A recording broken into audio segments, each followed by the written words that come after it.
I'm the doctor. Hey everybody! I sorry for that. I felt it felt weird starting without an intro, and we don't have the proper the Doctor Who recapping show intro. Hi everybody, I'm back. I guess 5 hours last week wasn't enough for me. I decided to come here and finish the job and do it properly this time.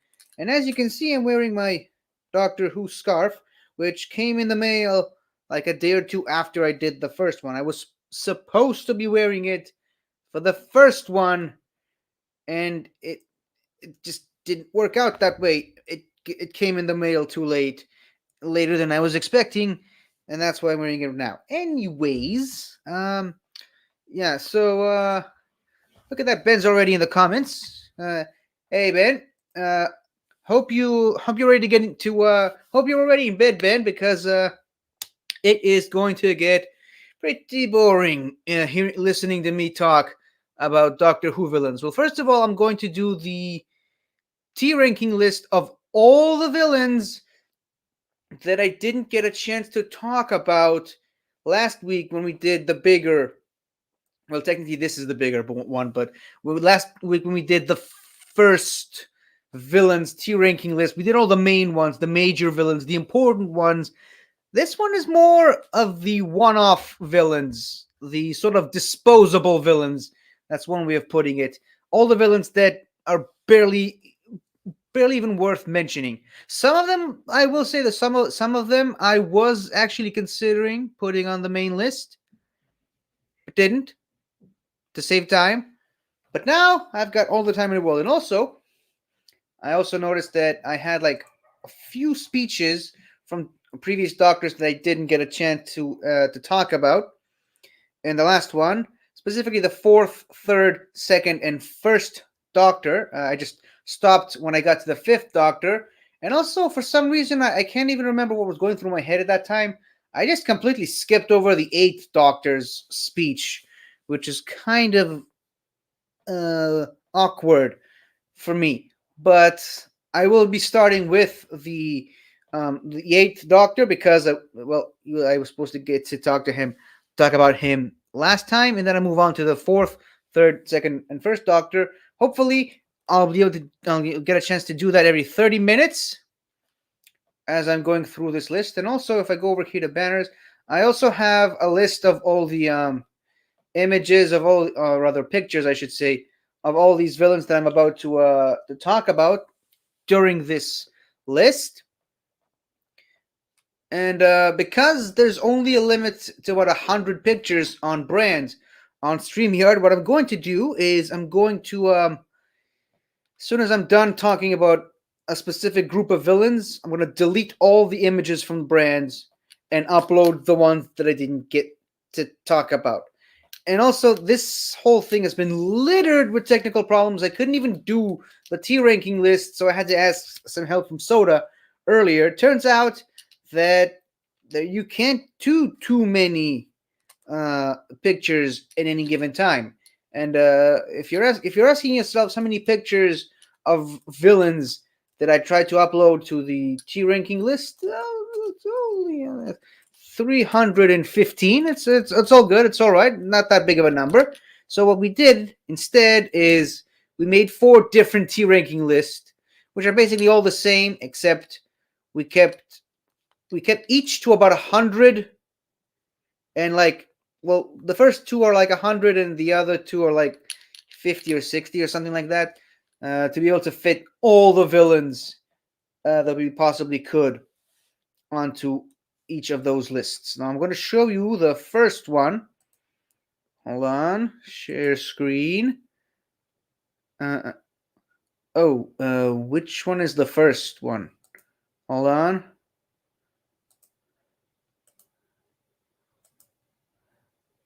I'm guessing this is the first. Nope, it is the second one. Yep, sorry if it looks a bit overwhelming at first glance. Let me just try again. I believe this is the first one. Yep, it is. And You may notice that there is a mix of black and white pictures and color images, mostly because the website kind of organizes these things the way it sees fit to do so, which really throws me off my game. But yeah, we'll just have to power through this as I go along. And this is the first time I'm doing a tier ranking list on my own by myself with no extra help. So bear with me on this. Okay, so starting off, and also you'll notice that I have 8 tiers on the tier ranking list for today. And these 8 tiers are God level, reserved mainly for the villains who are, as the name suggests, literally have the power of the gods, and yet the Doctor defeated them somehow. Elite is for, well, powerful villains that really also made an impact. Really just, are memorable for stuff they did in the Doctor Who mythos. Iconic is the ones you really remember, but they didn't really do too much of anything worth noting. But you do remember them. They are iconic. They are memorable by their iconicness. Now, this is where we start to branch off a little bit. Right here we have a tier called Human Garbage. This one is mostly reserved for, as the name suggests, primarily human beings who just show off the worst of humanity on the show.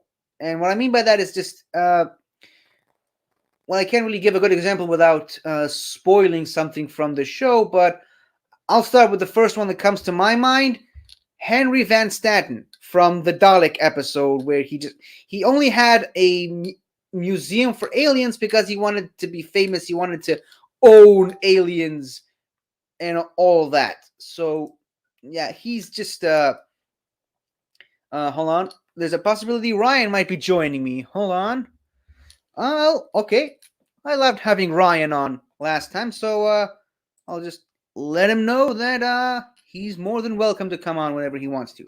But yeah, human garbage is mostly reserved for humans that just display the worst traits of human nature.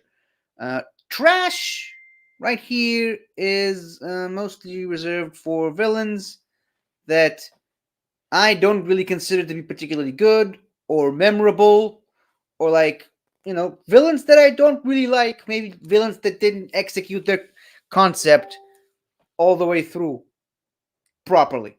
Uh, there's They exist, which is just the villains that are like, oh yeah, that guy. I remember that guy. Yeah, he did the thing. Oh yeah, I remember these guys. They were in that episode and they did the thing about the thing. So yeah, they exist.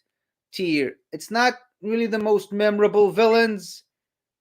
It's just the villains that you remember what they look like, remember their names, possibly, maybe even remember a part of their plan, but you don't really think about them too much. It's not the iconic ones. Right here we have not villains, which is one I made for specifically villains, or rather antagonistic characters, who were at one point or another portrayed as villains, but they're not really bad guys. They're not really, they're not evil per se. They don't do bad things too much. And hey, Frenchie, if you want to jump in and trash talk all over my Doctor Who fandom again, like you did with how I got excited about the Yeti last time, you're more than welcome to do that. It's one of my favorite and least favorite moments of last time. It was like me talking about the Yeti. He was like, "Yeah, we have the Yeti." It was introduced in the what the fuck is that? That was Frenchie taking all the air out of my sails, as if he hasn't done that enough that weekend. Oh, and by the way, Frenchie, just a little bit of a heads up: the Menoptera are not on this list, just in case you were asking yourself. Okay, and the last tier we have here is Doctor Who. Basically, it's mostly reserved for villains that you don't really remember too much. A lot of these villains, looking them up, I kind of forgot they were even in the show. I forgot that they were villains. I forgot their names. what they did. It was just, oh yeah, those guys are actually villains in the show, and that's what they look like. So yeah, that's why I made these tiers, because of all these things. And not to worry, Frenchie, it's all in good fun. You know I love you. So right, seeing as how we have so many villains here, 315, might as well get ahead of ourselves and start. Look at how many villains we can see here on this list. It's just That's just one out of four that I'm going to hopefully go through today. So let's just try to rapid fire through all of these. And we're starting off with our very first one, the very first villain slash antagonistic character ever to appear on the show. We have Cal, the caveman. He was in the first ever episode. He's a caveman. He kidnapped the doctor because he thought the doctor was going to help him make fire so he can take over the tribe.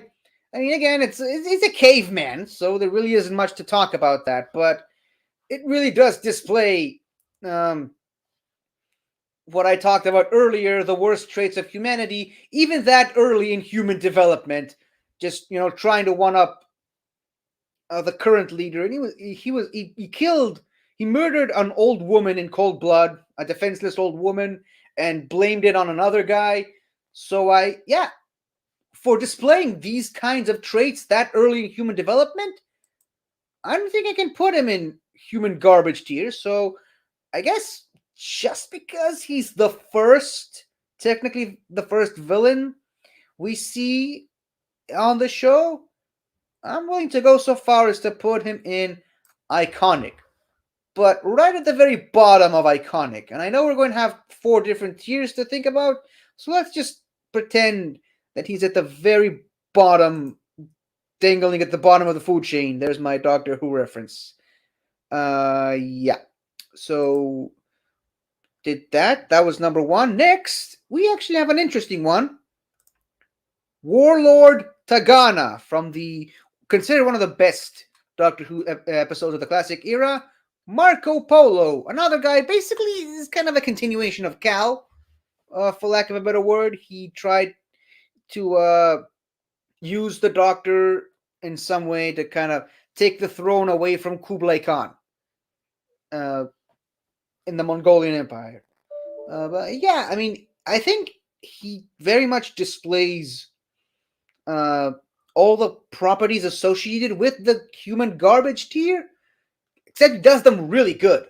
Like, he's like Cal, which I mentioned earlier, but he's on another level. Like, he's cunning, he is smart, he is treacherous, and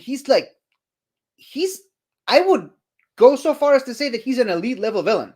So even though he's not technically all powerful, he's not an alien entity, I'm willing to go far enough to say that he does belong in elite tier, just because of, I mean, it's a 7-episode arc, that story, and I mean, he really makes it work.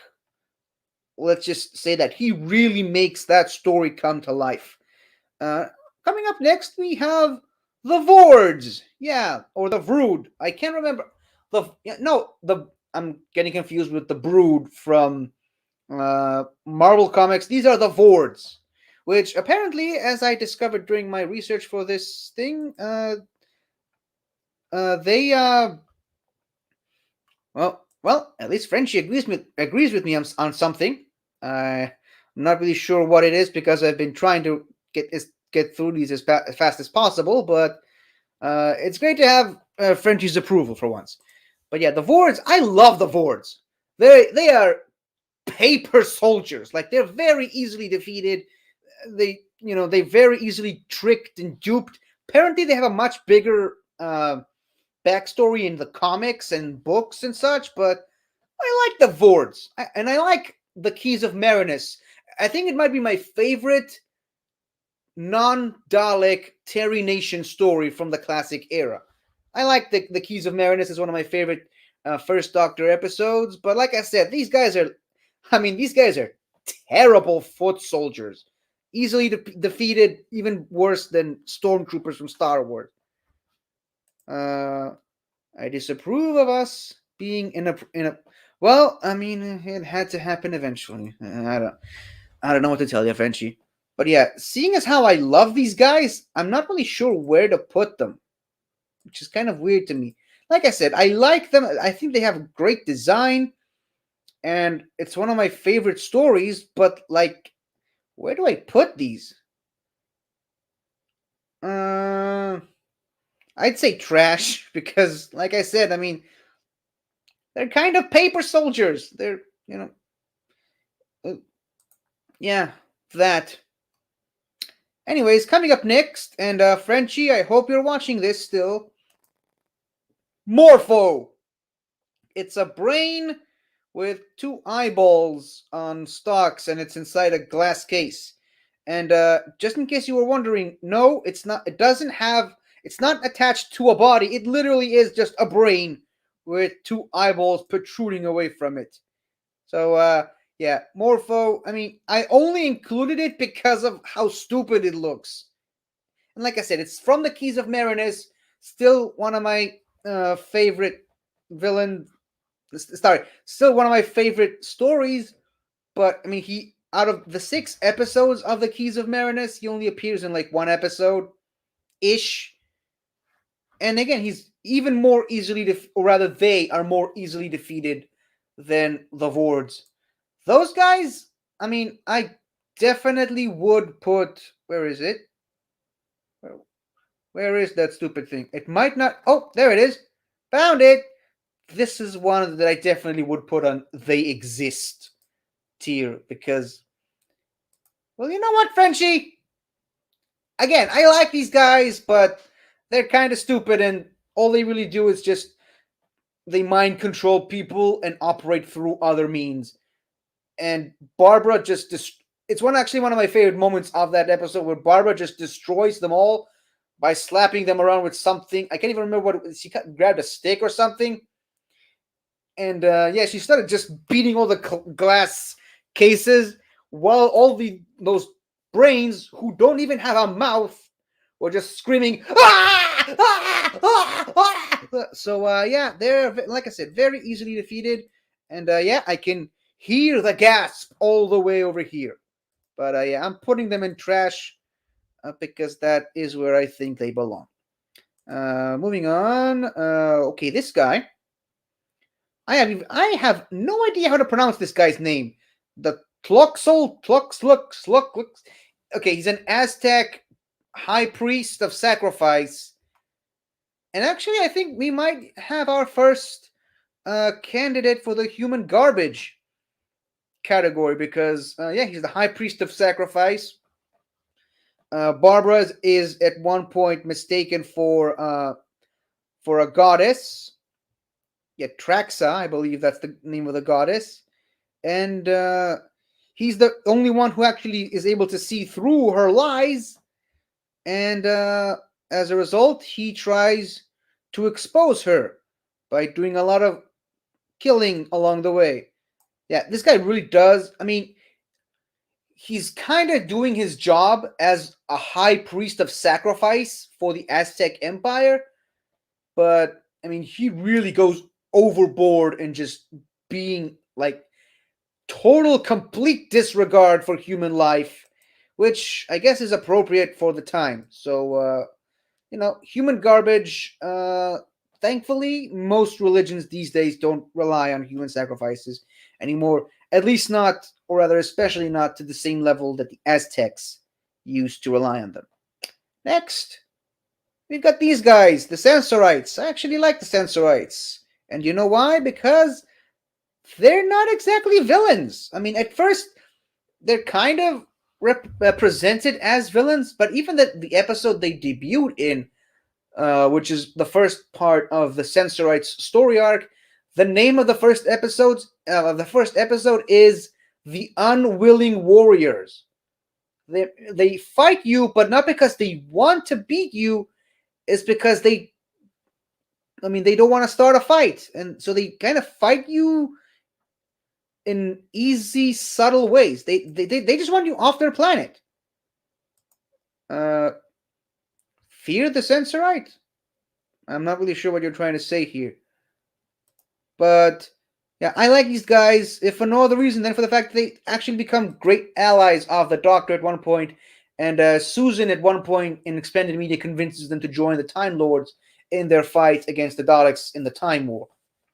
Of course, there was that one Sensorite that, like, again, displaying human garbage qualities of trying to uh, get more power to himself and relying on the fact that because of 1960s costuming, they all look the same, because that works in every alien culture.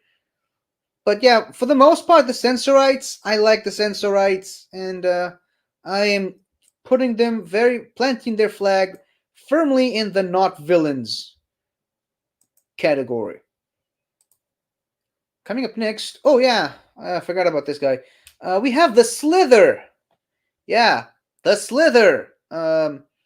Was introduced in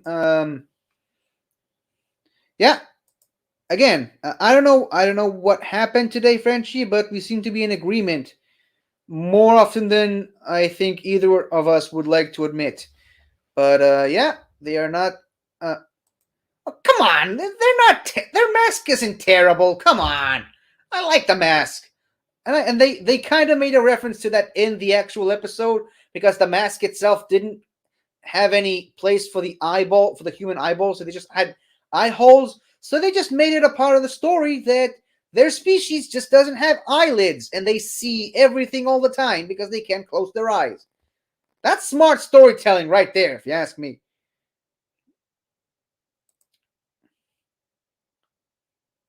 Nope. No, I was just getting to that. It wasn't in the Keys of Marinus. I didn't even think it was a creature in the jungle. It was just the jungle being wild. But yeah, the Slither, it was from the Dalek invasion of Earth, where they introduced the Black Dalek. And it was kind of the Black Dalek's pet, like a mutated creature that the Daleks made up to scare the human slaves so they wouldn't rebel against them.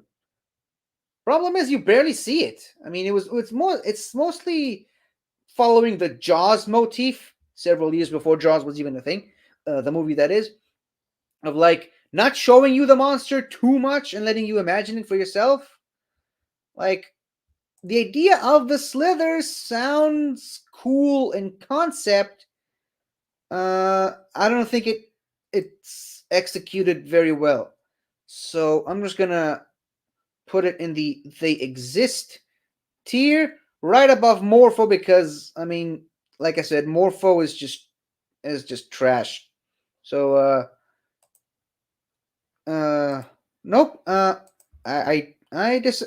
I disagree with you there. I do remember it's Doctor Who, because I believe that was the first time I've ever even heard the term Slither, or rather the Slither, and it's got a cool name. So I don't forget that it's from Doctor Who.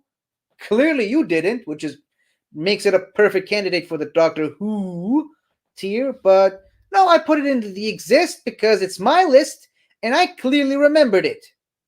Now, here's something that is going to lead into something that Ben likes. Ben, if you're still watching, Ben is a really huge fan of the Dalek slaves from the evolution of the Daleks, or as he likes to call them, the Pigmen. So, come along and meet the predecessors, Robomen. I like the name Robomen. It sounds so stupid, and it works.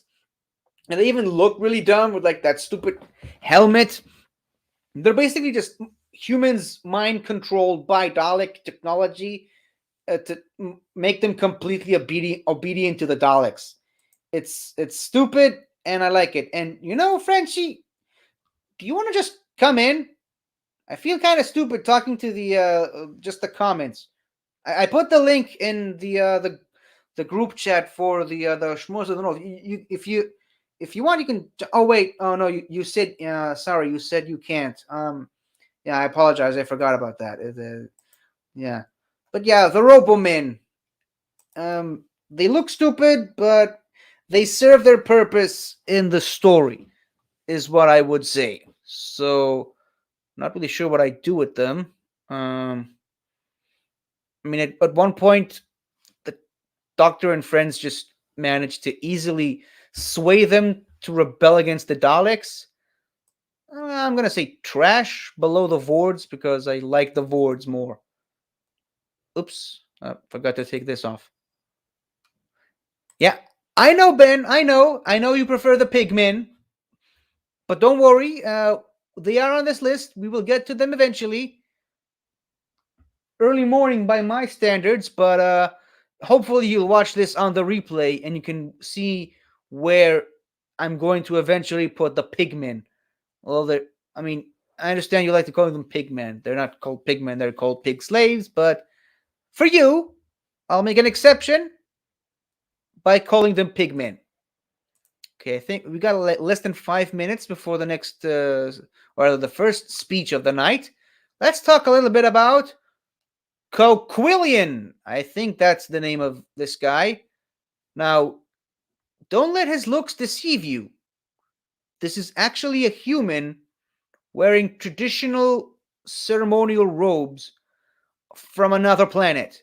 This is actually a human being disguising himself as like a high priest from another planet to trick a little girl who was orphaned on a alien world. It's a great um, two-part story, and it introduces us to a great companion in the form of Vicky Palminster, who traveled with the first Doctor, Ian and Barbara for a while.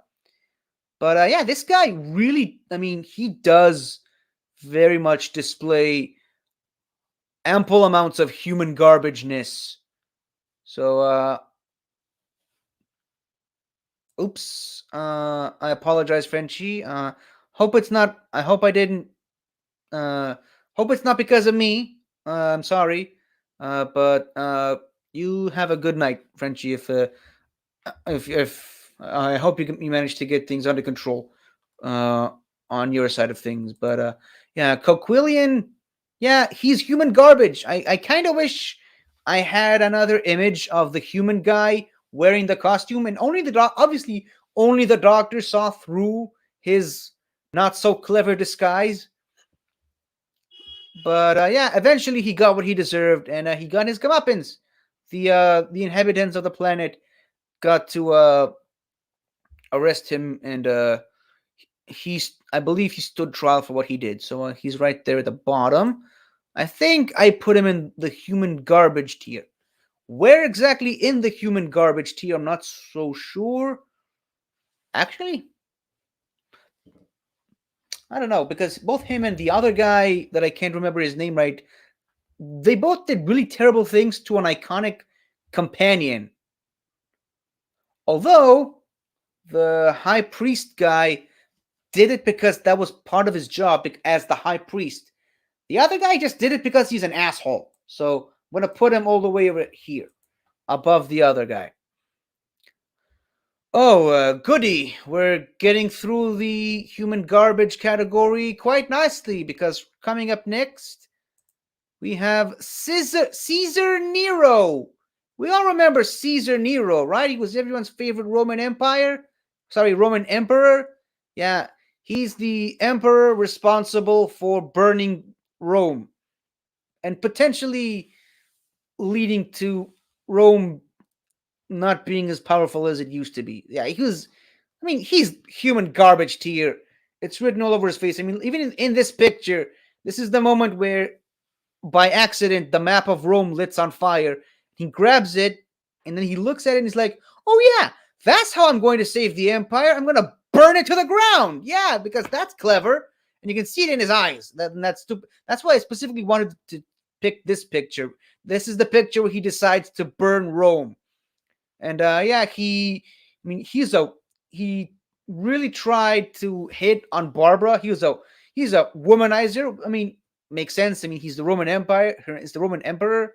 He's used to getting his way. He's used to getting all the women he wants, and he made Ian fight in the gladiatorial arena.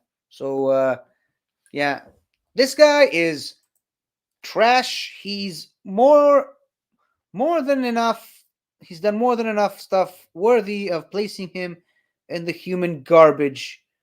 Um, dear. Now, if only I can find the stupid guy's picture. Starting to think it might not even be here. And it might be one of those pictures that accidentally. Nope, actually, he's right there. He's right at the very bottom. There we go. I'm putting him in human garbage. Um, I'd say the bottom of human garbage because, unlike these other two, this guy's actually based on a real human being who's actually been a trash human being. So I don't know. And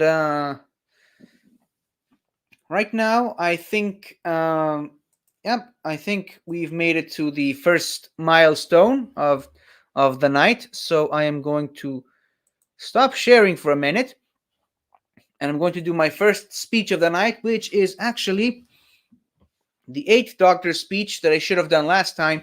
And the problem with the Eighth Doctor is that we didn't get to see too much of him on television.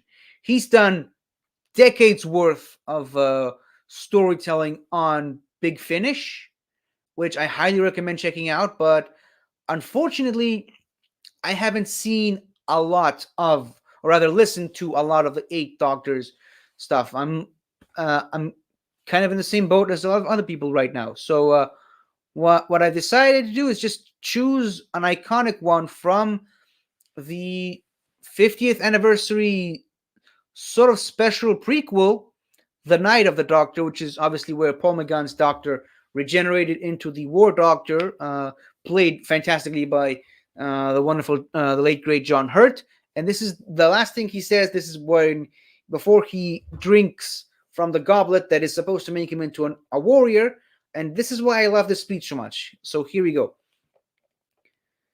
Charlie, Karis, Lucy, Tamsy, Molly, friends, companions I've known, I salute you. And Cass, I apologize. Physician, heal thyself. Great scene, great moment, well acted by Paul McGann. I wish they bring Paul McGann back to the TV show at some capacity. We're coming up on the 60th anniversary in like less than 2 years now. Now that we've reached the 50th eighth, the 50th eighth. Yeah, I can words, but yeah, we're coming up on another anniversary. Just bring Paul McGann back, please. He did a wonderful job on Big Finish. It'll be a shame not to bring him back for the full thing for television. But yeah, what I especially like about that speech from that episode is it basically canonizes most of the stuff he did on Big Finish, because the names he referenced there are names of companions that the Eighth Doctor has traveled with in Big Finish. It's not all of them, obviously, because I believe if you include Big Finish, the Eighth Doctor has the biggest roster of companions of all the Doctors. So it's nice that at least some of them got a shout out in the 50th anniversary, and canonizes some of the. Of course, that opens up the question of, okay, so if the companions are canon, does that mean that everything that the Doctor did with them in the Big Finish stories, is that also canon? Again, that's a whole discussion for another day that people way smarter than me are going to have with themselves as well as each other. And now we are back to. Give me a second.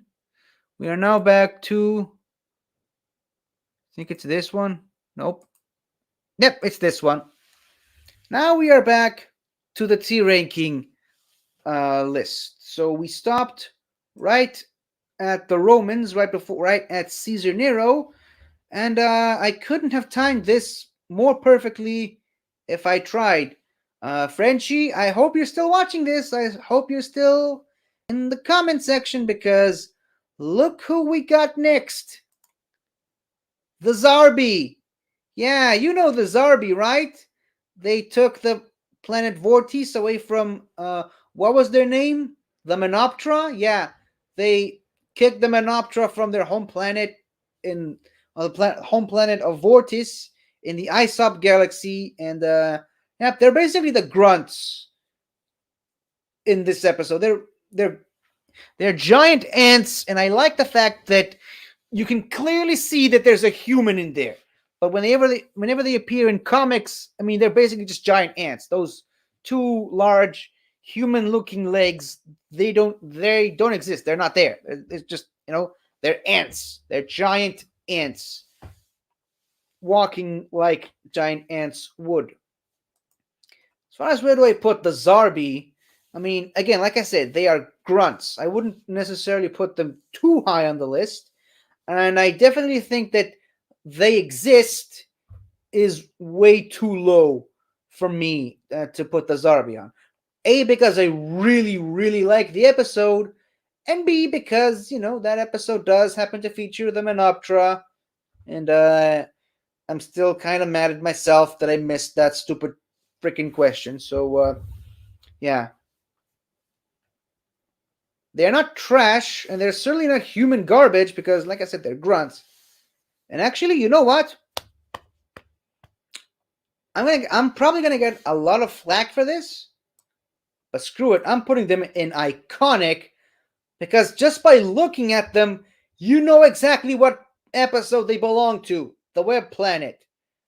I mean, a lot of Doctor Who villains, especially from the 70s and 80s, you look at them and you're like, okay, maybe that's from Doctor Who, but I can't really place it.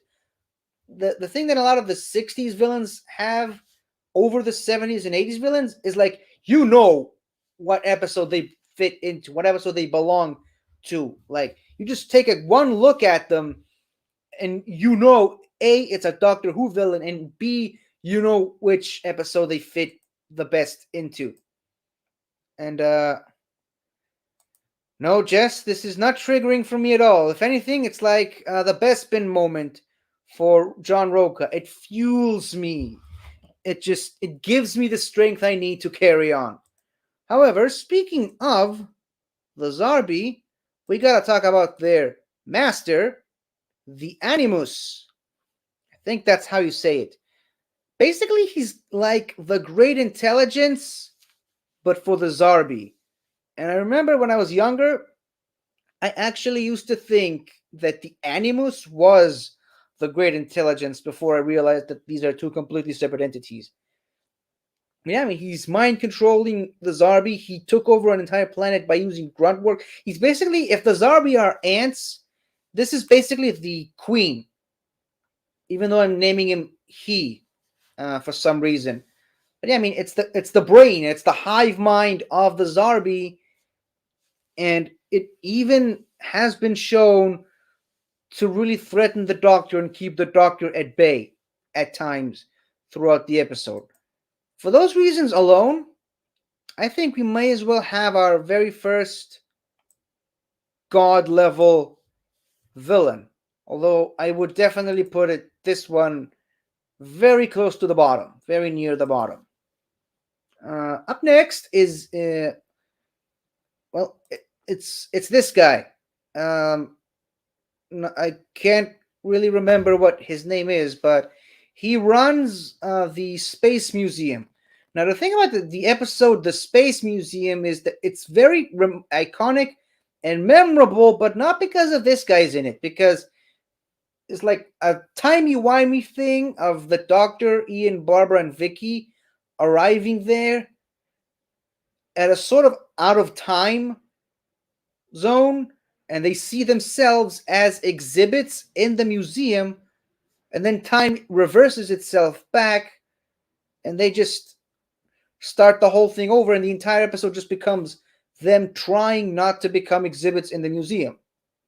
So it's a very iconic episode, and it's a very funny moment, funny memorable moment of the first Doctor climbing inside a empty Dalek shell to hide in there. And it's one of my favorite episodes, but definitely not because of the villain. So I wouldn't necessarily put him at the bottom tier of the Doctor Who question mark, but I definitely throw him into the he exists thing. Now, we have a villain that I really, really wanted to put on the first tier ranking list that we did, and ended up just not putting them there. The mechanoids. Now, one thing you need to know about the mechanoids, while they do look stupid, they gave the Daleks a run for their money. Like, even if Daleks used money in any sense of the word. But yeah, when the Daleks first started to venture out of Skaro and try to conquer the galaxy, their biggest adversaries for a very long time were these things, the mechanoids. They gave the Daleks so much trouble. They were obviously not as cunning or as clever as the Daleks, but they were almost just as powerful and difficult to beat. So yeah, and a lot of the times the Daleks had to retreat from these guys uh, to save their own skins, sort of speak. And obviously, they only appeared in one episode of the show, but they have a much bigger presence in comic book lore and short uh mini series on the Doctor Who YouTube channel, which I highly encourage you look it up. But yeah, I mean these guys, if they were one of very few races who were able to provide a good wall to stop the Daleks. So for that reason alone, I think they deserve to be in iconic. Or rather, even elite. Maybe at the bottom of elite. And please excuse me as I take a sip of my tea.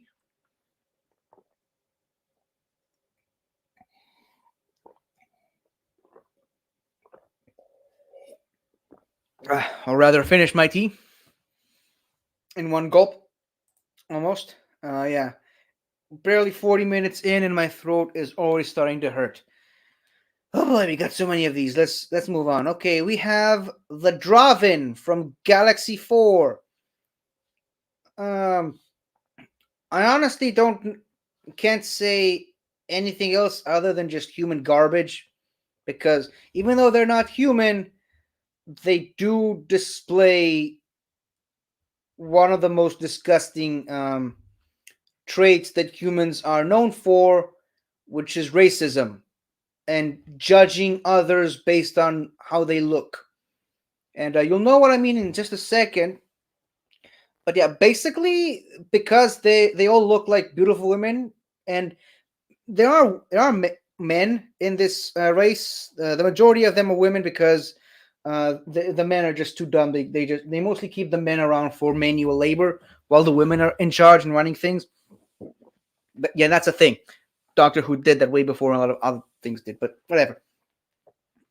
So yeah, they judge things based on looks alone, and yeah, they're just freaking racists and body shaming a lot of things. So yeah, I think they do deserve to a spot pretty high up in human garbage, even above the High Priest of Sacrifice.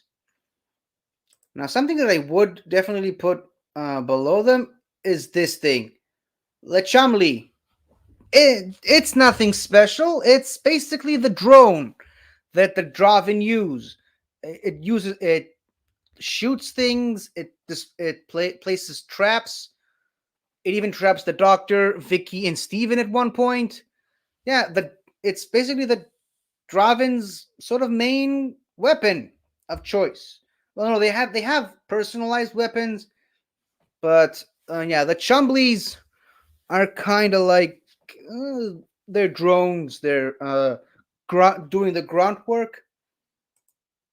So yeah, even though they're cute and funny looking, I think they're kind of trash. Or actually, no. You know what? They're not trash because, like I said, they're funny and yeah. So I'd put them in they exist, but just at the very bottom because I still like remembering that they exist. Unlike a lot of other ones that I would definitely put on they exist. Now here is where all of this was going for. This is a real, the reals. This is what the Dravin are fighting. And yeah, like I said, they judge things based on appearances alone. And it turns out that the Rills are actually kind hearted creatures who are trying to save the Dravin from uh, before the planet exploded. And the Dravin just uh, well didn't took too kindly to their kind offer and tried to kill them all because of how they look. And well, that's why I'm putting the Dravin in human garbage. And the Rills, the only reason I put them here is because I wanted something to have on the not villains tier list. Even I would even put them above the Sensorites for the time being. Okay, now we have we actually have an S tier villain on the one off, sometimes even the forgettable villains. We have Marvik Chen, Guardian of the Solar System. Oh boy, this guy. I mean, if if I had to make an S tier list of villains, I mean, if I had to remake that list that I did on the first 5 hour stream, I would definitely put this guy in S tier because I mean, he bamboozled the entire human colonies, and he was working side by side with the Daleks. He was instrumental in the Daleks' master plan. Like, this guy is human garbage, but taken to an extreme level. So yeah, he's a major villain in the that whole 13 episode arc that is the Daleks' master plan. That being said, I realized that this is a white actor playing a sort of Asian character with a lot of yellow face. And as I said last time, this is a problem that a lot of classic Who suffers from, which is that a lot of the really good narrative storylines kind of have a lot of yellow face in it, which I would make the argument that it makes this character belong even more in the human garbage category. That being said, I mean, he's too big of a villain. I mean, to be able to talk down to the Daleks and actually talk back to the Daleks, I mean, they knew that he's a means to an end the entire time, but I mean, he allowed himself to really talk down to the Daleks. He was basically everything I hate about Clara Oswald talking down to the Doctor and putting the Doctor in his place. This guy put the Daleks in their place. He even slaps a Dalek once. Probably think it would be very painful, but all he did was just very aggressively shove the eye stalk away from him. So away from looking at him. So I mean, this guy deserves to be the elite. Not god level just yet, but he's definitely an elite level villain. Unlike this guy, yes, looks like the Doctor, but it isn't. That's the whole point of the episode. It's the Abbot of Amboise from the Massacre of Saint Bartholomew's Eve. Really, it's a very forgettable episode. It's a very boring episode. If for no other reason than the only reason to watch it is because it introduces um, another companion in the form of Dodo Chaplet, but which I put on F tier when I did when me and my friends did the companions tier ranking list. I put her on the imbecile tier. So yeah, not a very memorable companion to begin with, but the only thing that's actually remotely interesting about that story arc is the fact that the Abbot of Amboise, the guy leading the charge in this holy war, he actually looks exactly like the Doctor for whatever reason. And for a time, Stephen starts to think that it's actually the Doctor leading the holy war. Turns out it wasn't. Yeah, so like I said, it's the only interesting thing about that episode. It's an incredibly forgettable episode. I mean, if it wasn't for the fact that he was played by William Hartnell himself, who also played the Doctor during that time, I would go so far as to put this guy in the Doctor Who tier. But I mean, again, played by William Hartnell, so it's not, and it's the only thing you actually remember from that episode. So he definitely exists. It's not no question mark about it. This is where things get a little complicated for my list with these guys. The Monoids. I actually like the Monoids. As villains, obviously, I don't like them because they do terrible stuff. But I mean, I like the Monoids. They start out as servants for future humans running away from the destruction of planet Earth billions of years in the future to build a new world. And because Dodo, the companion to end all companions, I guess, she shows up on the human arc with the common cold, and by that time, humans have already got rid of all diseases and had no vaccines of any kind. They had no cures. She almost caused the death of the future of humanity by reintroducing the common cold to people. And the doctor eventually found a cure, but 400 years later, the monoids got stronger as a result of the humans getting weaker because of the disease. And so the monoids took over and became the dominant species. And they were planning to claim the new world for themselves. Which I dare say, as far as storytelling goes, it's pretty good, pretty great. Uh, wouldn't necessarily put them at villain, but yeah, or wouldn't necessarily put them on the elite level. Now, I understand the argument that a lot of people will put them in the forgettable tier or in the trash tier,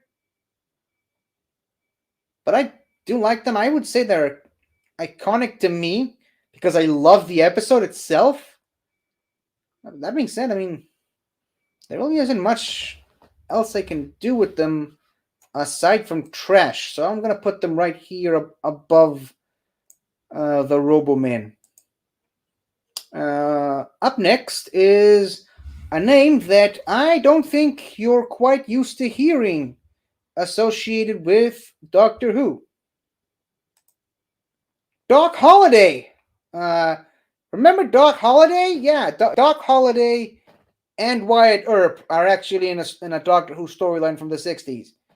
But yeah, I mean, doesn't start out quite bad. I mean, it starts out, and I kind of like that cliffhanger of after the Celestial Toymaker, they manage to escape by carrying, and while they're escaping, they're carrying a bag of candy that one of the Celestial Toymaker's cronies left behind.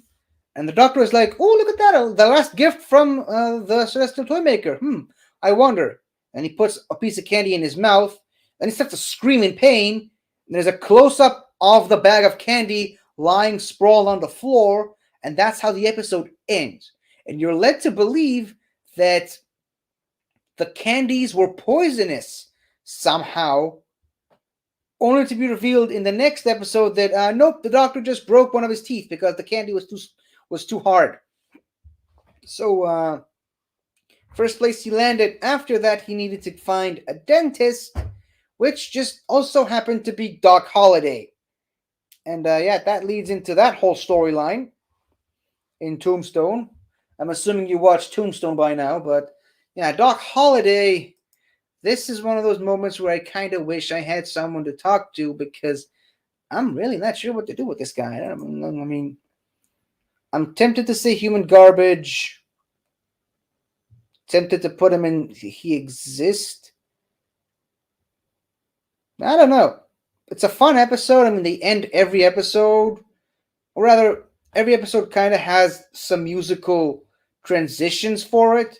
Not enough to actually qualify it as a proper musical episode, but yeah, it's a fun episode, I guess.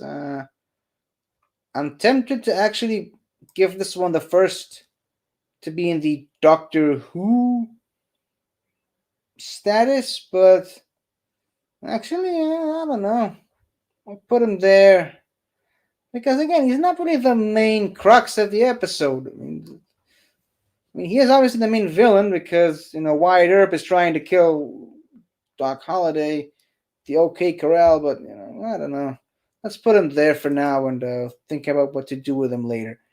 Next, we have something that is definitely worthy of being in the not villains category. We have the Savages from the episode simply titled The Savages, which is actually the first serialized arc that every single episode didn't have an individual name, which made things so much easier for the production company, I'm assuming. Definitely much easier to remember. But yeah, the Savages, these guys aren't villains. They were just outcasts cast out of the city by people who thought themselves better than these guys because they're smarter or something like that, because they take care of themselves, because they use cosmetic surgery to look younger, or something stupid like that. I don't know. These guys, I definitely put right here on the not villains category, and their counterparts, which are one of them is standing next to the doctor. These guys are very human garbage material, if I've ever seen one. So I'm putting them in the human garbage tier, but at the very, very bottom because I don't know, they're not very memorable. Even the documentaries to very easily sway them the other way around. Now I think I might be missing an image here. Oh nope, nope, nope. There it is. For some reason the brands kind of messed up the order of the images. But coming up next, we have the War Machines! I love these stupid things. As dumb and ridiculous as they look, I love these stupid things. It's a fun episode, and it's the last episode. It's a season finale, so you would expect something big. And it's also the episode that introduced Ben Jackson and Paulie Wright, which went on to be the first companions to witness the Doctor regenerate in the history of the show. That's got to stand for something, I think.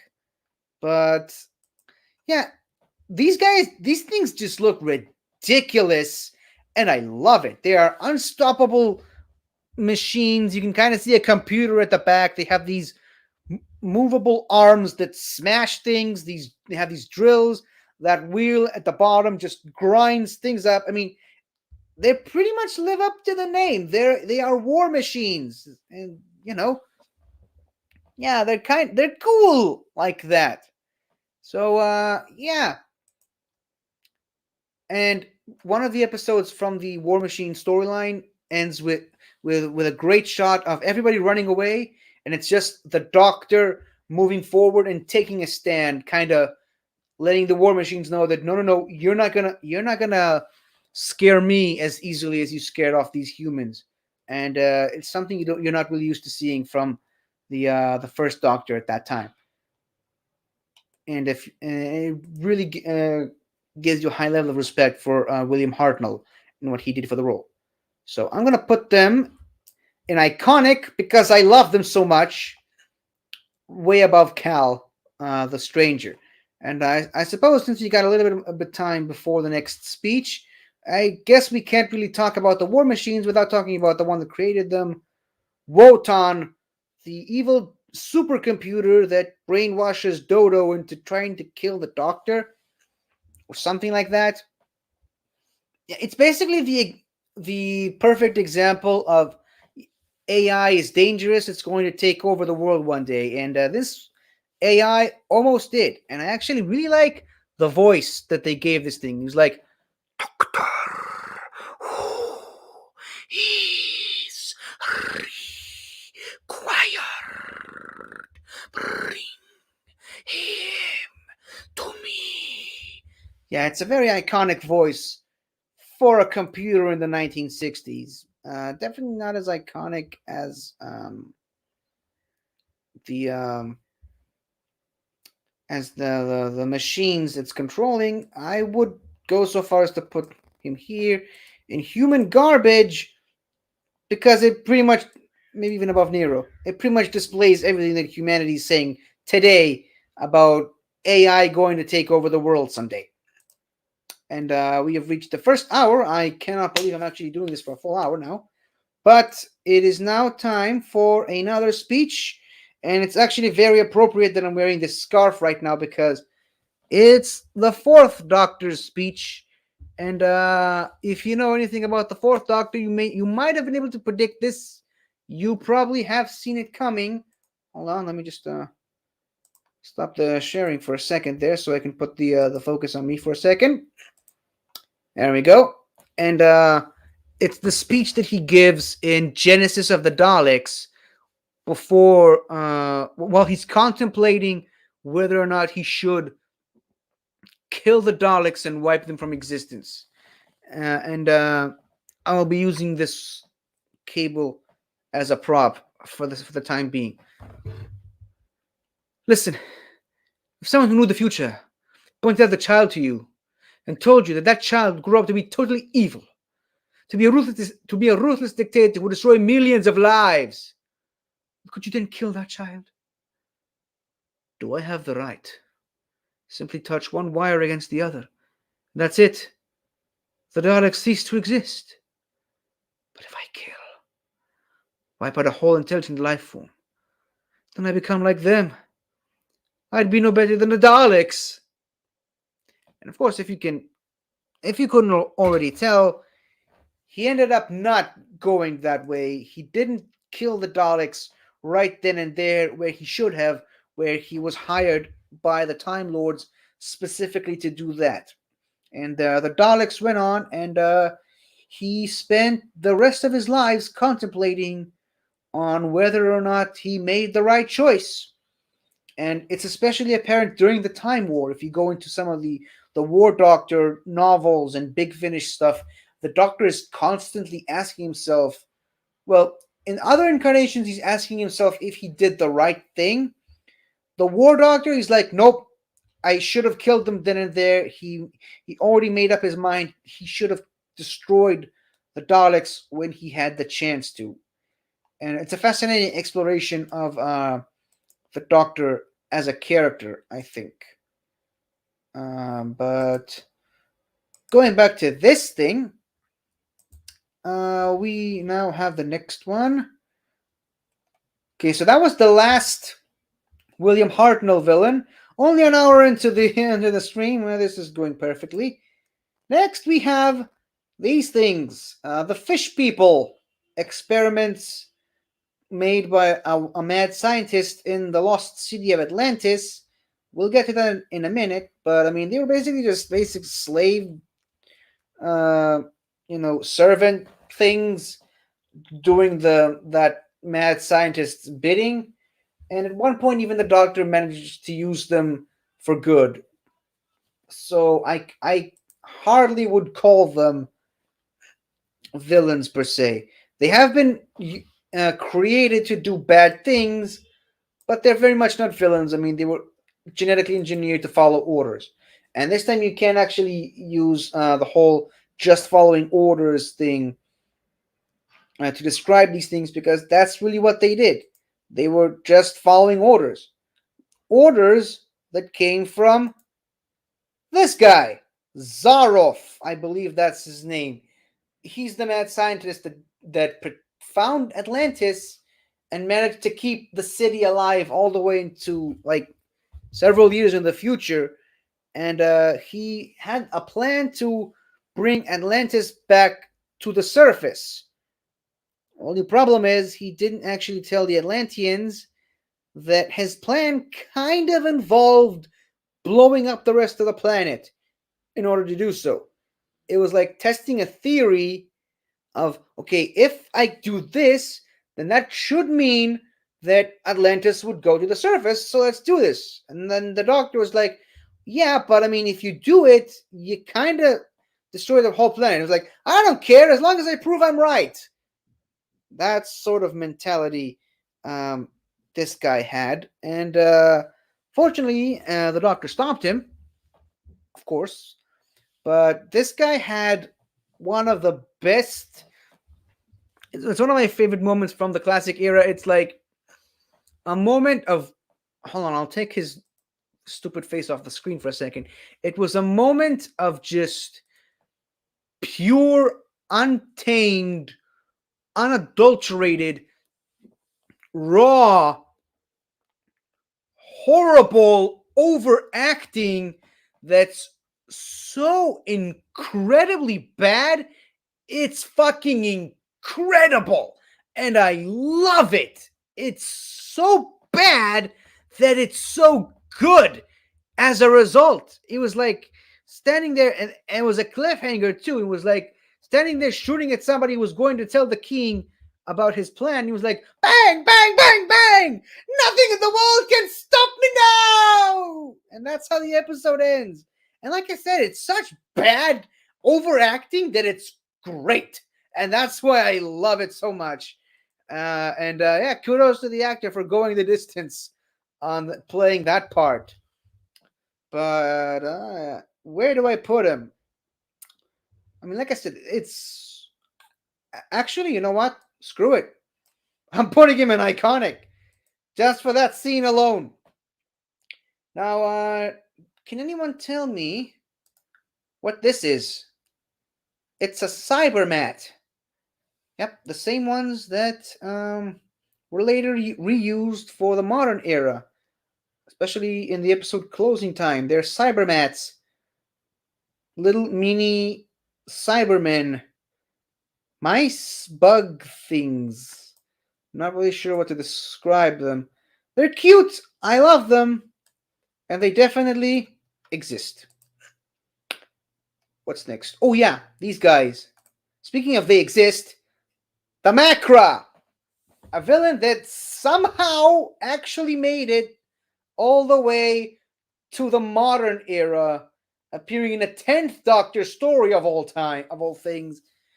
Yeah, Macra, the Scourge of the Galaxy, using a colony of humans to mine gas for them while secretly telling people they don't exist.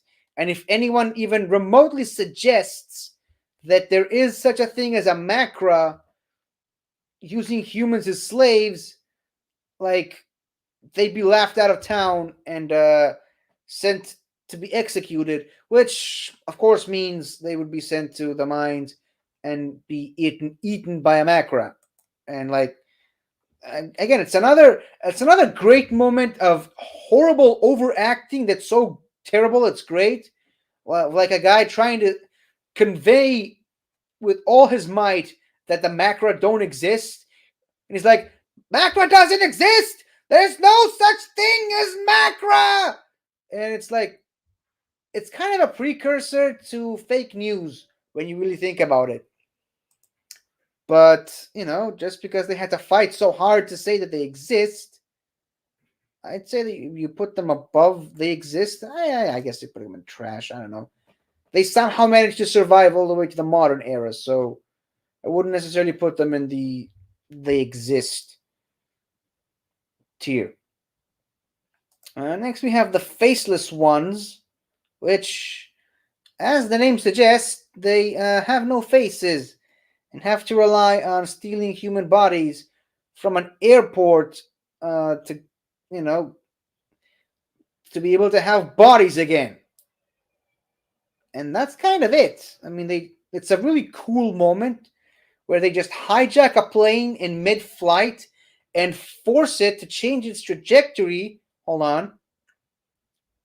They hijack a plane at mid-flight and force it to change its trajectory to go from flying vertically to just, you know, flying upwards into space onto a satellite station orbiting the planet where it's basically Invasion of the Body Snatchers in Doctor Who, which is great. And I like these guys, but not enough to put them too high on the list. And again, I mean, they do horrible things, so I wouldn't necessarily say that they're not villains. I'm willing to put them at the very bottom of trash. Yeah, that's just me. Now, speaking of human garbage, this lady, Kraftan, I can't remember her name, There's one part about the episode that's way more memorable than her, but yeah, she funded an expedition to find a tomb of Cybermen on the planet Telos.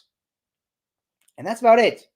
I mean, that's very much human garbage, but it's really her henchman that's the more memorable one.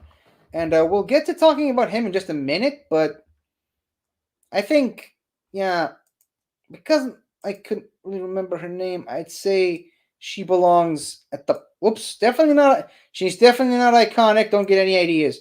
But yeah, she belongs in um, human garbage, just not particularly very high on it.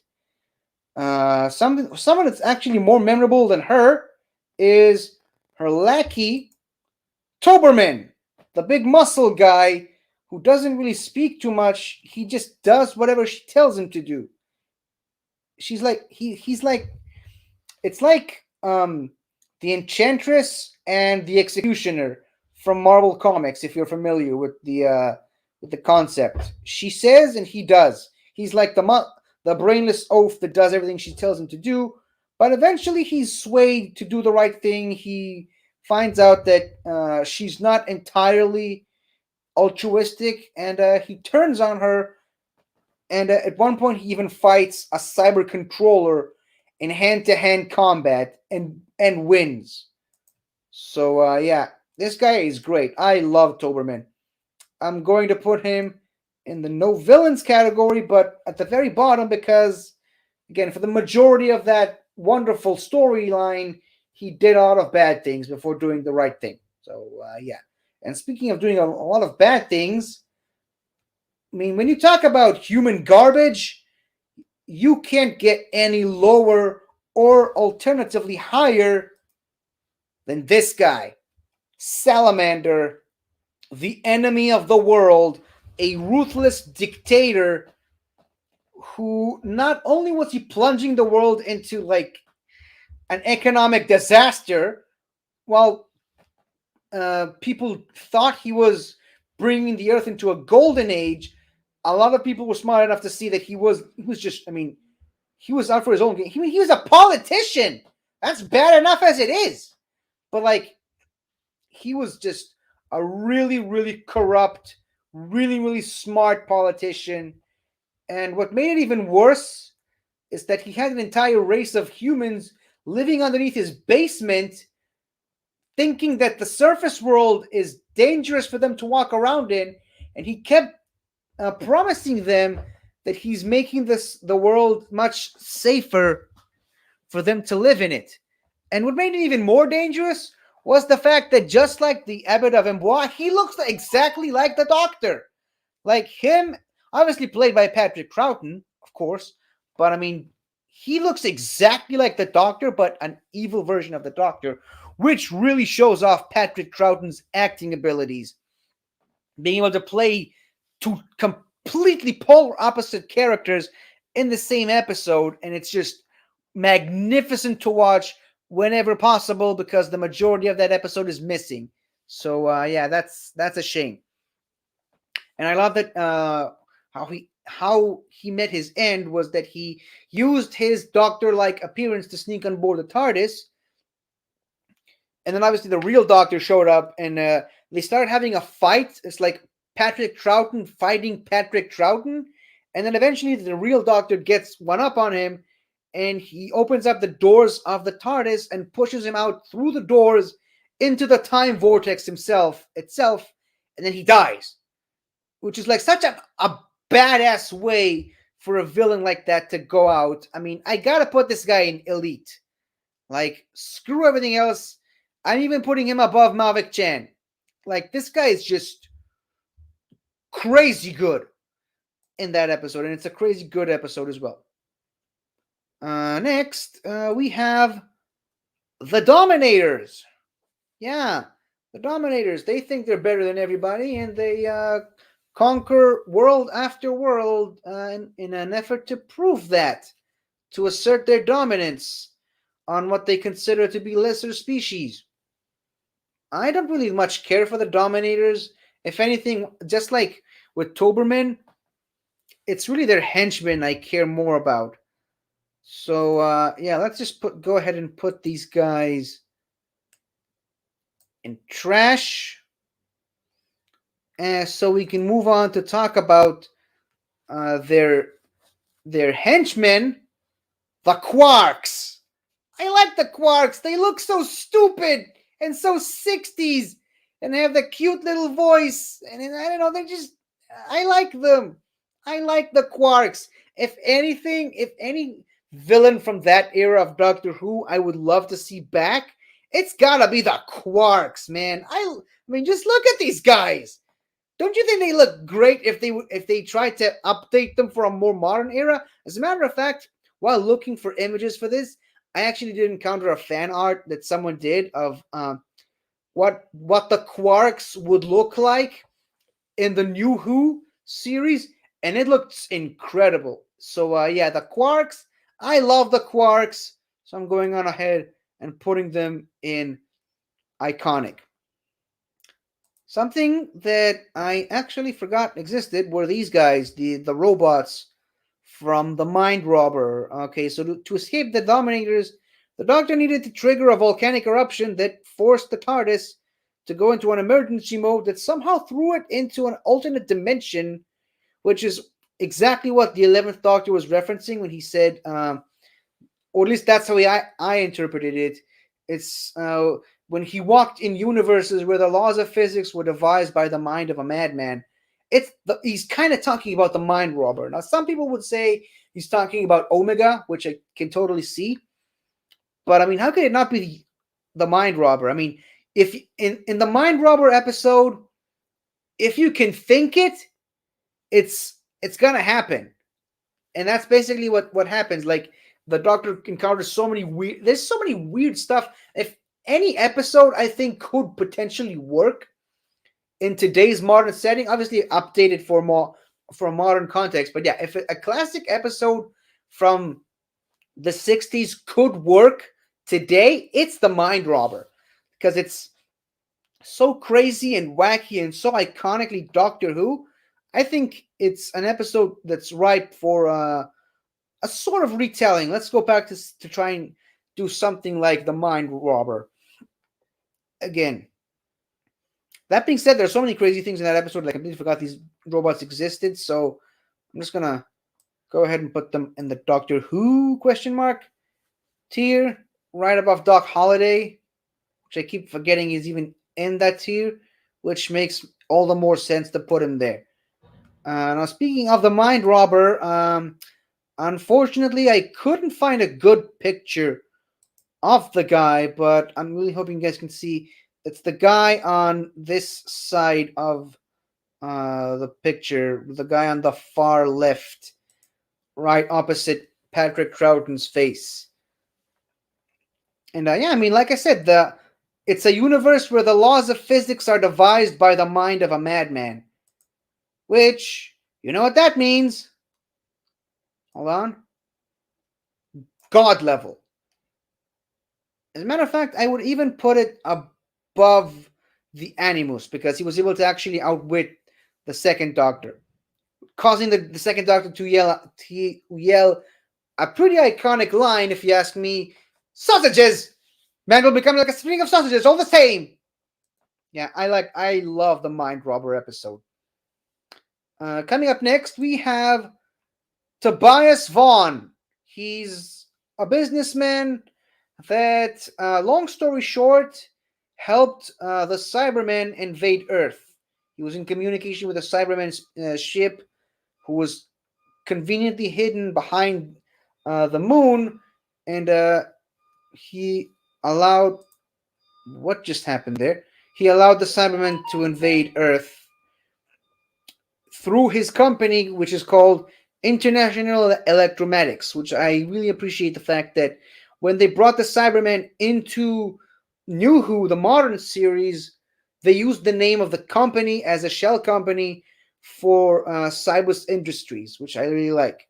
But yeah, Tobias Vaughn, I mean, he pretty much embodies uh, human garbage to a T, and he even looks like Benjamin Netanyahu. So I'm going to put him right there below Calquillian. Wow, the human garbage category is actually one of the bigger ones. I wasn't expecting that. Didn't really see that coming. Right underneath, we have the Crotons. Yeah, the Crotons. I like the Crotons. It's an episode where Zoe gets to show off how annoyingly smart she is. Uh, but doesn't that episode really doesn't do much for me besides that. The Crotons have a cool design, and I love the fact that there are only two of them, and they can only ever operate if one goes and does stuff, and the other one stays behind to tell them where to go because they can't see outside of their hideout or whatever. I don't know. I don't remember too much of that episode, but I just love the fact that at one point one of them kind of stops giving the other one instructions, and then the one that's on the field, seconds away from killing the Doctor and Jamie, he's like, "Direction point, direction point." Yeah, it's a funny episode. The Crotons are funny, but I mean, I wouldn't really put too much stock in them. A lot of people would say they're iconic. I sometimes tend to forget they even exist. I'm putting them in the Doctor Who question mark tier, but at the very bottom because I mean, just looking at them, I'm like, oh yeah, the Crotons. I know the Crotons. I like the Crotons. So the Crotons. Oh boy, that was number 38. Where's number 39? Oh yeah, the Space Pirates. Again, it's another cool episode. A lot of cool stuff happening in it. They blow up a space. I mean, they're pirates, so they steal stuff from spaceships in space. Obviously, they blow up a spaceship, but they blow it up in a very specific way where the cargo remains in like 6 individual pieces. Hold on. Let me just the pieces of the spaceship carrying the cargo are left intact in 6 different pieces, held together by a magnetic force, keeping them adrift in in space, preventing them from getting lost. So they just tow the 6 pieces to where they need to go, and yeah. But other than that, I mean, other than that cool mechanic, it's a pretty forgettable episode if you ask me. So I'm gonna go ahead and put them right there next to the Crotons on the question mark on the forgettable tier. What's next? Okay, now we have this guy, the War Chief or the Warlord. I keep getting these guys mixed up. Okay, so one of these is the War Chief and one of these is the Warlord. I'm just not really. I can never really remember which is which. Okay, so let's just count them. Well, I can't really count them both together. So yeah, for the sake of the conversation, let's say this is the War Chief because I think that's the one I actually in that particular episode he was below the Warlord. So yeah, this has got to be the War Chief. I mean, this is from the episode The War Games, which is the first ever episode where the name Time Lord was mentioned. This is the first time we get to know what the Doctor's species is. The first time we hear the word Time Lords, and this is the first official Time Lord we see other than the Doctor, Susan, and the meddling monk. This is the first Time Lord villain, which I have been told appears in a lot of expanded media stuff. Maybe not a lot, maybe not a lot, but he appears here and there. But yeah, this is the first Time Lord villain, and yeah, it's kind of a precursor to the Master, which showed up a couple of seasons later. But other than that, uh, I'd say he's iconic for the very reason that he introduced the idea of the Time Lords to the show, and that he had an ulterior motive the whole time, and stuff like that. But I mean, the Warlord, he was running the whole war effort. Basically, what they did is that they kept snatching soldiers from different wars from all across history, putting them in a massive battlefield and forcing them to battle each other over and over and over again until they found a perfect team of like the elite, the top of the top of soldiers to use in a war, which we now will never know what happened because the Time Lords obviously intervened and they imprisoned the war chief. Obviously, they tried the Doctor for leaving Gallifrey, but then the warlord thought he could outsmart the Time Lords, so the Time Lords erased him from ever having existed at all. I just want to point that out. So yeah, the warlord, I would definitely put him above the war chief. I would put him at the very bottom of elite, just for his attempt to um, um, overthrow the Time Lords. So there. So that brings an end to the Troughton era villains, last of the second Doctor villains. And now we reach our third Doctor villain that hasn't appeared on the main one. And I think the third Doctor actually had the most number of villains in the main one that we did a week ago. But right here we have the what's their name? The Ambassadors of Death. Technically speaking, we never actually got to know what their species is. Still to this day, they try to make peace with Earth, and Earth retaliated. Well, not really retaliated, more like let's just say the wrong people got their hands on one of their ambassadors. Almost started an interplanetary war, but thankfully it was stopped by the Doctor and unit. But yeah, these guys are terrifying. I mean, they live off of radiation, which is kind of sick if you think about it. And yeah, it's it was a scary episode, I guess, but nothing too much.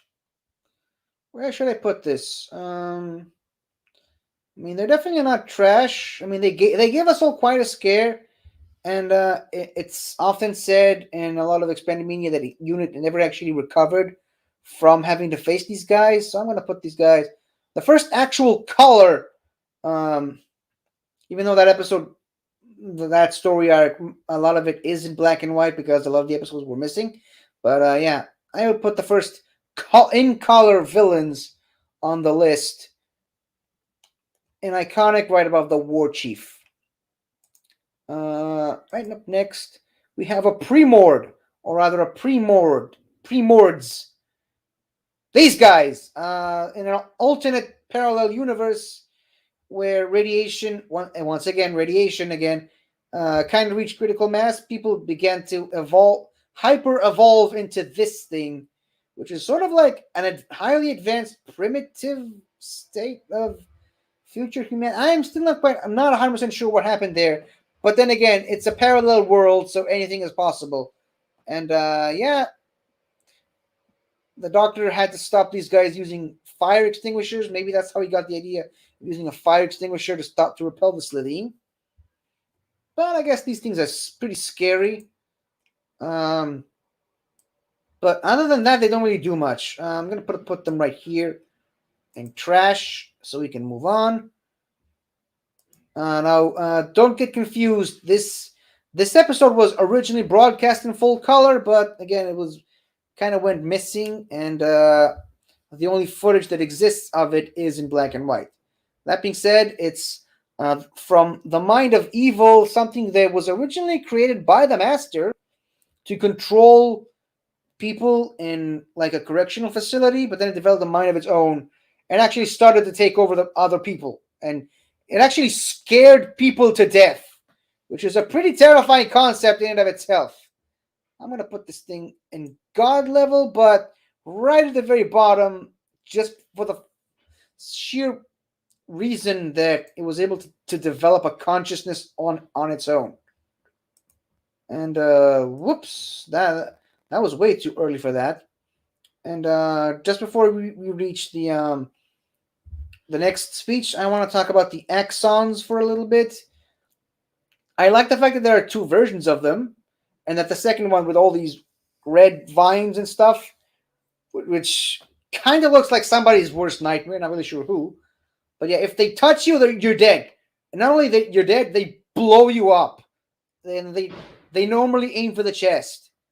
They're pretty scary, and even the master mentions that in Last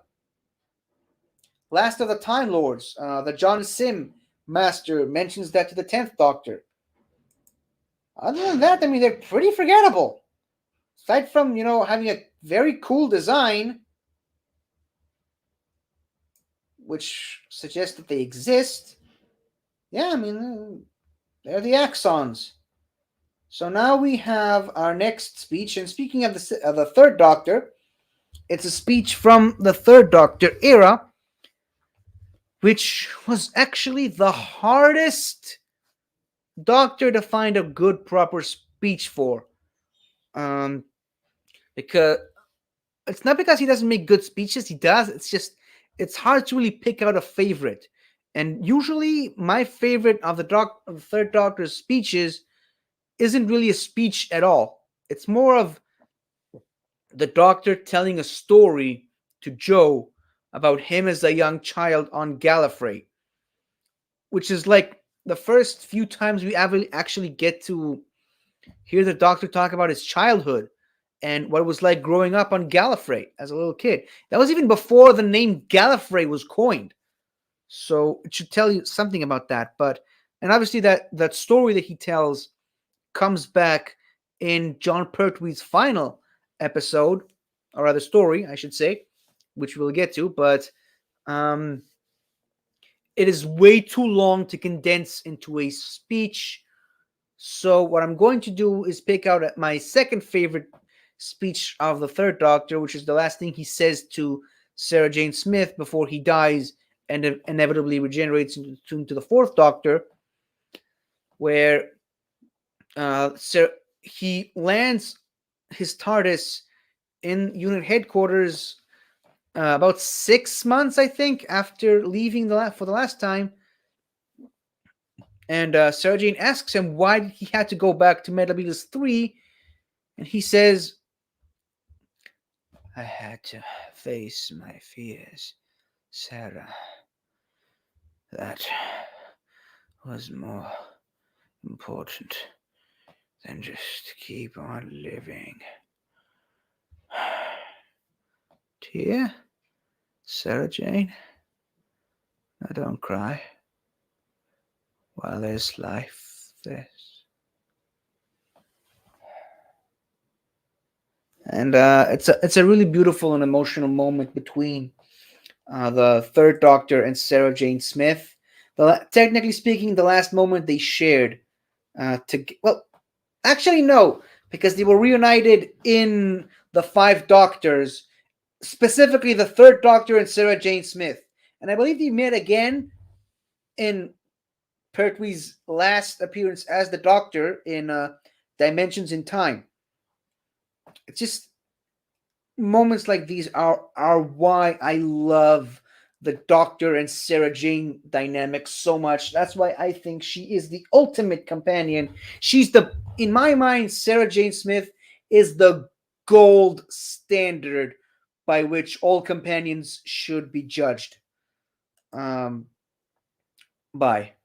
But yeah, it's a great moment between the Third Doctor and Sarah Jane. And the Third Doctor hasn't really shown to be afraid a lot. Even in The Mind of Evil, where it was literally an episode about facing one's fears.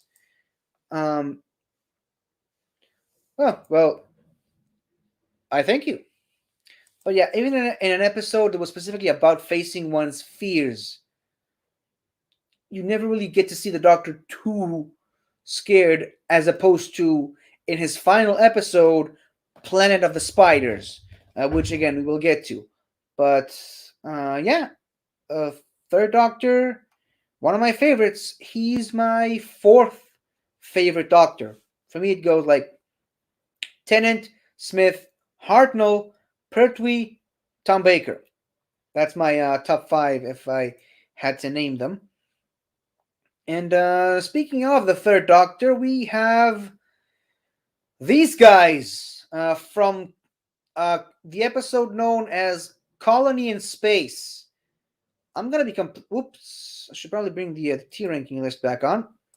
I'm gonna be completely honest with you guys. I never remember what these guys' name is. Like, I know what their purpose in the episode is. I just never really remember what their species is. Why are they there? Obviously, it's their planet. And to be fair, the only really memorable thing about that episode is the fact that there is a scene in there which was very faithfully recreated, shot per shot, in Star Wars A New Hope. Because I don't know if you know this, George Lucas was a massive Doctor Who fan, and he took a scene from this episode and literally recreated it shot per shot in A New Hope. It's the scene where Luke, and Ben Kenobi are in the speeder, speeding across the the dune seas of the Tatooine desert, and there's a Tusken Raider standing on a hill, staring at them, and then raising up its gaffy stick, going like. It was literally shot for shot recreated from a scene in this episode. Way more iconic and memorable than these guys. So I'm sorry, but much as I love the Third Doctor, kind of have to put these guys in the very middle right now of the question mark um, tier. Something that's not forgettable is this guy, Buck. Yeah, that's his name, Buck. He's clearly, you can kind of see it's a gargoyle. He's a daemon from the planet Deimos, which is a planet heavily associated with religion, more specifically the hellish satanic rituals of religion. It's a very religious episode called The Daemons. Although some people like to say it the demons, but it's The Daemons. It's one of my favorite Third Doctor episode. The Doctor, Joe, Mike, and Benton travel to this village, and the entire 7 episode arc was, well, most of it, in any case, was filmed in that village called Devil's End, I think, and that's where they shot the majority of this season finale, which heavily revolved around religion and a lot of satanic imagery, which not something you're used to seeing on a kids show in the 70s. This was a very revolutionary episode, and this creature that you see on screen right here is the reason why the Brigadier made his iconic not catchphrase, but an iconic line. The chap with wings there, 5 rounds rapid, which we literally named a tier after in when we did our first tier ranking list. I'm sorry, this guy might look ridiculous, but I honestly can't put him anywhere. Oops. I honestly can't put Bach anywhere else other than iconic, and potentially even more iconic than the Zaroff guy, the scientist from Atlantis.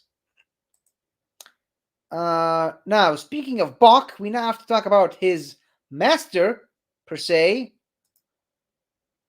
Azal, which is our first kind of inclination that the Doctor is actually fighting the devil itself, or rather the idea of the devil, where the idea of where the devil comes from.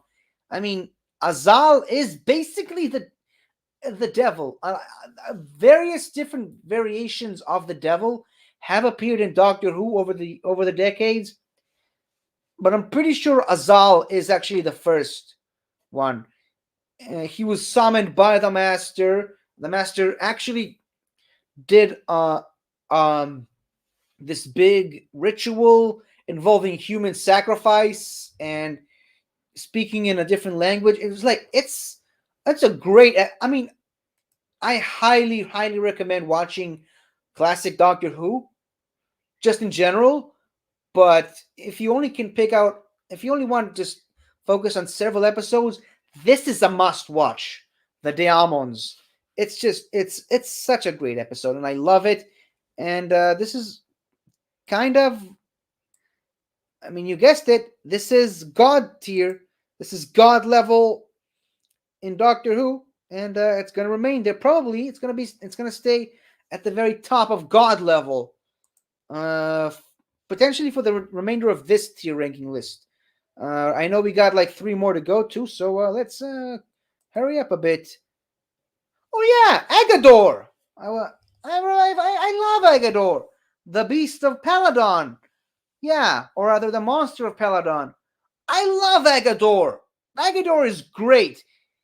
People fear him, and he's perceived to be a threat.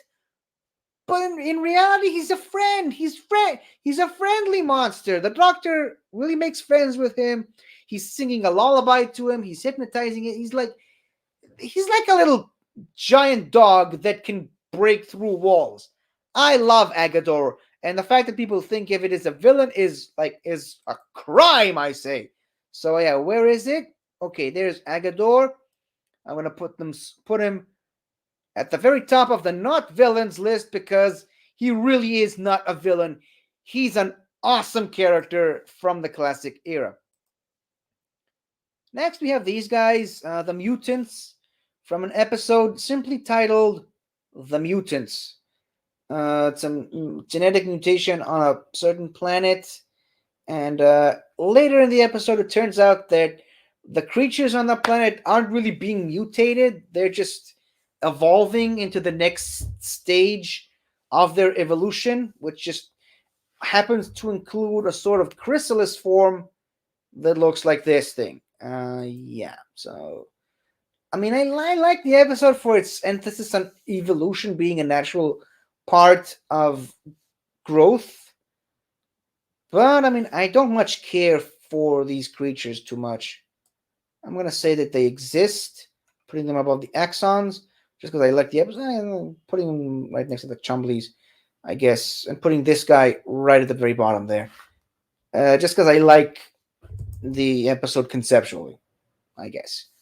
What's next? Next, we have Kronos, uh, the god of time, also known as the Time Monster. Uh, Another storyline involving the Master, and also another storyline involving the lost city of Atlantis, and also another storyline involving the Doctor having to deal with godlike creatures. Can't really say too much about Kronos itself. It doesn't really show up too much in the episode, so just gonna very quickly put Kronos at the very bottom of God tier, maybe even above this brain thing, and maybe even above the Animus, because I mean it's literally the god of time. And let's move on to these creatures, also known as gel guards. I mean they're basic henchmen for Omega and the three doctors, and that's it. There's nothing too special about them at all. So just gonna just put them in the trash. There we go. Next we have the Drashigs. Yeah, Drashigs. That is what they're called. These worm-like dragony things. Um, and that's it, I guess. They were used by can't remember what the name of the device was. Was a sort of a scope that picks creatures up and places them in a biome-like environment for other people's amusement.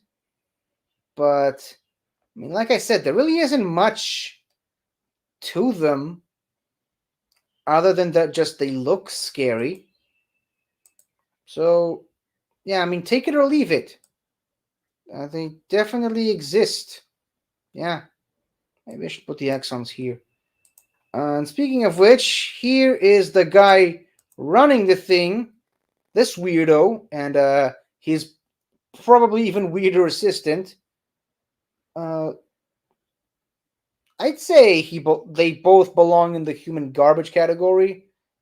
For just taking away creatures and forcing them to look to in a machine that, according to the doctor, is banned on most planets. So, I mean, he's basically doing illegal stuff for money, which it's a pretty good candidate for human garbage. So I'm just gonna, even though again he's not really human, I'd put them both below the middle area of the human garbage category. Going back. Okay, now we have the Draconians, who are kind of the quintessential not villains. Like, they were kind of in an alliance with humans in an episode called Frontier in Space, which you can kind of guess it's referencing Star Trek, Space the Final Frontier, but it's not explicitly representing, um, referencing Star Trek just because it says Frontier in Space in the title. It was like, it was two mighty empires, the Draconian Empire and the Human Empire. I guess it is referencing Star Trek in a way. Like, there was just like, with the. This is way before the Next Generation, by the way, but this was around the time. I mean, just use Star Trek as an example and just think of the Federation and the Klingon Empire, and there's a neutral zone, and maybe even the Romulan Empire at one point. Yeah, so that's the frontier in space where two mighty empires sort of met in the middle and were kind of forced into making peace, and the peace was very unstable. Seems like every time everything could they were just waiting for the smallest spark to light up a rebellion on each side. Turns out it was really only just the Master teaming up with the Daleks to kind of try to stir up trouble between the two races. But yeah, I mean, I stand by my earlier point. These guys very much not villain, and I think the Draconians themselves, there's much more deep lore from these guys in expanded media stuff that I just haven't really got to, and they're even referenced a lot of times in one time that I remember in the Sergian Adventures. So yeah, the Draconians. Next we have the Spyridons, and if you're having problem finding where their faces are, don't because you're not going to be able to find their faces because they're invisible. They are invisible creatures, and all that purple fur that you're seeing are just fur coats that they wear to keep warm. Because Spyridon is a very cold planet, and that's the only reason you can see them, because they're wearing fur coats to keep themselves warm. They're kind of invisible. Yeah, they were enslaved by the Daleks to work for them as a workforce because the Ogrons, who were still helping the Daleks at the time, are way too stupid to understand basic tasks. So they coerced, I should say, the Spyridons to help them. But again, I stand by my point. Not villains. Put them right there next to the Rills and the Draconians. Something that I don't know if I would consider villains, but we have these things: giant maggots irradiated by toxic waste uh, on Earth that kind of forced them to mutate and grow giant size, eventually turning into giant flies. They're basically regular Earth maggots that just grew to enormous proportions because of toxic waste. And again, it's the 70s. Environmentalism was a huge thing back then. And that was basically Joe's whole shtick and the reason why she left the doctor. And it's one of my favorite endings to a season in Doctor Who where Joe stays behind to get married, and the doctor, very quietly, because that's what the doctor does, the Doctor very quietly exits the party, taking one last sip of champagne, leaving, and then he goes back into his car, driving away back to his TARDIS in Unit HQ on a very flat road with the sun set in a background. It's one of the most beautiful moments in Doctor Who ever, and I love it. It's one of my favorite endings to a season. Where do I put these guys exactly? Probably that they exist. I don't know. They kind of forced another iconic line from the Brigadier saying, "Just once, I'd like to meet an alien menace that wasn't immune to bullets," which was actually given a callback in Planet of the Dead in the 2019 special, where Unit Captain Arisa Magambo said, "Bullets that work." Finally, next we have the boss, not Ben Bateman. This guy. It's an acronym. I can't remember what the acronym stands for, but I mean it's boss, or rather, the boss. So yeah, it's the computer. It's a sentient computer that it's the reason why the toxic waste is being dumped where it is, and that's the reason why these things have mutated into what they are. So yeah, I mean it's a sentient computer. I'm kind of tempted to putting it on God level, but I mean I don't think it does anything too significant to be considered for that category. So I'm just going to put it right here in the human garbage category because even though it's a computer, much like Wotan, it displays all the bad traits of humanity and humanity's fear of AI. So, yeah. Yeah, kind of like Hal 9000, except I don't know if I mean he was definitely funnier than Hal 9000. I mean this computer actually has a sense of humor, which is kind of funny when you think about it. But yeah, that I think that even makes this computer even scarier than HAL 9000 because HAL 9000 thought it was doing the right thing. This thing knew that it was doing the wrong things and it enjoyed it as much as a computer can enjoy something, obviously. Um, um, um, um, um. Okay, Ben, I really hope you're still in the chat right now in the comments because take a look at this guy.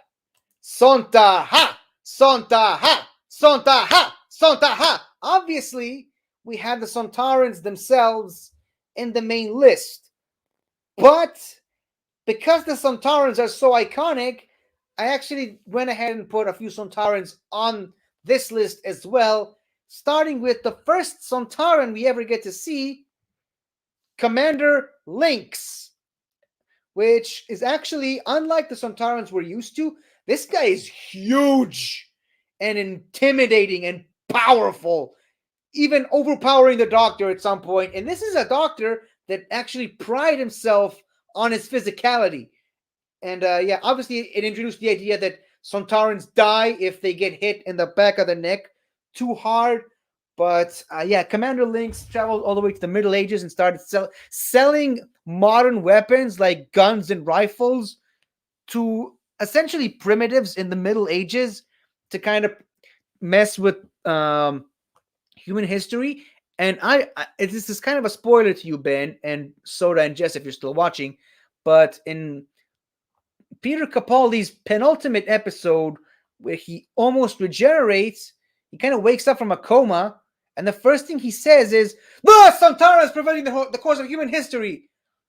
I'm kind of wondering if that's actually a reference to this episode, Commander Lynx, or potentially a reference to the more modern Sontaran episode in the most recent Jodie Whittaker series, which, from everything I've heard, I haven't watched the episode yet, but from what I've been told, the most recent Sontaran episode in the Jodie Whittaker series is a direct sequel to this episode that shows this guy for the first time. So, yeah. And we will melt him with acid. Yeah. I wish I could put Strax here, but Strax is more of a friend than a villain, depending on who you ask. So unfortunately, we won't be seeing Strax here, but we will be seeing at least two more, or two or three more Sontarans that I remember. But yeah, because this guy introduced the Sontarans. I'm tempted to putting Commander Lynx in Iconic and save the Elite for another potential Sontaran that I have on the list later. And next we went from the Sontarans to these guys, the Exelons. Uh, well, Ben, is Strax a friend, or is that really what he wants you to think? But yeah, we went from one of our favorite guys to these things. Exelon mutants from the planet Exelon. Like I said, they're mutants, they're primitives, and for some reason, the planet itself seems to be toxic to Daleks, actually making the Daleks weaker. And these things, although they're primitives, they kind of take the Daleks apart somehow. I don't understand. I still don't understand how that happened. There's one scene where the Daleks just fail to fire at one of these guys, and one of these mutants looks at the Dalek weapon. He's like, yoink, and he just pulls out a Dalek weapon out of its socket and starts beating the Dalek on the dome casing with his own weapon, which is kind of stupid and ridiculous. But yeah, that whole storyline was great episode, but definitely not something that the Daleks are trying to forget ever happened, I'm assuming. I'm not really sure where to put these guys on. I don't know. Probably the bottom of trash. I don't know, because can't really find a good spot for them. Now, if there are any arachnophobes watching, I suggest, if you're watching live, I suggest going away and coming back in a few more minutes. And if you're watching on the replay, just skip a few seconds ahead, because we got some giant spiders next. And right here we can see a giant spider climbing on Sarah Jane Smith's back. And that's actually where the modern era got the idea for there's something on your back. That whole storyline from Turn Left. Basically, they're giant talking spiders that have electrical powers or something like that, and they take control of people by climbing on their backs, mind controlling them, and then somehow making themselves invisible. So all you really see is the human. You don't see the spider on the back of the human.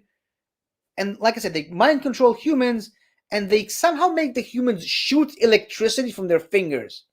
I'm still not 100% sure how that happened, but they are from sorry, John Pertwee's final episode, A Planet of the Spiders, from the planet Metapilus 3, which kind of keeping in line with these guys, the crystals, they're actually regular spiders from Earth that sneaked on board a colonist spaceship to Metapilus 3 that grew to massive proportions because they were irradiated by the Metapilus crystals from the planet, and that's what gave them their telepathic powers. Really, I hadn't considered that, Ben. Thank you for bringing that up, but it's actually kind of fortuitous that you asked that. I'm gonna keep that to myself, and I'll get back to that in just a second. But yeah, right here we see a standard spider. She's like a refugee, and yes, it's a she because all these spiders are female. And yeah, she takes over Sarah Jane Smith and a bunch of other humans to kind of overthrow the head spider. She wants to be the lead spider, which, come to think of it, is a perfect candidate for the human garbage category.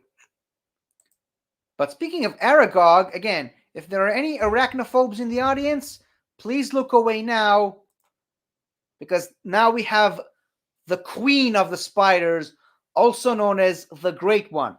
All praise to the Great One. That's what all the spiders kept saying. And yeah, this spider, I know it's just a giant talking spider, but I honestly do believe she belongs right up there in the god level category for the sole purpose that she was so big and she got to be so powerful as a result of the metabolus crystals that she just controlled the doctor with her mind and forced him to do whatever she said. She basically walked him around like a puppet, like a marionette, which is scary. That's one of the main reasons why the doctor had to go back and face his fears, which was that giant spider, the godlike spider, which was ruining the planet. And eventually she became so drunk on her own power that it eventually led to her downfall. And obviously the death of the third doctor. But yeah, I would make a compelling argument that she belongs in god level tier. Now, having said that, it is now time for yet another speech. And this one is from the second doctor, another doctor that was very difficult. It's actually kind of fitting that we're in the second hour, or rather, we now reached 2 hours of this stream. Yes, Ben, she's Aragog's Meow. Um, all praise to the Great One. Now, going back to the speech thing, it's time to talk about the second doctor. Again, it's another doctor that's very complicated to come up with a speech for. So I chose one from an episode we talked about today called Tomb of the Cybermen, where the doctor is having a conversation with his new companion, Victoria Waterfield, who had just very recently lost her father because he worked with the Daleks and the Daleks exterminated him. And she decided to join the doctor to kind of try to take away the grief of losing her father. And at one point, she asks if the doctor has a family, and this is the first, I believe, the first time we ever actually get to hear the doctor actually talking about his family and his life. Again, we talked about the third doctor talking about his childhood on Gallifrey. This is the third doctor acknowledging his family, and when she asks him if he remembers them, what he says to her is, "Oh yes, I can when I want to," and that's the point, really. I have to really want to make them to bring them back in front of my eyes. The rest of the time, they sleep in my mind, and I forget, and you will too, and so will you. Sorry, I'm reading this off of something, and the writing is just atrocious. Anyway, oh yes, and so will you. Oh yes, you will. You you'll find there's so much else to think about. Oh, sorry, again, the writing is just annoying me. About to remember. You'll find there's so much else to think about or remember. Our lives are different from everybody else's, and that's the exciting thing. Nobody in the universe can do what we're doing.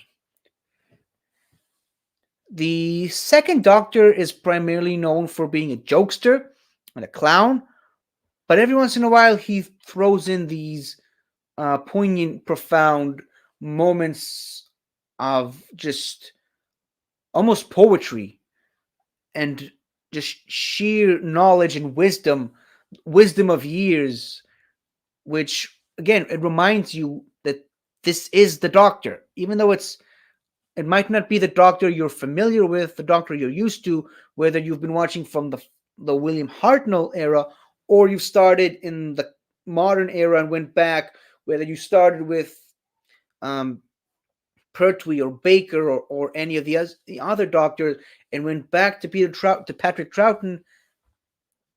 There's scenes like that really show off how the doctor can be so different and yet always the same person underneath. And yeah, that's why we love the show so much, and that's why we care so much about this character. And that's why we have to get through this tier list before I kill myself with exhaustion. Okay, that was the last of the third Doctor villains. Now we have the first of the fourth Doctor villains, K1 Robot. It's a robot designed by some people to steal some stuff from Unit uh, to do a thing, which eventually at one point it comes into contact with an enlargement beam or something, and it just grows and becomes a giant. And that's really all I remember about this guy, the K1 robot. I think it's a very sympathetic one. It's got a very King Kong, especially once it grows. It becomes it's got a very much of a King Kong type relationship with Sarah Jane Smith, even actually grabbing her and walking across the streets of London, climbing towers with her. And in Lego Dimensions, there's a part where uh, you open a portal and the K1 comes out of the portal into a Doctor Who level, and just like it grabbed Sarah Jane, it just grabs Clara Oswald and starts dangling her up above the ground, and you have to save Clara Oswald as part of the game. So yeah, I just wanted to bring that up. That gives this robot some points with me, but yeah, I'm gonna go ahead and say that it's not a villain, but it's a very weak argument. So I'm gonna put him right there below Toberman, because like Toberman, he does a lot of bad things before he starts doing good things. Moving on, we have the Wirren. I think that's how you say that, the Wirren. 10,000 years in the future, after humans, or rather after the Earth suffered a major catastrophe, the humans kind of put themselves in suspended animation to hopefully survive through the cataclysm, reawaken hundreds of years later, and repopulate the Earth. But then these guys showed up from the Andromeda Galaxy, I believe, and they started mutating the humans that came out of their pods into this thing. And I believe this guy right here, this Wirren right here, was a former human named Noah who abandoned his humanity to join sort of the other side. And that's it, really. I don't really have much else to say about the Wirren. They're kind of um, they're really iconic for being really cheap effects, and if I show you one of them in mid mutation, you would know, because you can kind of tell that a human wrapped him up in a lot of bubble wrap and spray painted it green to make it look a little bit like scales. But yeah, that's the Wirren for you. They definitely exist. I would definitely put them above the Drashigs, but maybe even above these mutants, but not above the Chumbleys. I wouldn't go that far.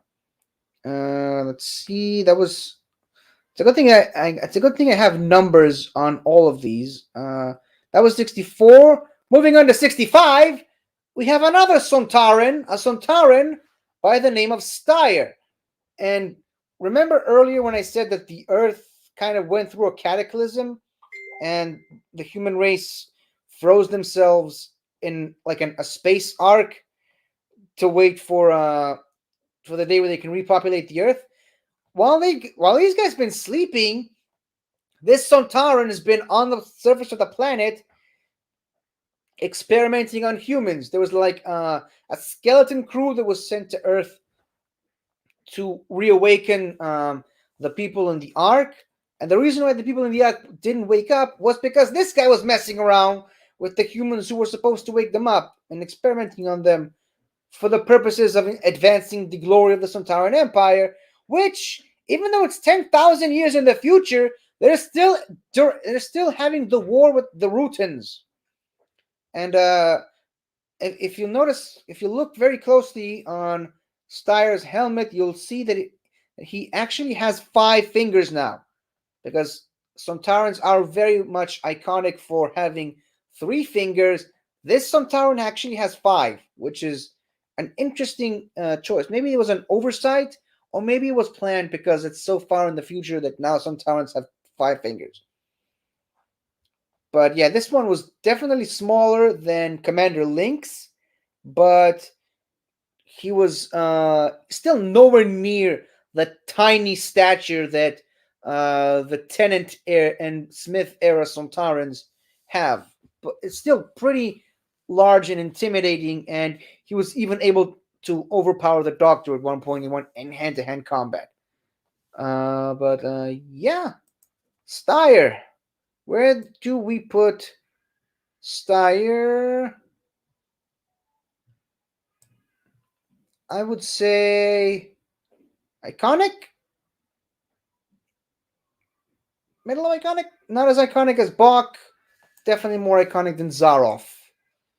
Okay, that was 65. Okay, 66. This is a big one. Hold on. Let me just read the comments first. Yep. Sonta ha! Sonta ha! Definitely I put him in iconic. But yeah, okay, so this is the big one. Or rather a big one, I guess. This is a big one. We have Nider. Now, just by looking at this guy, you may think he looks like a pseudo Nazi type figure. And you'll be correct on that. This guy is Davros's right hand man, Davros's second in command in the Khalid war effort against the Thals, right at the tail end of the Thousand-Year War, which resulted in the creation of the Daleks. This guy, I mean, everything Davros needed, this guy was there. He was, I wouldn't call him a servant. He was like a character in and of himself. Like, he's every crazy scheme that Davros had, no matter how wacky it is, no matter how much it involved killing his own people, neither followed Davros. I wouldn't say blindly, but out of sheer loyalty to Davros and sheer determination to the Khalid cause of victory over the Thals. And yeah, this guy, if Davros is an S tier villain, Nider is definitely an elite level villain, possibly even above Warlord Tagana. Yep, that was Nider. Next, we have these guys, the Vogons, the Vogons. I don't remember what they are. They live on this planet called Voga, which is, I wouldn't even call it a planet. It's more of a planetoid. It's an asteroid. They're enemies of the Cybermen, mostly because that planet has a huge, rather the planetoid, I should say, has a huge deposit of gold. And in the classic series, the Cybermen were allergic to gold for some reason. I don't know. Maybe it's because it's non-corrosive or something like that. But at that time, gold was the Cybermen's main weakness. It was like the Cybermen's kryptonite to a point. And you'll notice that there's the seal of Gallifrey behind him and on his clothes. Here's the thing, that symbol that you see on screen was actually the symbol for the Vogons before it became the main symbol of Gallifrey. I don't even know how that happened. I'm guessing just the showrunners saw this symbol in this episode, Revenge of the Cybermen, and they really, really liked that symbol, so much so that they actually went ahead and retconned it and made it the actual symbol for Gallifrey, for the Time Lords. It's a weird origin story for that symbol, but for that reason alone, I wouldn't necessarily say that they're forgettable. I would definitely say they exist. If for no other reason than for the symbol and for being able to give the Cybermen a hard time. And yeah, next we have Anti-Man. It's an antimatter monster. There's like I can't even remember the name of the episode. It's so forgettable. But it's wait, hold on. Didn't I miss something? Nope, nope. I remember. No, it's not. I remember where I got confused, and we'll get to that. But yeah, the Doctor and Sarah Jane traveled to the edge of space, where it was possible to travel from our main universe into an alternate universe of antimatter. And one of the main humans got a little too close to the antimatter in that universe and sort of became Anti-Man. Sort of he exists and doesn't exist at the same time, and the perfect combination of matter and antimatter. He had to kept he had to keep making a concoction of just radioactive chemicals and drink it just to sustain himself. Otherwise, it's a very forgettable episode. I mean, it's got a very cool name, Anti-Man, but other than that, yeah, it's a thing. So suppose I put them at the bottom of the question mark tier, and I'm going to put them alongside this thing, which is an antimatter monster. I guess the only reason it's not as forgettable as you might think is because Sarah Jane actually makes a reference to this monster in School Reunion when her and Rose are trying to one up each other, saying that each of them saw stuff the other wouldn't believe. But, it's an antimatter monster and it's very forgettable for me personally. So I'm just going to go ahead and put this thing right here at the bottom of Doctor Who question mark, because now we have reached yet another potential S tier villain in Sutek the Destroyer, last of the Osirans, basically the origin of the Egyptian god Seth, and potentially the origin of the name Satan. This is basically, I mean, you know how they always say that the pyramids were basically built by aliens? Yeah, this is that alien that they're potentially referencing. Yeah, Sutek the Destroyer of the Osirans, which kind of sounds like Asarians. Get it? But yeah, this guy, I mean, it's a god level. It's a god level villain. He, without you're only seeing him sitting down, which actually fits very well with the Egyptian motif. And if I could get another picture that shows a close up of its face, you'll notice that there's a huge Egyptian inspiration of it, right down to the eye, to the markings around the eye. But yeah, he inspired Egyptian gods, and I said he's sitting down. He can do so much just with his mind, just by sitting down, not doing anything, and he really makes the Doctor helpless up close and personal with his telepathic and psychic abilities. This is a god tier Pokemon. Sorry, I keep saying Pokemon for some reason. This is a god tier villain for the Doctor. I'm sorry, it deserves a spot right up, even above the Great One. All praise to the Great One, but I would even say even above Kronos. Actually, not maybe. Let me just put Kronos there. But every great god needs a few underlings, which is where these guys come in. Some more Osiran mummies, which, speaking of Sarah Jane Smith referencing stuff that Rose might not understand, the first thing she brings up is mummies, which are these guys, the Osiran mummies. They're mummies, and they they bring up the familiar quiz of one will tell you the truth, one will tell you a lie, and only the truthful one will give you the path that you need. It's you know the one. It was in Jim Henson's The Labyrinth with Sarah Connolly and David Bowie. You know the one I'm referencing, right? But yeah, they're mummies, and they're basically there to do grunt work for Sutek because Sutek can't really leave his chair too much. I'd say they put him here in the bottom of the trash. Okay, now here's the one I thought I skipped, but didn't. This thing, it's an android in an episode where unit personnel were being replaced by androids, including the Brigadier and Harry Sullivan, which the Doctor gets into a fight with android Harry Sullivan, which is easily the most badass that Harry Sullivan has ever looked in his entire life.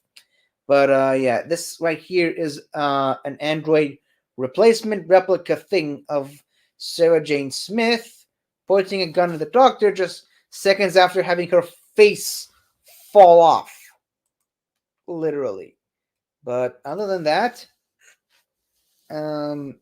they exist. So I'm gonna put them here. Not particularly memorable. I would even go ahead and put them in trash. The very bottom of trash, if you like.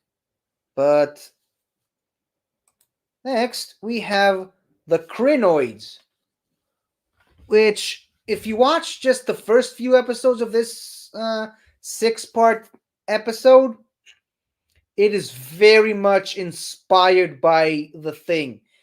Not the movie, because the movie came out after this episode, but both the movie The Thing and this episode. That's a conversation I had with Taco in another setting, but both of these were inspired by a novella from the 50s.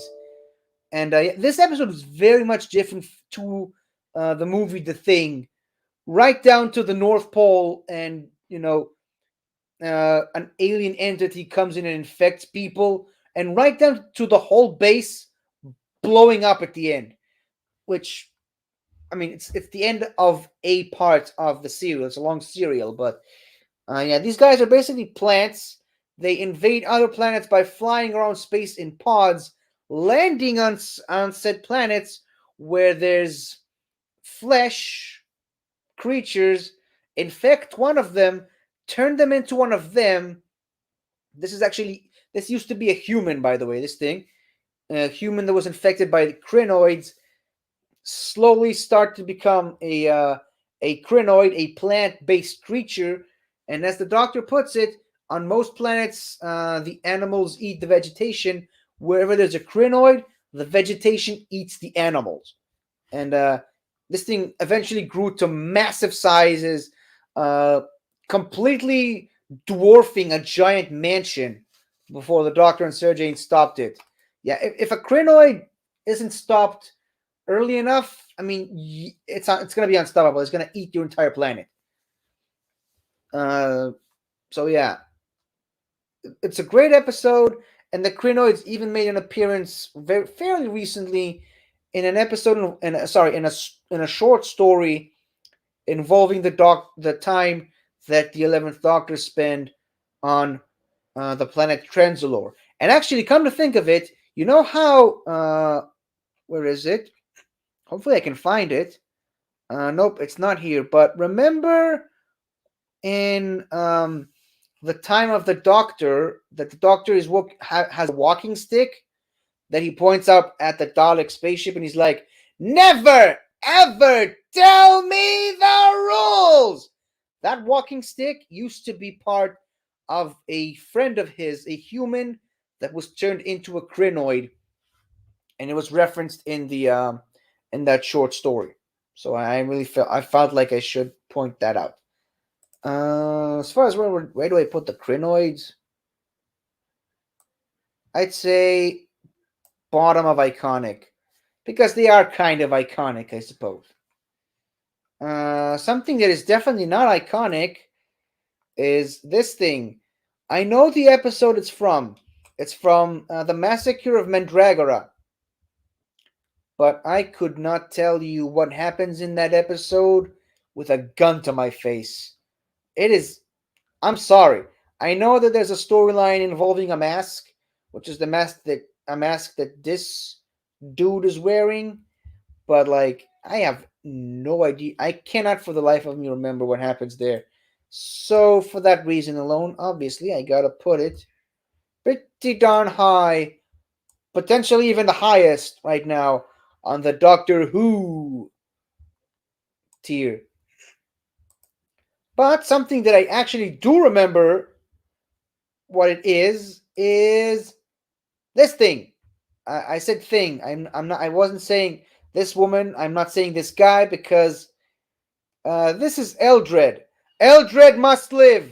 This is from the Hand of Fear, which is officially the last time Sarah Jane Smith traveled with the Doctor, specifically the fourth Doctor. This was the episode she decided to go back home, uh, during which they arrived in an archaeological expedition where she encountered a severed hand, which is where the name of the episode comes, the Hand of Fear. She encounters a severed hand of a long deceased warlord named Eldred, and Eldred kind of copied her appearance, mixed it up with his own appearance, arriving in this creature, which is a sort of half female, half stone golem thing. Eventually, later in the episode, Eldred got his old form back, and he was in his old form. I chose to go with this picture because it's very hard to work out where Eldred's face is when he's back in his origin form. So I went with this female version of Eldred who must live. And well, I would say it's a very iconic character. I mean, it's an episode that inspired a catchphrase, which I've been saying several times. Eldred must live. Wouldn't call it too iconic, but it's iconic enough because it's the episode where Sarah Jane left the Doctor. So it's pretty iconic, in my opinion. Right next, we have a Time Lord by the name of Goth, who helped the Master orchestrate the assassination of the newly elected president of Gallifrey in the hopes that he would become the new president of Gallifrey, but obviously the Doctor interfered. He tried to kill the Doctor in the Matrix, but failed, obviously, and causing the Master to call him a craven-hearted, spineless Ponto. So, wouldn't necessarily call him iconic in any means, in any way, shape, or form.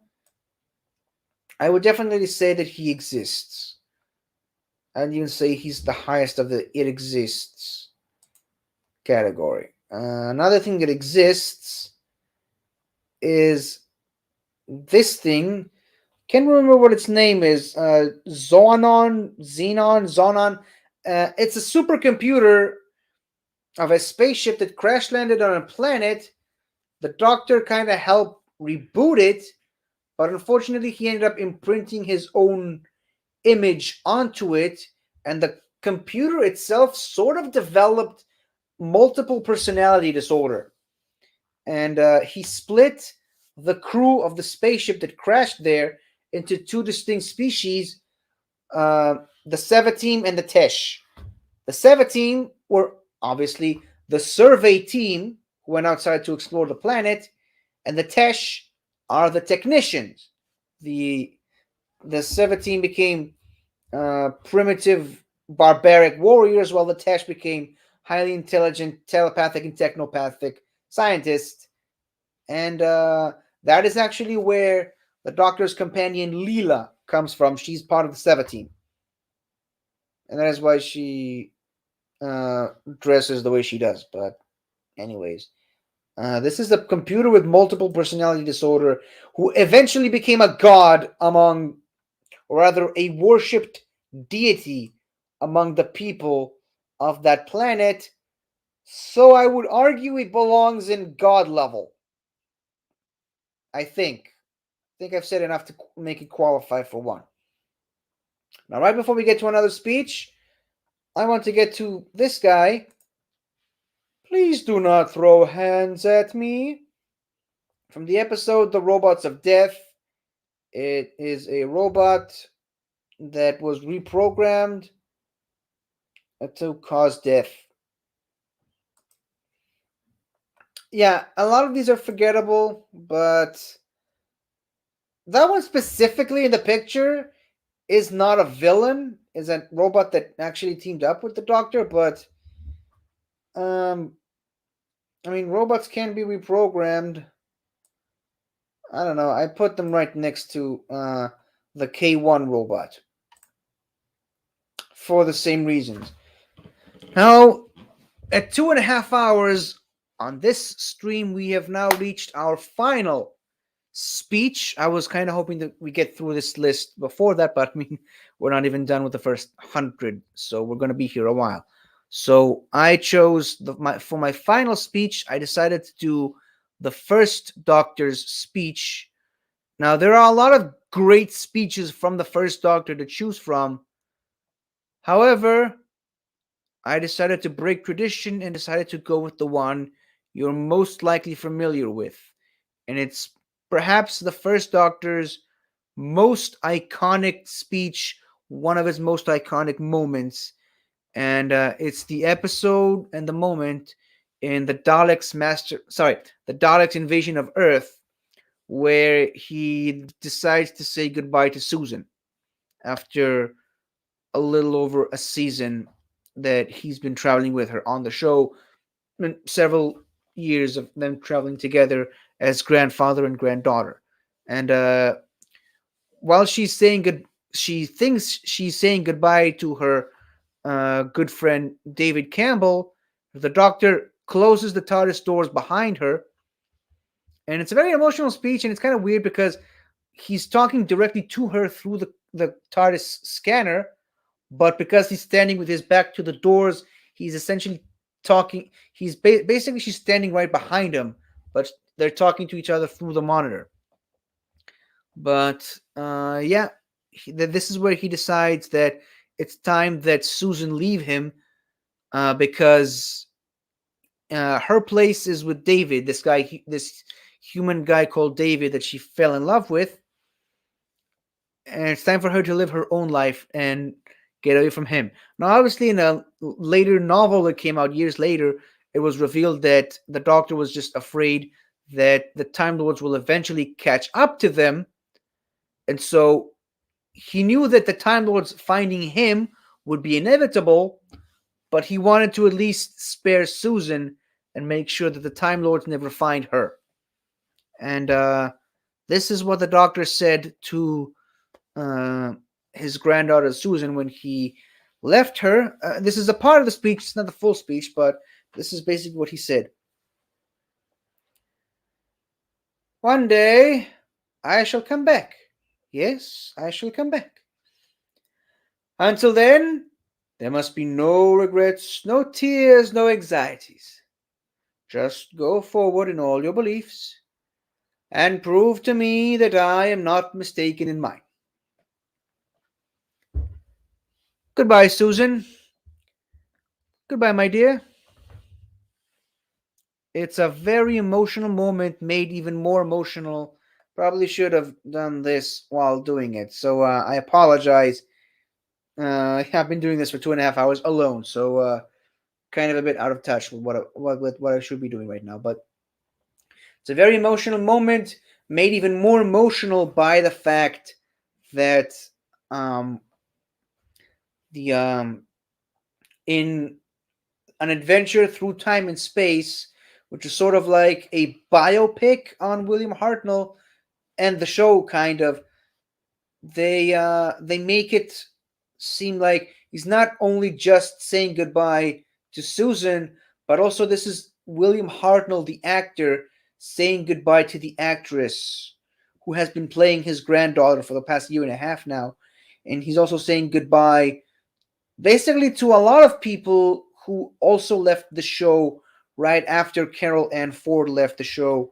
He's saying goodbye to Verity Lambert, who was the producer who really got him to stay on board with the show. He's saying a goodbye to a lot of higher ups at the BBC who he has worked with on the show for months now. So that I highly recommend watching An Adventure Through Time and Space. It's a very enlightening um, piece on the early days of the show. And now we're back to this. With no more speeches to distract us, we can hopefully get through this much faster. And oh boy, I'm glad I got all the emotional stuff ahead of us right now, because right now this is where we kind of reach a pretty difficult and problematic part of the show with a lot of people's favorite episode, but like I said earlier, a lot of those really good episodes of Classic Who suffer greatly from racism, and here is one of them, and not just one of them, considered to be the most racist episode of Doctor Who of all time. The Talons of Weng Chiang, and we open up the first of several potentially racist yellow face characters with Mr. Sin. And yep, right here you can kind of tell that this would not fly today. This is kind of, it's really bad. It's really really bad. Like I said, a lot of the really good episodes suffer from great storytelling. Just the, there's a lot of racism in it. This guy right here, Mr. Sin, it's basically Chucky in Doctor Who form.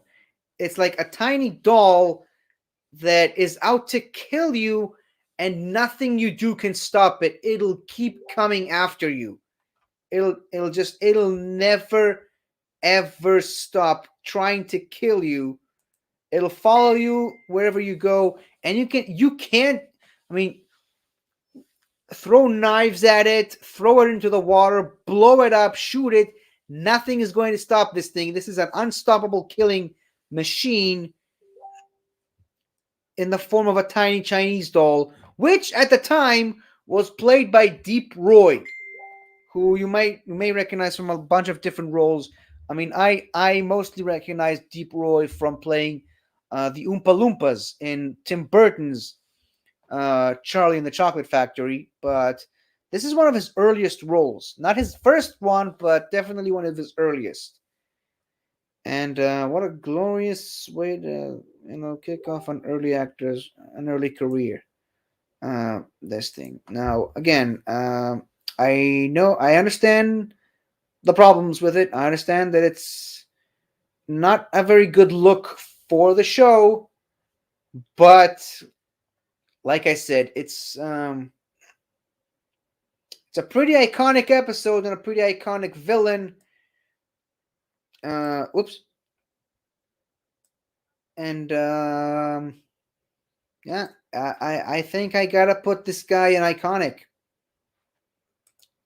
Everything that comes with it, and I'm sad to say that we're really not out of this just yet, because in the same episode we got Mr. Sin. We also got Lee Sang Cheng. This is where the yellow face is really starting to get noticeable. He's a con man, con artist using Asian magic tricks to fool people into a false performance. He's also hypnotizing certain people. Yeah, like I said, a lot of really problematic stuff. Let me just get this thing off the screen for a second. I mean, this guy. I mean, he's a lackey. He's working for someone, but he's still displaying tremendous amounts of human garbageness, and even the fact that it's basically a yellow-faced character. I'd say this earns him a spot pretty darn high on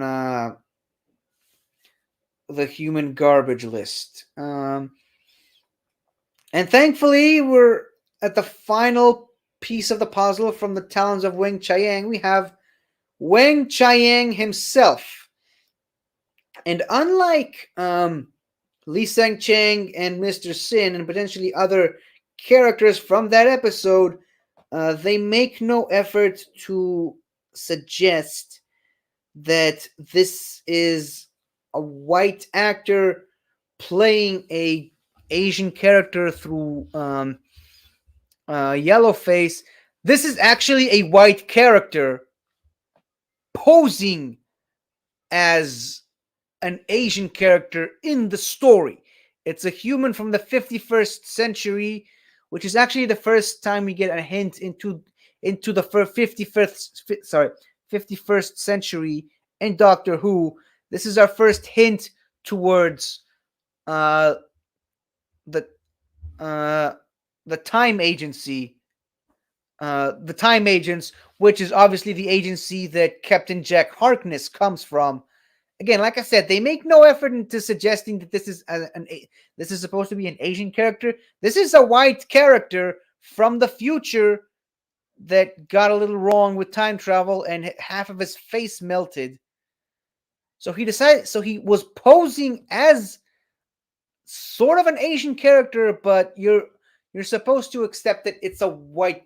It's like I said, it's a very complicated episode with very problematic issues about it. But this guy, Magnus Creel, who went under the pseudonym Wang Chiang,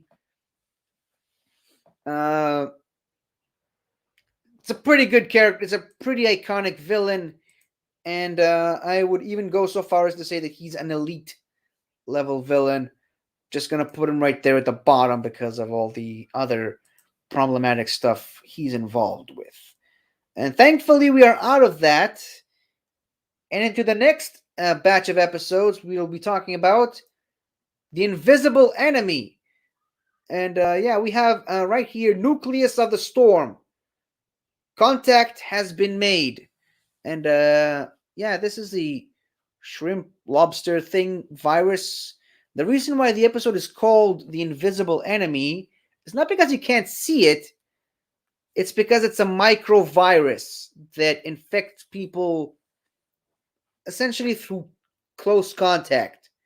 That's why it's invisible. It's not because it's unseen, it's because it's tiny and it just spreads out through human brains, I guess. And at one point, the Doctor and Leela have to clone themselves and shrink down to microscopic size, enter the Doctor's body to try and get this guy out of it. It's a very clever take on the whole. Let's shrink the person down to cure the illnesses from the inside motif. But yeah, other than that, really the only thing that this episode is memorable for is that it's the introduction of K9. So that's something, I guess. So I wouldn't necessarily put it too low on the list. I would probably say that it's a trash, but not too big of a trash because it gave us K9, one of the best companions ever. Oh boy, I was wondering when we get to this guy. Yeah.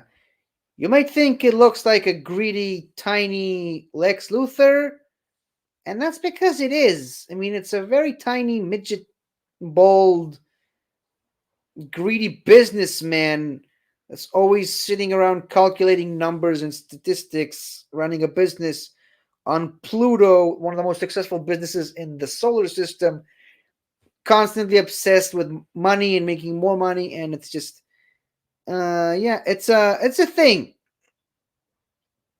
This guy. I'm now noticing that I accidentally skipped something, but it doesn't matter. For now. Yeah, let's just rank this guy so we can move on. It's a memorable episode, but I mean, this guy, I suppose him being the leader grants him. I think this might be the highest. Actually, no, no. I'd say human garbage just about covers it, even though it's not really a human character. Okay, so this is the one I skipped accidentally. The Fendal. And if you don't know what a Fendal is, um, this is basically, um, how should I put this? Human religion and mythology talks about mythical monsters such as demons and goblins and the devil. All right, this is what human religion talks about: the devil and his followers and demons and Mazikins and all sorts of dark Chernobog and all sorts of dark creatures of the night. The Fendal is a creature from ancient Time Lord mythology. This is basically the creature that the Time Lords are afraid to face. Doesn't do much in the episode itself, but I mean, I think that alone should put it at least at the bottom of God tier. Am I right? Like I said, it doesn't do much, but it's a creature that all Time Lords fear. That's gotta stand for something. And next, we have what I like to call the penis heads. These guys, I honestly, it's from an episode called Underworld, and I do remember the episode, but not for these guys. I don't particularly remember what these guys do in this episode. They're pretty forgettable villains, so let's just put them in the Doctor Who tier and move on above the space pirates. Where's 66? 86? Sorry. Oh yeah, this guy, the Graf Vindicate, or rather the Graf. Sorry, the Graf Vindicate. It's I always kind of jokingly like to say that nobody makes a fool of the Graf Vindicate and lives, but that's really all that's really memorable about this guy is that stupid line that he makes um, when he's being duped into giving away a powerful artifact from his homeworld. Aside from that, it's pretty forgettable, and really, I'm the only one that remembers this guy. So I'm gonna put him at the bottom of the forgettable list because I do remember him, but not for the reasons you would like to remember a character like that. Next, we have this guy. Can't remember his name, but he's a pirate captain in a pirate planet. And when I say pirate planet, I don't mean a planet of pirates. I literally mean a planet took over another planet. It's a little complicated to explain, but yeah, you can kind of see that he's a pirate or cyborg-ish, very similar to the Long John Silver character from Treasure Planet. He's even got a parrot. I don't know if you guys can see that thing right at the corner of the screen. It's a parrot. It's a mechanical parrot, which actually dies during the episode, and there's a pretty emotional moment where he cries for his dead mechanical parrot. That's it. I mean, last time we made a tier ranking list, one of the tiers, or actually the bottom tier, was dull, boring, and tedious.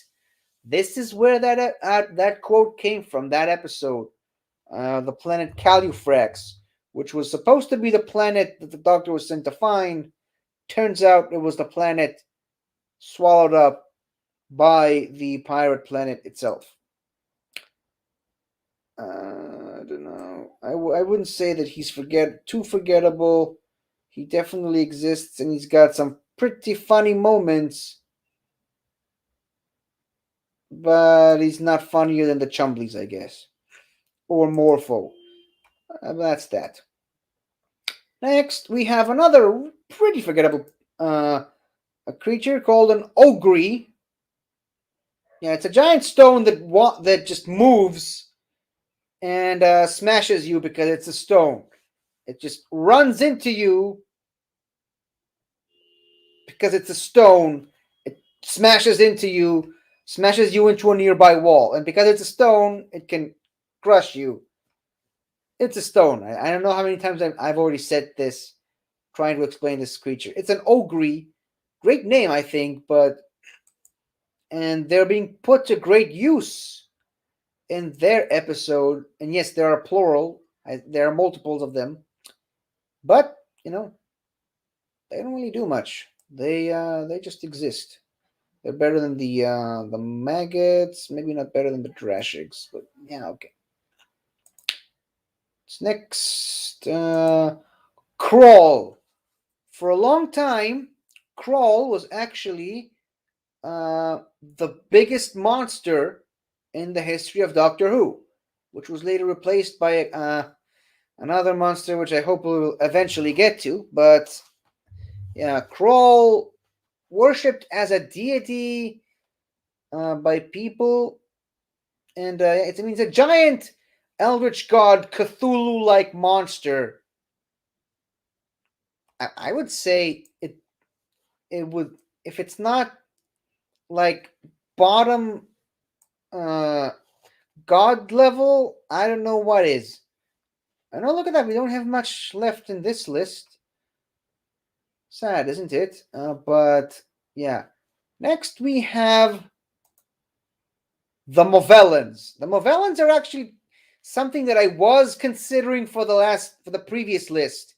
Remember when I said earlier that the mechanoids are one of only few races that actually gave the Daleks some trouble? These guys also did that, and they almost beat the Daleks at one point. They're robots, they're computerized creatures, but the thing is, they developed a powerful virus, which turned out to be lethal to the Daleks.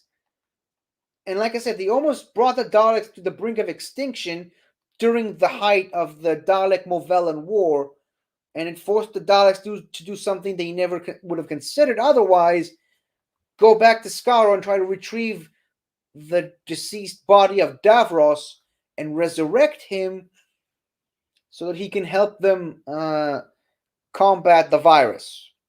But yeah, other than that, we do see them briefly in the first episode of Capaldi's last season, but that's mostly because um, Stephen Moffat um,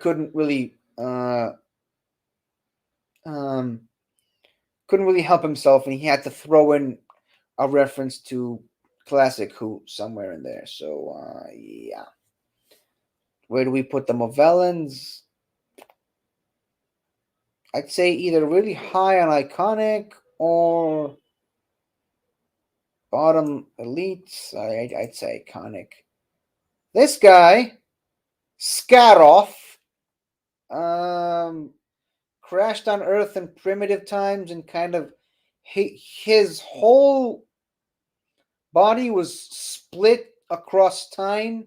He became thousands of different versions of himself, very similar to what happened to Clara in the name of the Doctor, where she jumps into the Doctor's timeline. She got split into a billion pieces, scattered across the Doctor's timeline, saving him in certain areas. This is kind of what happened to this guy in primitive times. He did every important part of human advancement. He discovered fire. He invented the wheel. He basically invented everything important and worth noting. So basically, according to that episode, human advancement owes everything it has to this guy. And it's still to this day, I believe, the highest viewed episode of the show of all time. Not the least of which is the fact that it also features a cameo by John Cleese, but I mean, most people like that. I'm not too big of a fan of this guy, but I'm able to recognize his iconic status. So right up there with the Movellans, I guess. Now we actually have a bit of a problem, and that problem being I no longer have any more space to put any um any images. And I'm not just talking about the T ranking list. I'm talking specifically about um brands. Like as I said earlier, there's a maximum of about 100 images that you can put in brands. I suppose I should have thought of that before, but now I'm being forced to delete all the images I just showed you from brands so that I can have the space needed for new ones. And I don't know about you, but something tells me it's going to take a while. So, how about this? I'm going to add the last couple of images I need to finish off this list and just continue to erase them while I'm talking. Maybe hopefully I'll get caught up on my with myself to the point where I can just as soon as I stop showing off a picture, I can immediately delete it. Okay? Now I stopped at around 90, 91 I should say. So, let me just upload a couple more.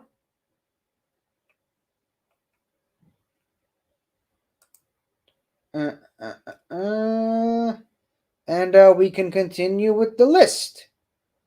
Okay, we're up to about 100 now. And the next one we're going to be discussing is, oh boy, disgusting might be a better word for it. The creature from the pit. That's the name of the episode, and that is really the only name I can give to this guy. It's a creature from a pit, obviously. And there's a really interesting form of communication with this guy. It can only speak if it has this metallic symbol on its blobulous body,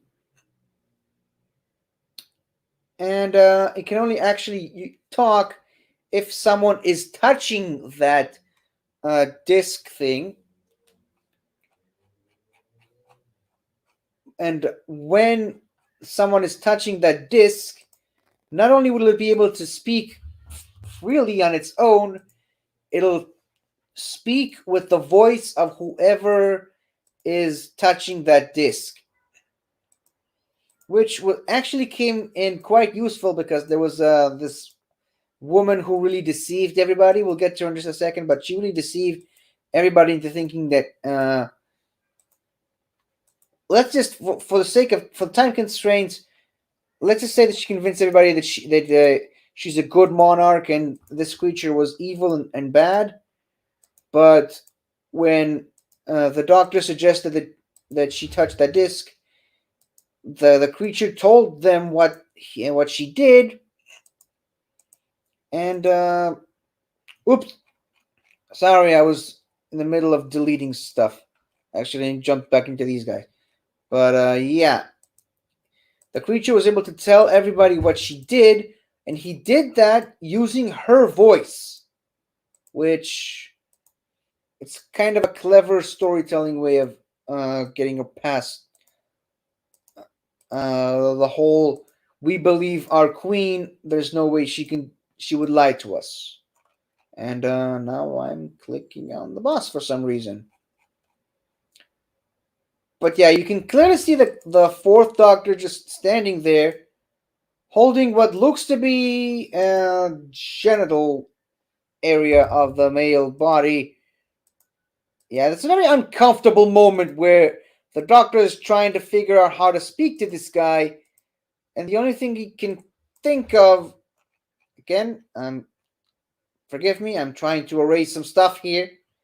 The only thing you can actually think of is to grab this penis looking thing and blow into it. And there's actually, when I looked at pictures for this tier ranking list, there was a lot of pictures featuring that, and I specifically tried to avoid putting that on screen. In retrospect, it would have really helped me explain the scene a little better, but I'm glad that we don't have that image to show on screen. As far as where do I put it, I mean, hold on. The answer is pretty obvious. I mean, wouldn't you say? He's in the no villains category, right up there with Agador. Next. Well, we were just talking about her. This is her. And right there you can see that circular disc that you need to touch the center of it in order to allow the creature to speak. Weird way for evolution to work with these creatures, but hey, that's just the way it is. And you can see the doctor forcing her to put her hand on the disc so that the people can hear. Sorry, so that the people can hear the creature explaining what she did using her voice. And well, that's really all there is to it. I mean, she did that just so that you can keep the throne stay in power. So I guess right up there with Caesar Nero in the human garbage category. Next we have these guys from. I know the episode. It's Nightmare of Eden, but like a lot of the other episodes I talked about today, I could not tell you what happens in that episode with a gun to my head. So maybe even less than the Massacre of Mandragora. But okay, what's next? Naimon from the Horns of Naimon, worshipped as a god, and that's really all I can remember about this guy.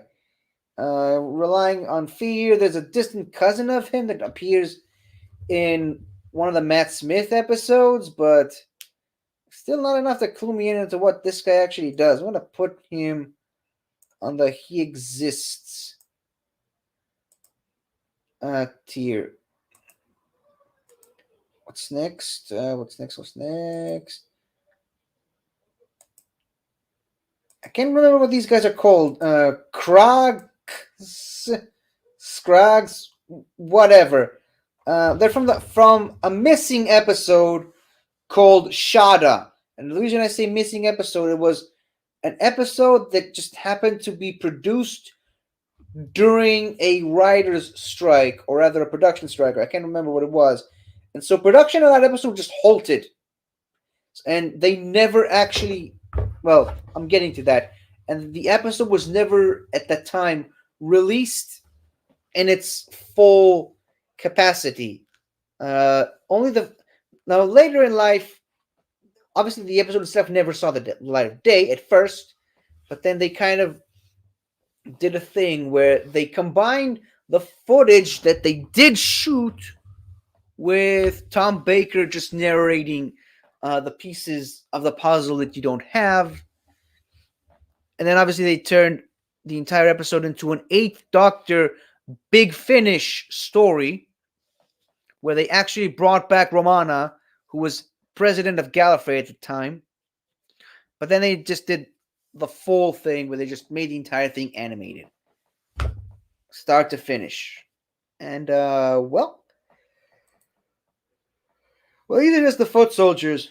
So, wouldn't really call them anything special. I'd put them the low trash area. Oops. Clicked on the wrong thing, which just served to remind me how much more of this we still have to go. This is Professor Cornelius, I think, from Shada, that episode that was halted during production. Turns out he's a kind of a Time Lord prisoner of war, or rather, just Time Lord political prisoner, I guess, charged with multiple genocides, I think, that somehow escaped Gallifrey and landed on Earth and, well, started a new life, I should say, as a human professor of an academy. I mean, he tried to be good, tried to do a lot of good, but the guy still has a past behind him, so, hmm, where would it fit? I'd say at the bottom end of trash because, again, he's not too bad, he's not too good either. He's just there. Then there's these reptile sort of lizard iguana things from the Leisure Hive. I know the Leisure Hive. I like the episode. It's just I don't particularly remember what these guys do in that episode. I don't really remember these guys in this episode too much. Obviously, it's iconically the episode where the Fourth Doctor really ages up by about 100 years. But again, that's not really enough to go on. So I'm gonna put these guys in the Doctor Who category. Right up next, we have Meglos. And yes, this is actually Tom Baker as a cactus. It's a. Hold on. Do we have it here? Nope. We don't have the cactus gif. Shame, really, but yeah, it's a cactus life form that takes the form of other beings. Specifically, in this case, the Fourth Doctor, in order to fool this planet of religious women or something like that.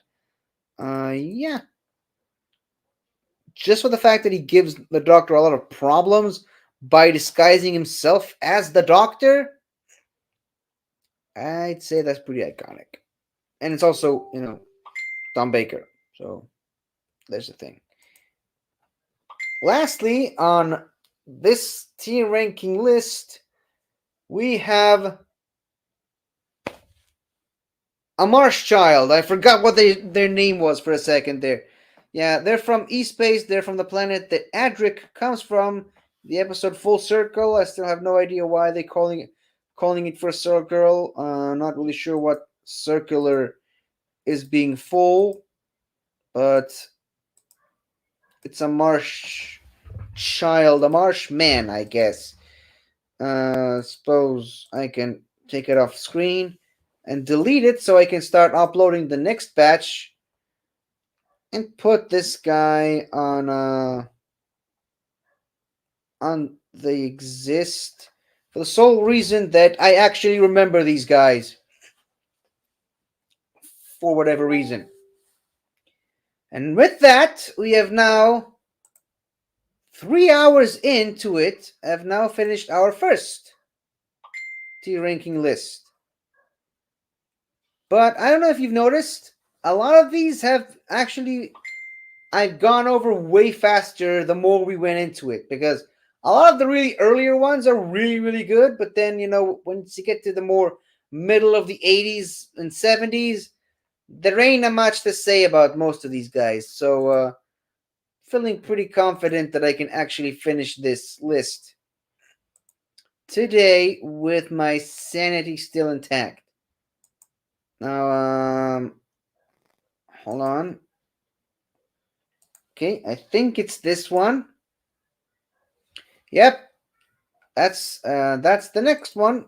Probably should have gone ahead and added the other pictures into the brands. Okay, let's start with these ones.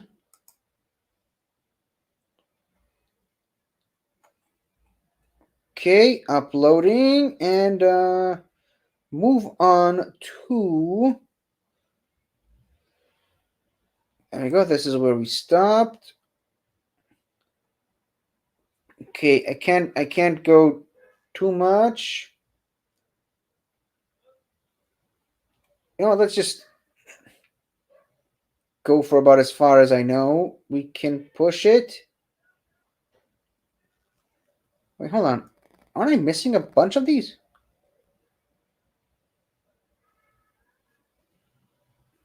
Well, I suppose not. Just gonna do as much as I think I can.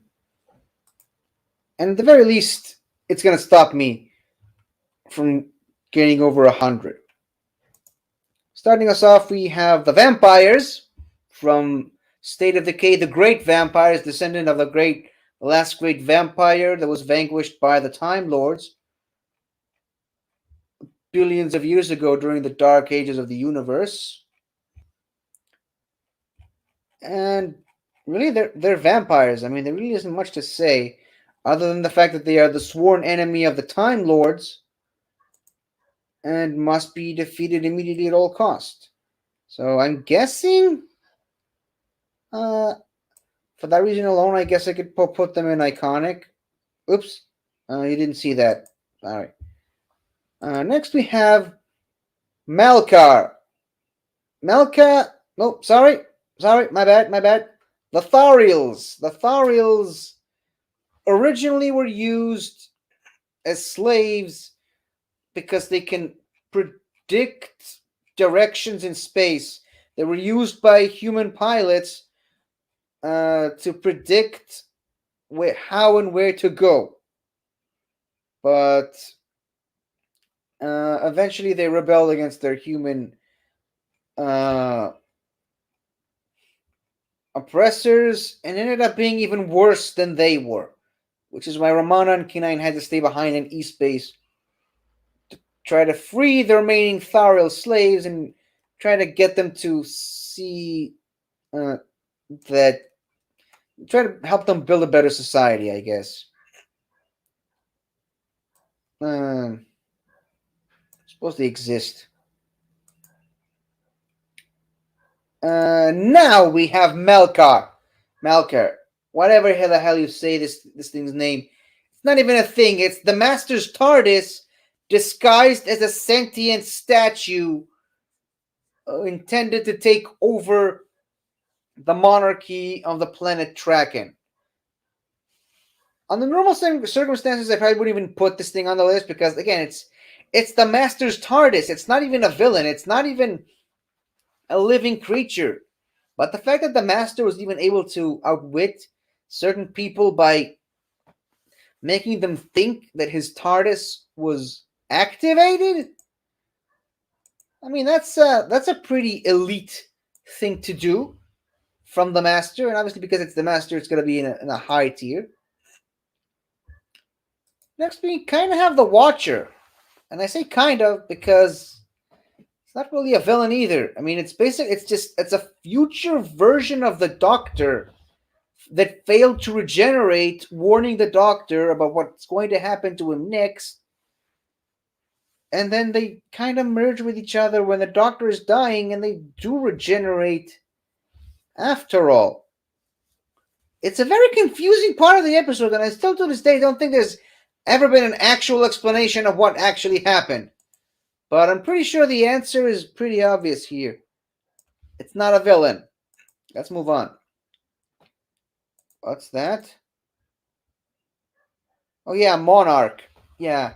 This guy thinks he's a god tier, but really, I mean, he's just a very highly elevated version of human garbage. He thinks he's God. He thinks he created the universe. That's why he's traveling with a lot of androids of people he's stolen. And he's doing a lot of what he can do with the help of his two main associates, Persuasion and Enlightenment, who, as you can see, they take on human forms. It's a very cool effect that they ask Tegan to show them what humans wear on her planet, and she's just drawing these two random people, man and a woman, and then Enlightenment and Persuasion just take on their forms. I mean, just like that. It's a pretty cool thing but they're at the very core, they're just grunts for Monarch. So I would put them below Monarch himself in the trash tier. Next, we have the Pteroleptals, which are said to be a pretty peaceful race.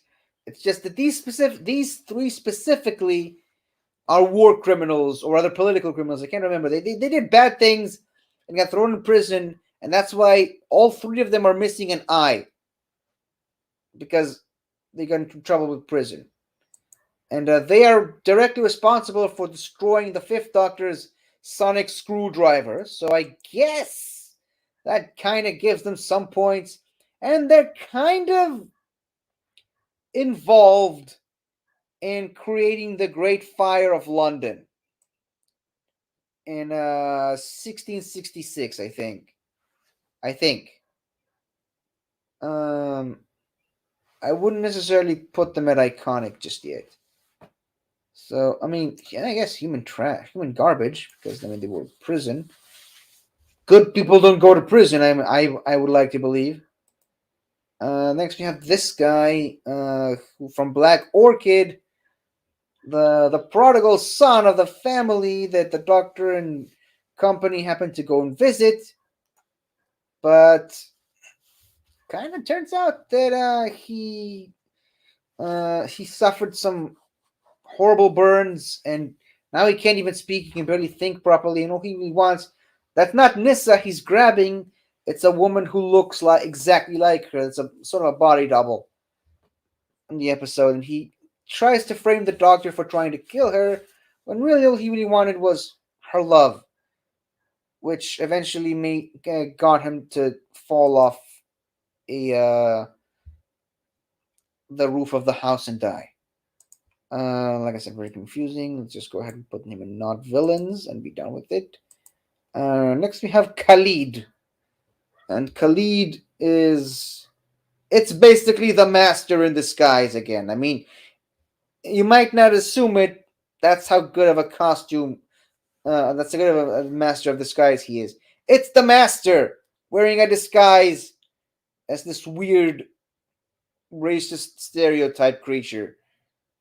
Trying to hide away from the Zerafin.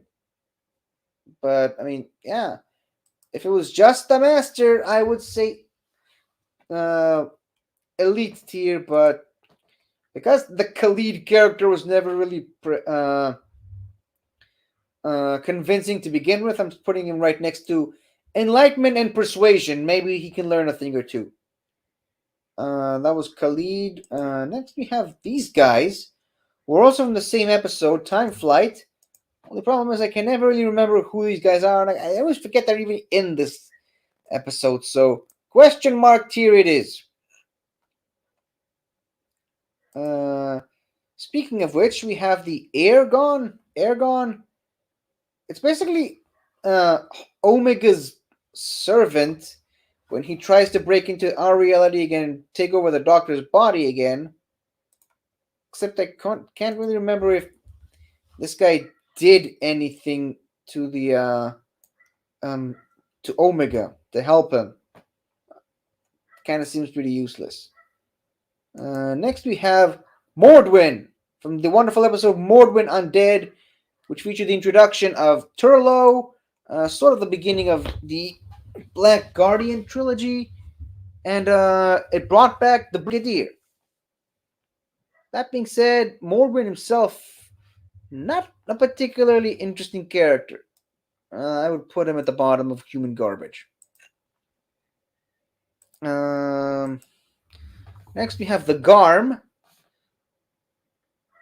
Only thing I can say about this guy is that he's not a villain. I mean, he was looked at as a villain, but really he was just a kind-hearted, gentle giant that really wanted to help the people who suffered from the Lazarus virus to recover. So let's just put it here. I keep going back to the other tier ranking list. Next, we have the Eternals, not the Marvel's Eternals, the Doctor Who version of Eternals, androids that just happen to live forever and get to experience everything that that the universe has to offer. I would say they exist. However, their oops, that's the spoiler. Sorry. However, this Eternal specifically, who's part of the race of enlightenment, would do anything to win, and she blows up other people up. Okay, so there's a race across the solar system. Whoever does the finishes the race first gets the prize of enlightenment. And this female Eternal is willing to do anything to win, even blow up other ships with a special weapon that she's not supposed to have. So I will put the rest of Eternals down there, and I suppose I could put her. I can see her in human garbage, even though she's Eternal. Now we can get back to this thing, a Raston warrior robot, only seen once in the Five Doctors, ripping Cybermen to shreds, almost literally. The Doctor himself calls it the most perfect killing machine ever devised. It moves with the speed of thought and has endless weapon built into its armor. And yes, it really does look like a regular man in a silvery suit. Let's just get over it, guys. Trash. I don't know. And what's next? What's next?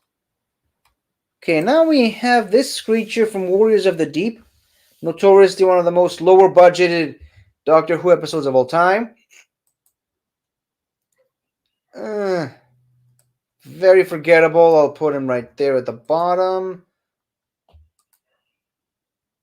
Oops, not a spoiler. Right next to this thing from The Awakening, another episode I could not, with a gun to my head, tell you what happens there. I think there's a ruined church, and something is living under the ground. Something is awakening. I don't know. I put them both side by side each other with in the question mark tier. Okay, we've done this. Now, Trektators. I definitely remember them more than the other ones, but not too much. I mean, they're the current inhabitants of planet Earth in the future. They're trying to kick humans out of their planet because it's theirs now. Something like that. I don't know. I'd say they exist. I know enough about them. Okay, Jack. Can't remember what his full name is, but he was poisoned by Spidroxtoxima and is the reason why the Doctor even knows where to find the cure for it, which he inevitably gives to Perry but doesn't have enough for himself, causing him to regenerate. Caves of Androzani is a great episode. I would definitely put this guy in iconic alongside Morgus, his arch nemesis, who's running the main oil production thing. But I would definitely put Jack above Morgus.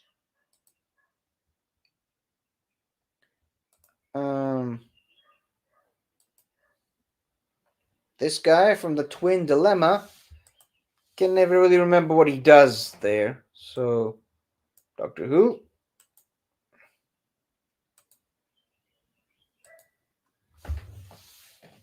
Now, these things, I do believe the Cybermen take over their planet at some point. And that's about it. I do remember that they're very much good guys. So, putting them in the not villains category for obvious reasons. What else? What else? Yeah, you can't tell I'm getting tired, right?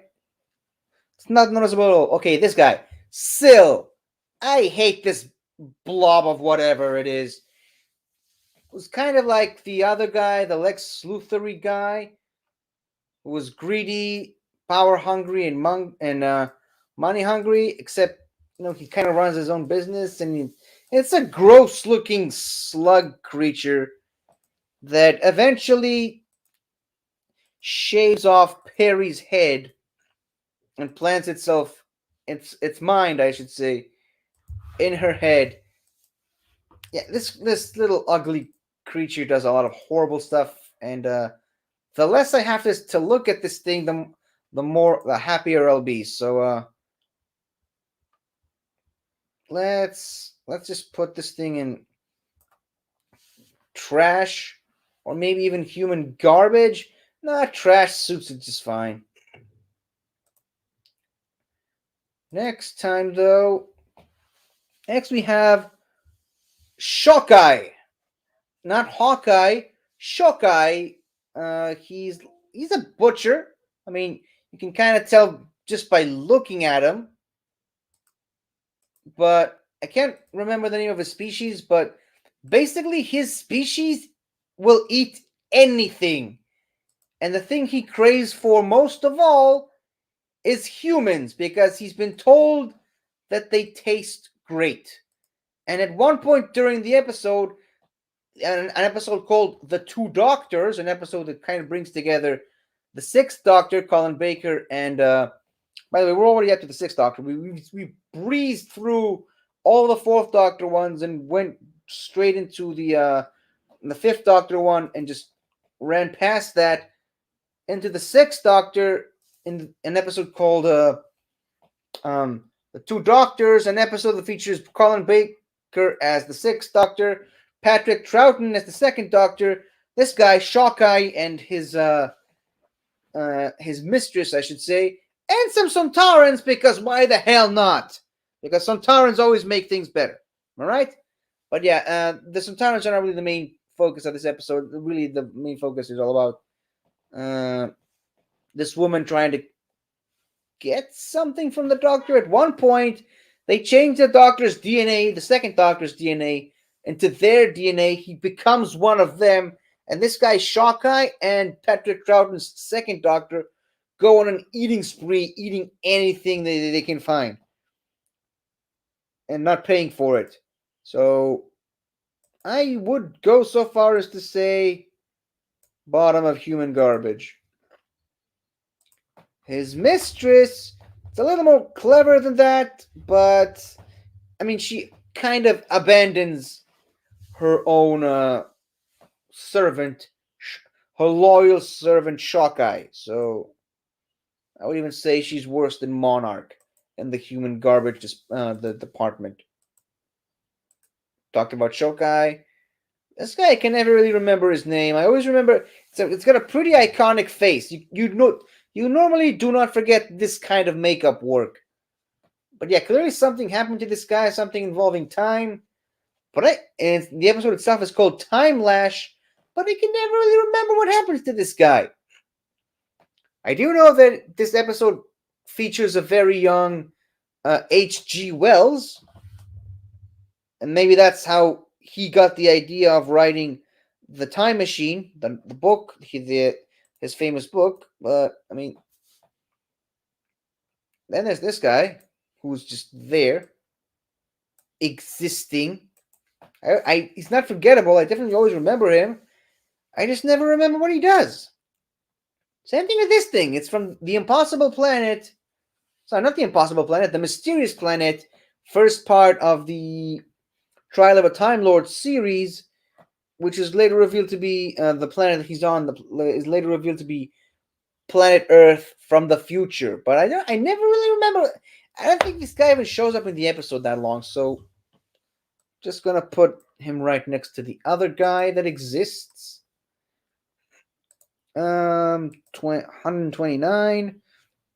The Vervoids. Aside from looking like female genitalia, these guys are just sentient plants taking over a spaceship that the Doctor and Melanie happen to be on very sneakily. They're taking over.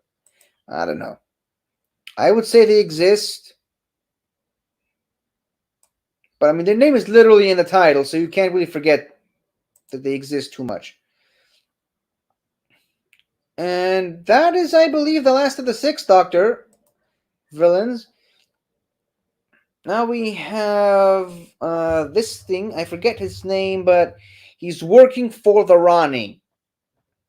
So, any ally of the Rani is an enemy of the Doctor, and therefore trash. Actually, you know what? Well, I wouldn't necessarily call him iconic, although you do see him during the sixth Doctor's regeneration scene, so should probably put him a little bit higher than that. And next, okay, finally we have someone I'm actually excited to talk about, Cragnon, the great architect who built the great hotel known as Paradise Towers, and kind of put his own consciousness into the central mainframe of the hotel. So he's kind of running the hotel from behind the scenes. He built a hotel for humans, but he never actually intended humans to live there. He kind of wanted to build the hotel for the sole purposes of building the most advanced hotel in the galaxy. And then when humans started showing up in the hotel to, go on vacation or even live there, he got really mad and shut it down, and it became like a city inside the hotel. It's a very fascinating episode. I love the episode. And then he transplanted his own consciousness into the body of this guy, who's like the head of the security guards in the hotel. I mean, I would put him in elite. Like, this guy's an elite level villain. Like, come on. And I love him. Next, we have Gavrok from everyone's least favorite episode, Delta and the Bannermen. Now, I don't know about you, and I don't care. I love this episode. You can hate on me all you want. You can call me stupid all you like. I fucking love Delta and the Bannermen. Sue me. I like this episode. Not particularly for this guy, which, by the way, I just found out while researching these pictures. It's played by the same guy that Darth Vader chokes in A New Hope. You know, the guy that Vader just chokes him, and then Tarkin was like, enough of this, Vader, leave him, and he just drops his face on the ground. Yeah, same actor, which is kind of cool like that. But yeah, I really like this episode. Not particularly for Gavrok, but I'm willing to give it iconic status. Enough. This guy from the episode Dragonfire, not really 100% sure what this guy does. Again, the Seventh Doctor is usually when I start to, drift off. Not really paying attention too much. But, yeah, this guy was in the episode that introduced the companion Ace. He trapped a dragon in a world of ice, which is actually pretty cool. And he only can live in ice. He's lived for like 1,000 years or something like that, and he's found a way to keep himself young-ish. And then he dies in a very similar fashion to the Nazis from Raiders of the Lost Ark. Except instead of having his face melt, it's just the place just gets so hot, and he's so used to the cold that his skin just dries off and just starts to peel off his body. It's an incredible looking effect, and I'd say it's worthy enough to be an iconic, probably even above Morgus. And this is the dragon that he's keeping in that place, which I always somehow forget about. So put it somewhere the very top of the forgettable list. What's next? Okay, this is from the episode The Happiness Patrol. She's the woman in charge of, the Happiness Patrol, keeping people happy. And if people are not happy enough, she sends out her soldiers and they shoot them. Ish, I think. And I mean, just look at her. She's standing there on her little a golden throne with her little dog and that little pose that she's got. I mean, that's a Cinderella level villain right there. I mean, that's basically Cinderella's evil stepmother in the form of a Doctor Who villain. Human garbage, but maybe not that high. Okay. What's next? And in that very same exact episode, we also have this abomination known as the Candyman. Not the Tony Jaa Candyman. It's this robot android made entirely of candy.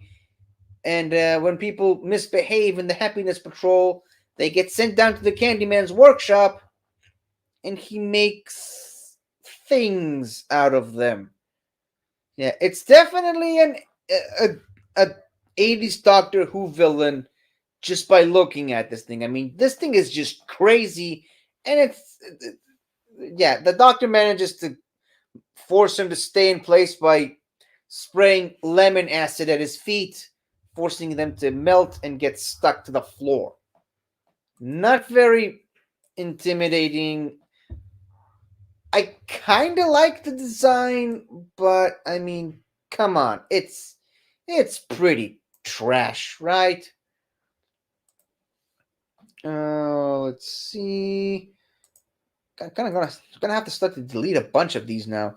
Let's see. Nemesis, an ancient Time Lord weapon that the Cybermen tried to acquire at one point during the Seventh Doctor's run in the TARDIS. I don't really remember that much about this this sentient weapon, except that it's really really powerful. It's really really fast, zooms around and killing people almost at the blink of an eye. So yeah, as far as the super weapon goes, pretty strong. And yeah, I mean, it was designed by the Time Lords. I don't know. It definitely exists. We're almost done with the what I call the dragging portion of this video, of this tier ranking list. And right up next, where is one? Wait, did I delete this thing by mistake? Oh, nope, nope, nope. Saved by the bell. And now we have the Gods of Ragnarok. I mean, they have the name God clearly in the name. They are from one of my favorite Seventh Doctor episodes, The Greatest Show in the Galaxy. And yes, that is the name of the episode. The episode is literally called The Greatest Show in the Galaxy. And I'm actually referencing this episode every time I'm doing a plug for the recap show. Whenever I'm asked to plug the recapping the past show of Doctor Who, I always say, I'm not saying that I'm recapping the past. I'm not saying that I'm recapping Doctor Who. I'm literally saying that I'm recapping the greatest show in the galaxy, which is a reference to this episode. And obviously none of my other co-hosts pick up on that this is actually in reference to the name of an episode because they never watched classic Who. But yeah, the greatest show in the galaxy, it's not really a TV show, it's a circus performance that these three are always overseeing and overlooking, sometimes in the form of a father, a mother, and a child, but this is actually their true form. And the Doctor somehow manages to outwit them and blow up the circus that they happen to be in. They are basically god level, I would say, but kind of bottom level. I mean, they're kind of infamous. The Doctor recognizes them straight away. That's gotta mean something, am I right? Also, in the same episode, The Greatest Show in the Galaxy, we have Mags. Mags is kind of an associate, a colleague of someone who's trapped in The Greatest Show in the Galaxy with the Doctor. But later in the episode, it turns out she's actually a werewolf, and the the guy kind of engineers a way for the full moon to come out, forcing her werewolf side, and she almost kills the doctor as a result. But eventually, he manages to talk through to her, and yeah, I would definitely say that she's not a villain. She's a good gal. She's a good girl. Actually, probably right almost at the top of not villains. Um, Next we have the Destroyer from from the episode Battlefield. Another episode I don't particularly remember too much. All I do remember is that it's an episode that brings back the Brigadier for his last official appearance on the classic show, not including the 30th anniversary special. A lot of people would say that he's iconic. I am not one of those people, but I guess I put him in iconic for that very reason alone. That he brings back the Brigadier, forces the Brigadier out of retirement. And next we have Control from, again, one of my least favorite episodes from the Seventh Doctor era. I mean, it's weird. It's an episode all about evolution, and unlike the mutant episode, I don't know. I never really liked it. It's an episode that really delves deep into Ace's backstory, but I don't know. Just something about this episode never really quite works for me. Maybe it's the haunted house motif of it, and I don't know. And I'm not a big fan of Control. I like the fact that she does get a happy ending at the end. She becomes human and runs away with people to start a new life. But for all intents and purposes, she exists. Definitely remember her more than the other guys I put below her. Then we have Light from the same episode, Ghost Light, and like he's Light. He's, I don't know. He's there. He exists. He's annoying. He doesn't like change. It's like, okay, did you forget which show you're on? I'm gonna put him at the bottom of the exist. Well, actually, you know what? Maybe because he is, technically speaking, god level character, I'm gonna put him in trash because yeah, he's a god level great character, but he's kind of trash. Then there's Fenric. Again, the Seventh Doctor episode is where I usually start to fall off. Maybe when I do my next rewatch of all of Classic Who, which I'm totally planning on doing, I'll try to pay more attention this time around. I hope. But yeah, Fenric, very old arch nemesis of the Doctor, who's been playing a very, very long chess game with him for a very long time, and just each side refuses to give in. I guess that's one way of putting it. But yeah, Fenric, I wouldn't say I would probably put him on an elite level because of how much he affects the Seventh Doctor.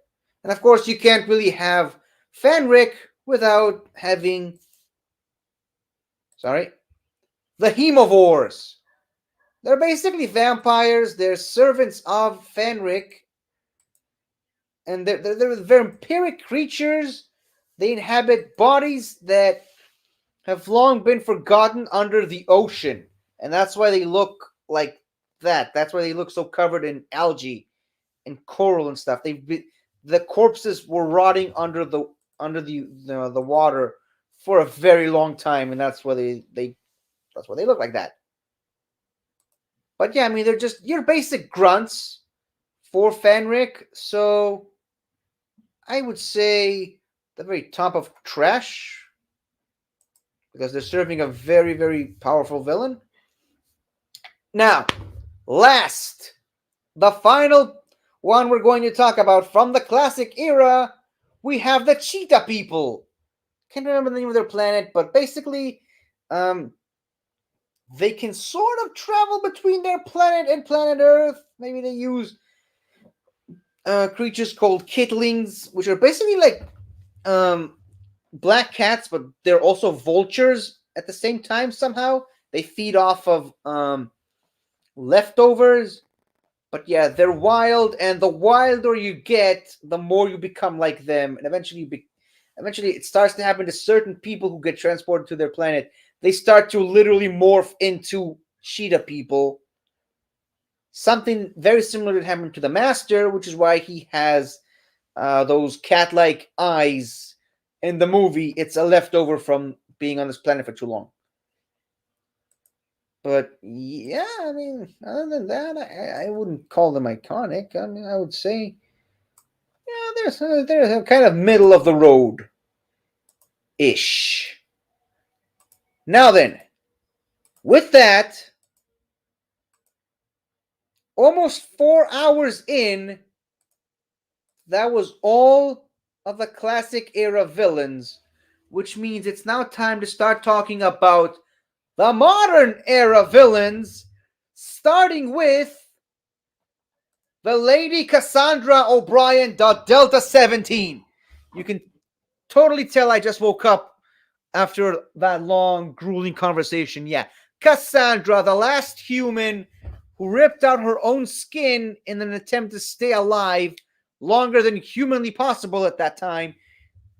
And yeah, this is basically what's left of her, a patch of skin with blue eyes and some lipstick on lips, obviously. She constantly needs to be moisturized, and she's always devising plans on how to keep herself alive, or rather, how to pay for her surgeries, which are incredibly expensive considering what she looks like now. And she also has one of the most iconic, well, one of the more iconic villain catchphrases from the modern era: "Moisturize me, moisturize me." I like Cassandra as a villain. I would even go so far as to say that she's more iconic than any of the other villains we talked about today. But that's just me. That's a personal opinion. Okay. Next we have the Gelf. Pity the Gelf. Another villain with an iconic catchphrase. I mean, they're ghosts that somehow survived the Time War, trying to inhabit human bodies to restart their species, except they're going about it the wrong way, and the Doctor ends up blowing them up with the help of Gwyneth, who is the girl sitting right there. I would go so far as to say that they are human garbage. Maybe even below the pteroleptals. I don't think I would go that far. Speaking of human garbage, we have the definite article. Mr. Henry Van Stanton. We already talked about this guy trying to explain what the human garbage category is all about. So I don't really think I need to re-explain it. Fortunately for us, he got his memory wiped. So yeah, and the Dalek never got a chance to get his revenge on this stupid guy and his stupid face. I'm going to put him right at the top of human garbage. And continuing that train of human garbage, we have the editor, played by Simon Pegg. Actually, uh, we know. I mean, I would argue that he's the very definition of human garbage, even though he doesn't really want to consider himself human anymore. Because it's Simon Pegg, though, I would put him right at the middle of iconic, if I'm being quite honest. And he also is working for the mighty Jagrafess of the Holy Hadrodesic Maxerodinfo. And yes, I memorized the whole thing. The Jagrafess, powerful villain, not quite as iconic as the Simon Pegg character, even though that's his master. Yeah, he's trash. No, let's put him in trash. The Reapers, I would say they're iconic, but I would really put them on god level villains if they would appear on the show more. I mean, they only showed up like once, and that's it. Like, in any of the other times the Doctor messed up the timeline, they never really showed up. So, They're iconic, but low on the list. In fact, I would put Gavrok above this guy. Uh, uh, uh, and next, I actually have a question for you people. Are you my mommy? This is specifically Jamie, but we're just talking about the gas mask zombies as a whole, as a thing. Are you my mommy? Okay, I'm gonna stop asking that for now. This, I mean, this is easily the most iconic Ninth Doctor villain, even more than the Slitheen, which actually were on the bigger stream that we did. I mean, I would even go so far as to say that they are on an elite level, potentially even above Fanric. I don't know. Let's keep it there, but maybe not above Kragnon. Uh, uh, and speaking of iconic, you are the weakest link. Goodbye. They actually went and made Anne Robinson a Doctor Who villain in the form of an android called the N droid. I mean, I just love it. And I'm putting her in iconic, not above the vampires, but it's so iconic just because that episode and because of the real world person that they're trying to emulate. It's just great and I love it. And next we have the Sycorax, which were briefly mentioned, I believe, in a Shakespeare play, which is why they had to have that scene in the Shakespeare Code. But yeah, the Sycorax, the 10th Doctor's technically first villain. They ended up chopping off his head, which is, sorry, his hand. That would have been a completely different storyline. But they chopped off his hand, which resulted in the Meta Crisis Doctor several seasons later. But I mean, they couldn't have known that, so they didn't quite have that much of a control over that. I mean, they're good villains, but I probably wouldn't put them above Enlightenment and Persuasion. But that's just me personally. Another pretty disposable and forgettable villain, the Santa Claus robots. Oh yeah, guess what? Santa's a robot. Yeah, I love that line, and I love that they brought them back. But it's kind of a shame that they never did more than 2 episodes with them. I would have loved to have seen more of that. So for that reason alone, I'm not putting them too high on the list. Probably, I guess I'm above the Jagrafest. Let's be kind to them.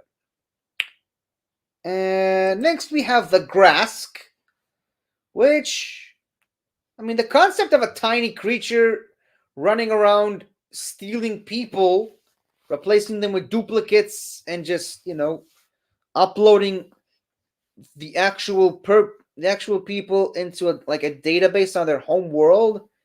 That's a pretty cool concept. It's a shame they never really did anything beyond that, and they really only used the Grask for one major story, which was like a game that you played on the television with your remote control. There was a Grask. There was actually a very prominent character in the Sarah Jane Adventures, but they didn't really do much with him either. Well, I mean, they did a bit, but yeah, the Grask, in and of themselves, the species, I would say that they're at the very top of they exist. Then, now we come to the first Doctor Who episode I've ever watched, New Earth, featuring these cat people again. Um, the Sisters of Planitude. Yeah, they're cats, and they're nuns, and they're nurses, and they're cat nun nurses. Yeah, I mean, cats are not to be trusted regardless. I wouldn't really trust a cat to perform medical surgeries or on me or even pray for me. But I mean, other than the novelty of just having nurse nuns as cats, there really ain't that much to that. So I'm gonna put them right next to the feline friends, the Tharils. And also, there's these guys, the diseased patients that the cats kept pumping them with all kinds of diseases. As a matter of fact, they gave them every single disease that was available to them so that they can extract antibodies from them. And that's how they were able to develop so many cures for so many diseases. But I think it's pretty obvious what I'm trying to say here. They are really not villains. And I'm putting them above Megs because that was the first episode I saw. And they still give me nightmares to this day. That was an episode that really terrified me. And it was my first. Somehow I decided to keep watching the show because I'm just stupid like that. Oh yeah, the werewolf. I keep forgetting there's a werewolf in that Queen Victoria episode, which I guess it's kind of a hint as to where I'm putting this thing. I should probably put it at the top of the question mark. Because again, I keep forgetting there's a werewolf there. The Krillitanes, and you can even see Brother Lassa. I was gonna put him separately, but then I found a picture of him and the Krillitane, and I was like, yeah, why the hell not?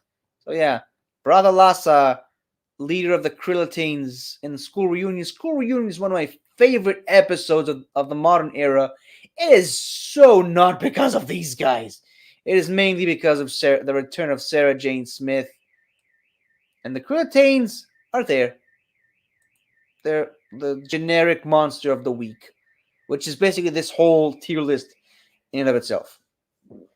Speaking of monsters of the week, next we have these guys, the Clockwork French Robot guys. I like the episode, and design-wise, these guys look incredible. But yeah, wouldn't really put too much past that. One of my favorite episodes again, but it's not because of the villains. The villains are just there. They exist. I'm gonna put them even above the grass. That's how much I love that episode. Next we have the new cyber controller, John Lumick, played by Josh Lloyd Peck, who also played David Tennant's father in Harry Potter and the Goblet of Fire.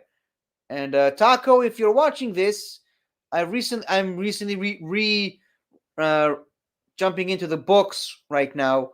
Turns out that his character in the book, Barty Crouch Sr., speaks over 200 languages, one of which happens to be the language known simply as gobbledygook.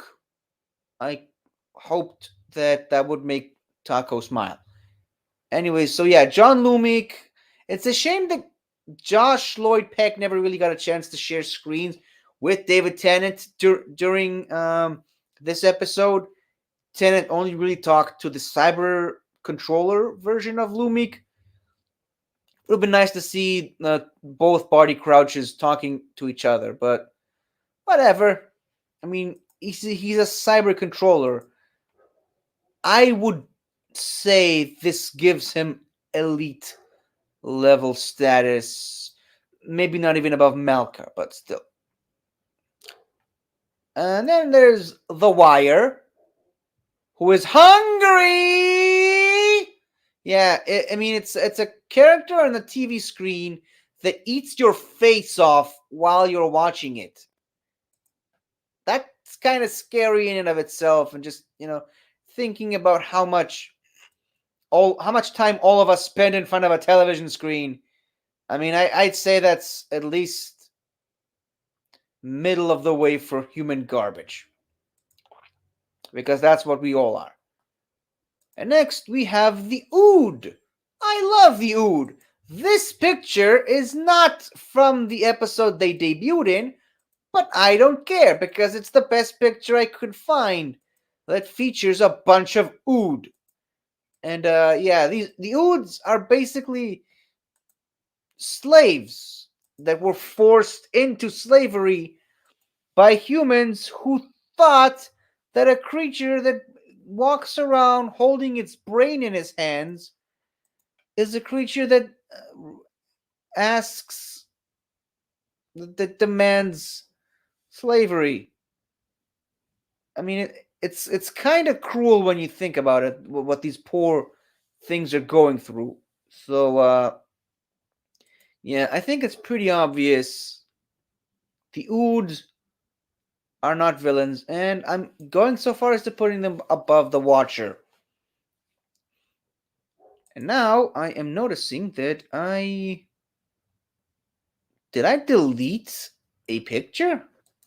Hold on, let me just check. I'm missing one. 165. Where is it?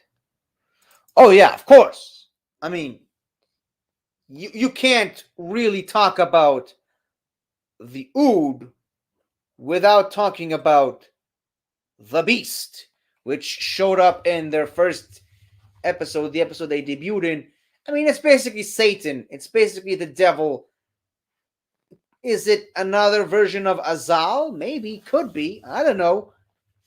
But yeah, I mean, it's basically the Doctor has confronted Satan and won. What else can you say except God level? Maybe even God level, including the other tier ranking list we just did. Top of the top of God level villains. As far as what comes, oh no, there it is. I uploaded it twice by mistake. Never mind. But we went from the God level villain to everyone's favorite, this guy, the Absorbalov. Everybody loves the Absorbalov. Am I right? The character that was literally designed by an 8-year-old. I'm not even joking on that. That was, can't even remember if it was an 8-year-old or a 10-year-old. Does it really matter though? It looks so stupid, and it absorbs people and puts them on his body, and it's got faces and leftovers of faces and face fragments all over his body, and it's just so stupid. That episode. I mean, that episode happened. Can we just admit that episode happened? And sad to say, as much as we like to forget him, we all remember that he exists. Yeah. Another thing that exists is the Isolus, which bonds with a little girl and forces her to take away people and put them in drawings. Scary concept, but. And it's a great episode. I like it. But I mean, that's just it. Uh, I would definitely put the Isolus above half the creatures in, maybe not above the Tractators. Let's not go that far, but about half the creatures in the They Exist one. And okay, next we have Torchwood, and I'm not just talking about this woman. I'm talking Torchwood specifically as kind of a villain for the Doctor, but also this woman specifically, Yvonne Hartman, who was the leader of Torchwood 1. Now, obviously, Torchwood went on to become its own series, which we will talk about in just a second, but yeah, before Torchwood was its own thing, was its own spin-off series of Doctor Who, it actually caused a bunch of problems for the Doctor, a lot of fires for him to put out. And I'd say, I mean, as far as it's kind of human garbage to the maximum, and it's very iconic, I would even say that Torchwood is on an elite level. That being said, let's stop talking about Doctor Who for a little bit and move on to talking about Torchwood, with our next villain actually coming from the Torchwood show, the Weevils. Random creatures that no one even knows what they are or where they came from, but they just randomly show up in Cardiff, and the Torchwood crew has to go and pick them up and hide them inside their hub. and that's it. I mean, they bite people's body to pieces with their incredibly sharp teeth. And I mean, they're the most recurring villain on that show. Not really saying much, but they're the Weevils. What do we do with the Weevils? Where do we put them? They definitely exist. But I suppose because they are the waste that the Torchwood crew has to continually pick up, I would say that they're kind of trash. And oh boy, I think now that we've started talking about Torchwood, we may have just lost our PG rating because we're going to have to talk about this thing. A creature that literally fucks you to death. It inhabits the body of a small girl and forces her to have sex with any man she sees. And when the men reach their climax in sex, they explode into energy that she absorbs. And yes, that actually happened. That is the thing. That's part of Doctor Who mythology now. A creature that literally fucks you to death. What are we doing with this thing? Where do we put this? I mean, because like I just said, I mean, I guess because it's a major human urge, the urge to have sex, so much so that you're willing to kill for it. I mean, that's human garbage, if you ask me. Um, Speaking of human garbage, this guy Ed Morgan, who murdered young girls when he was a teenager just for fun, and eventually got to have his comeuppance by kind of killing himself by accidentally getting stabbed by his own knife. And I'm just noticing, is that like a signed picture of the actor who played Ed Morgan? That's funny. Didn't notice that when I got this picture, but yeah, I mean, human garbage to the max. Maybe even I wouldn't necessarily put him above Monarch, but yeah, that's human garbage to the max. Like killing innocent young girls just for the fun of it. Like, fuck off, seriously. Oh yeah, and then there's Lisa, the cyber woman, Yanto Jones's girlfriend, who was converted slightly into a Cyberman during the Battle of Canary Wharf, but there wasn't enough to complete the process, so she was kind of left in a sort of in between state where she looked like a Cyberman, she kept her human emotions, but then she sort of kind of gave into the Cybermanisms and tried to convert the rest of the Torchwood crew. What do we do with Lisa? I mean, I'm tempted to put her in not villains, but she did kind of gave into the. I don't know. Maybe we should just put her below the Ood. Okay. Okay, these guys are pretty creepy. The fairies from that fairy episode. Fairies are creepy, guys, okay? I mean, you like to think that fairies are cute with their little tiny wings and fairy dust and granting wishes. Fairies are evil creatures who kidnap children in the dark. Like, come on, wake up. Realize what world you're living in.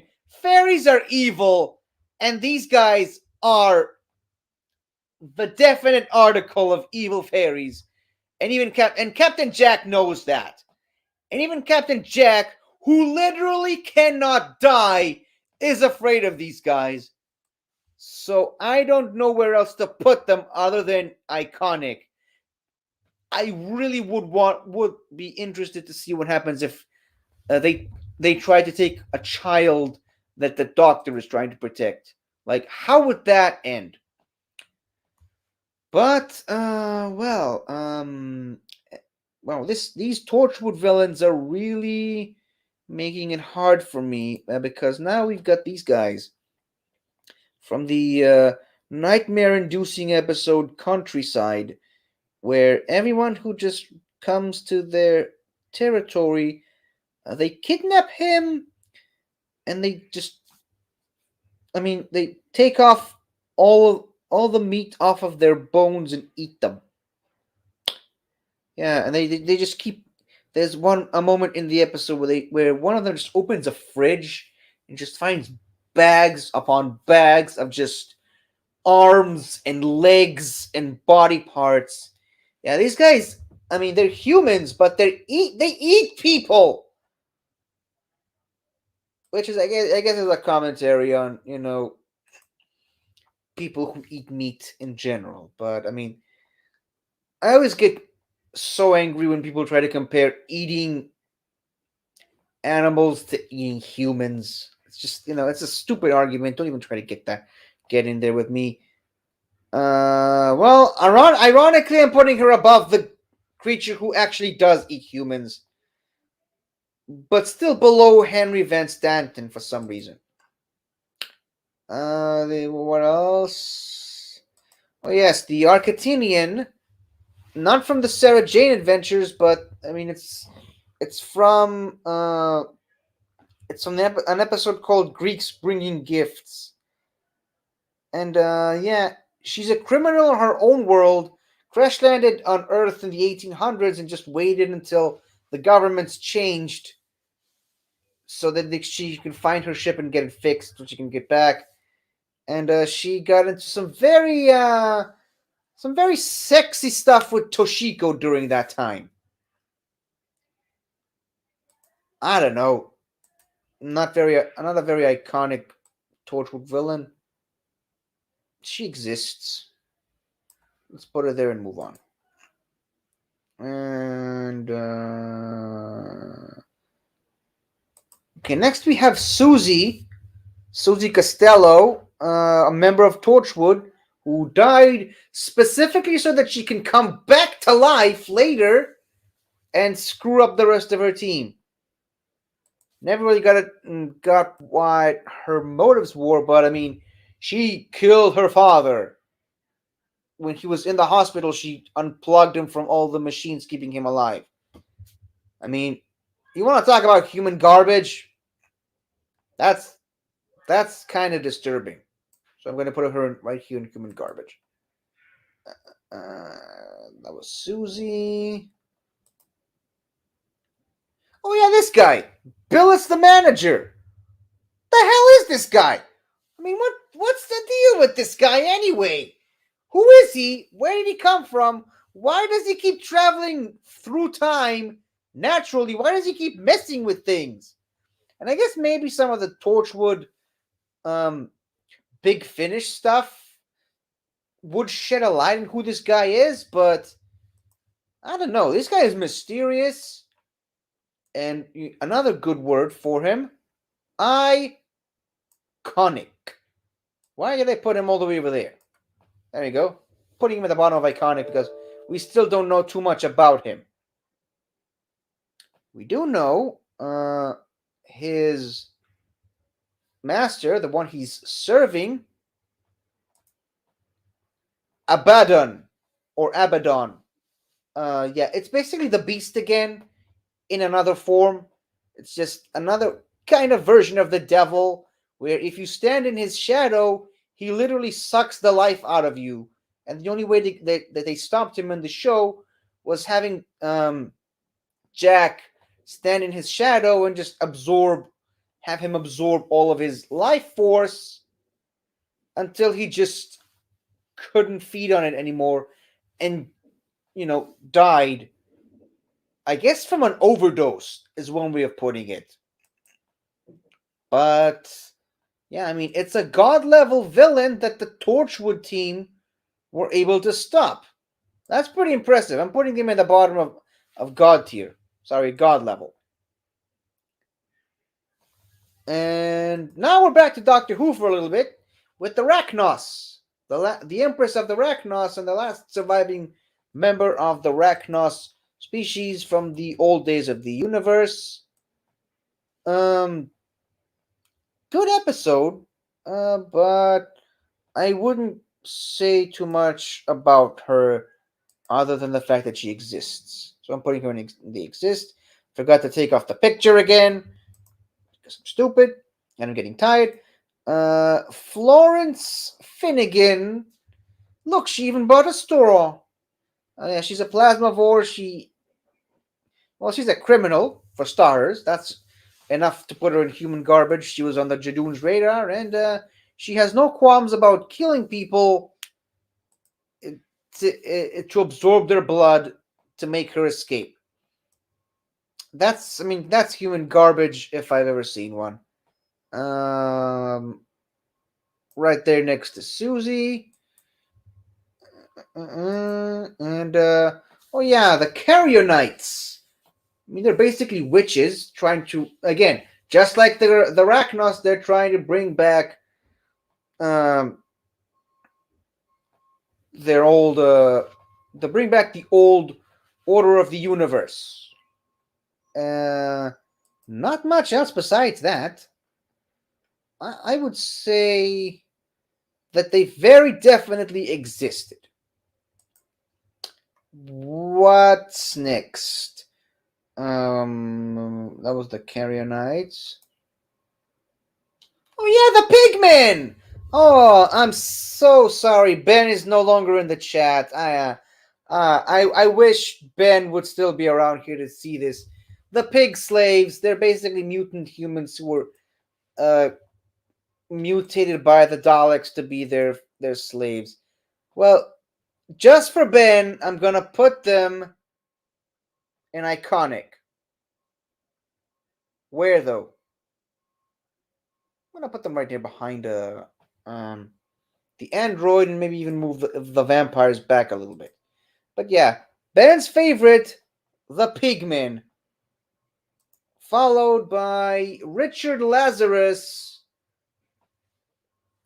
A crucial episode, but one of the worst CG effects of the modern era, and it doesn't get any better with age. But that's what happens when human garbage goes to the extreme. So I'm putting him in the human garbage category. Okay, this is complicated because it's the living sun living inside the body of what would be human garbage, except that it's not really the humans doing the killing in the episode. It's the sun getting payback.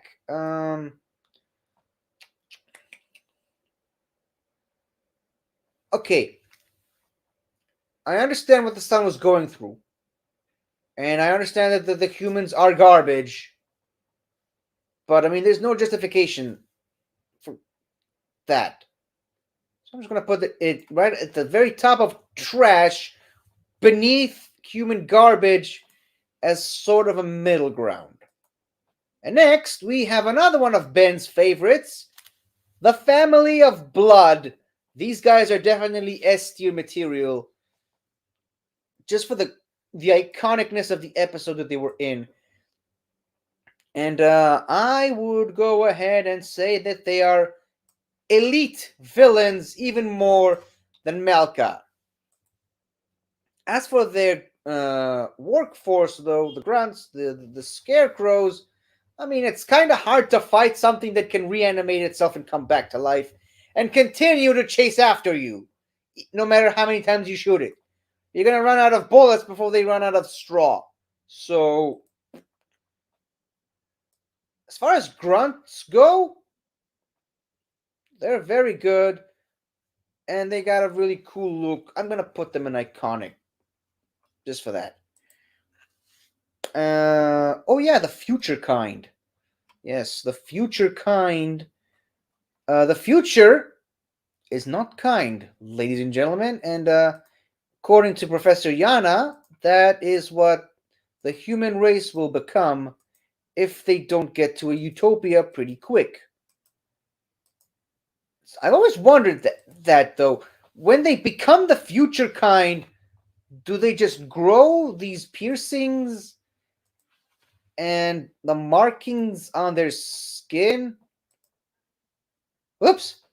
Sorry about that. I'm trying to delete some pictures again so that I can bring more of them back in. But yeah, I always wondered that about the future kind. How do they get their piercings? I mean, I get it. It's billions of years in the future. It's so far ahead in the timeline that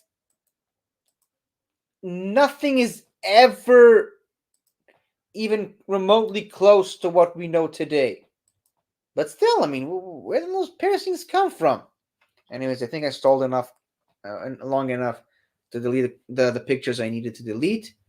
So I'd say the future kind exist, but not maybe not as good as the grass. Maybe even put them below Nemesis. And I definitely need to add some more pictures to brands. But in the meantime, let's talk a little bit about the Toclophane. Yeah, the Toclophane. Speaking of humans from the future, we have right here actual humans from the future who just they reached the end of the rope. They thought they reached utopia, but they didn't. And what really happened was everything in the universe was dying anyway, and there was really no point trying to stay alive. They tried to do everything in their power to keep themselves alive, as the old song from Queen goes, to the point where they made themselves into this. And then the Master brought them back using a paradox machine to slaughter their ancestors, the human race, in present day Earth. Because this was my first ever Master story, I would definitely say these guys are iconic. Bordering on the elite, but I wouldn't necessarily go that far. Alright, so now we're back to Torchwood for a little bit. We have Captain John Hart, played by James Masters, who we all know from Buffy and Angel. Am I right on that? Am I correct? Did I get the right reference there? Yeah, a former friend of Captain Jack Harkness, turned enemy, turned friend back again. And yeah, just an all around badass looking character, and I love the guy. I don't love the stuff that he does on the show, but yeah, it's a pretty iconic character, enough to put him at the very bottom of Elite. And next we have the Sleeper Agent. In other words, Kyla Janis Utagrath Tuhatu Arfaknan. I'm pretty sure that's what she says in the episode. But yeah, Sleeper Agent, she's not even aware that she's an alien, and she only activates in moments of pure danger. She stayed behind on Earth with a bunch of other ones by aliens, and it looks like they were activated getting ready for something that never actually happened. So I guess that's that sounds like textbook existing. I mean, that's just how I see it. Next, we have a villain that I was actually considering putting on the main list in the form of Adam, a creature from the void that took the form of this guy and started erasing people's memories and filling them with new ones to the point where um, he tried to take over their lives and achieve permanent physical form in this reality. I mean, it is by far without a doubt one of the best episodes of Torchwood not involving the Children of Earth storyline. I mean, this guy is an elite level villain. I would even say more than John Hurt. Sorry, John Hart. My bad. And then there's these mosquito things from the episode where Owen dies, and really there's two things you really take away from the episode. Maybe three. Martha Jones is back. Owen dies. And the guy who played Prince Charming's dad in Once Upon a Time is a villain. The mosquitoes are a side note, which leads me to put them right there next to the werewolf and the question mark tier list, the question mark category. Speaking of Owen dying, next we have death. And I mean literally death.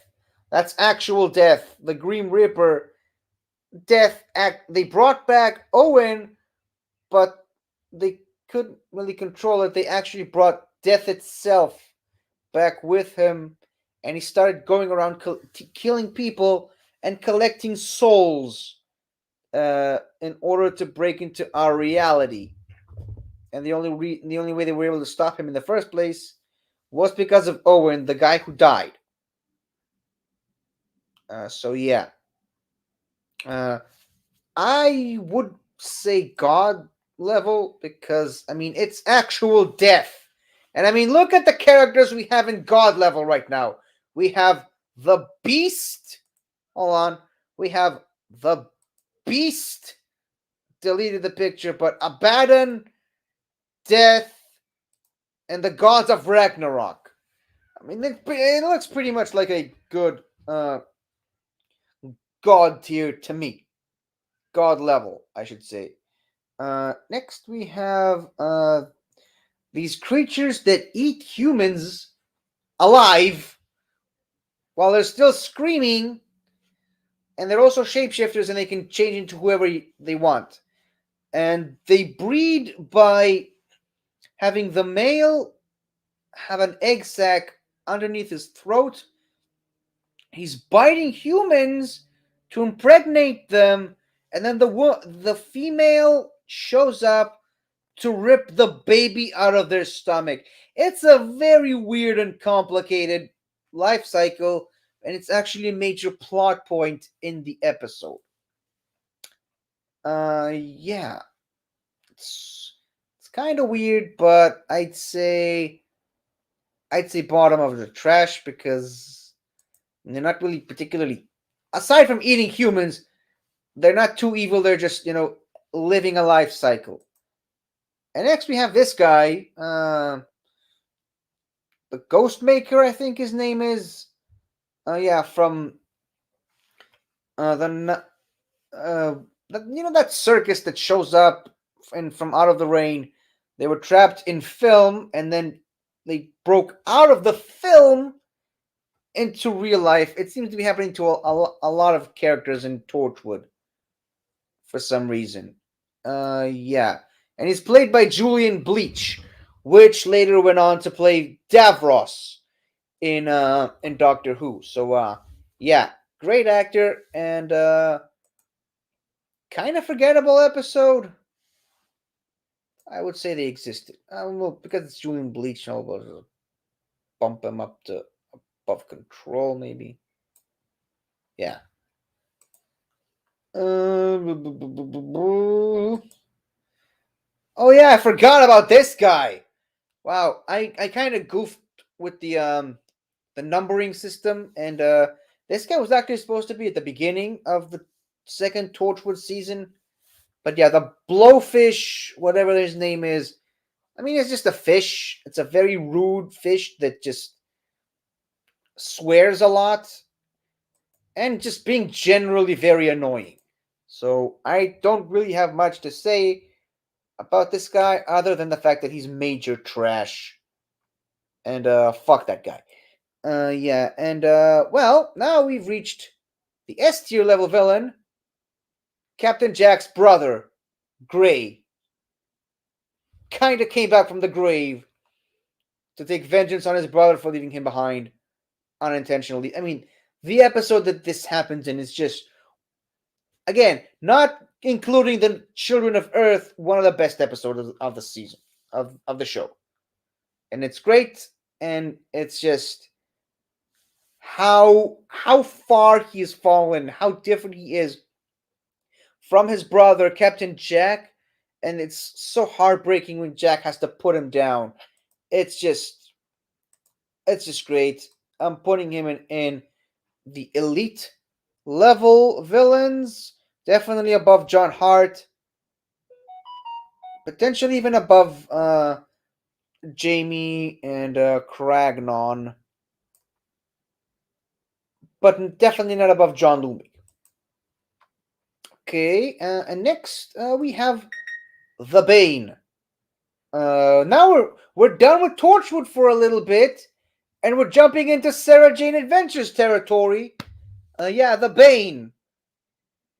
We're gonna talk about a specific one in just a minute, but yeah, the Bane exists, and the most scary thing about them is that they can disguise themselves as humans, and when one of them fails the other, they just eat them.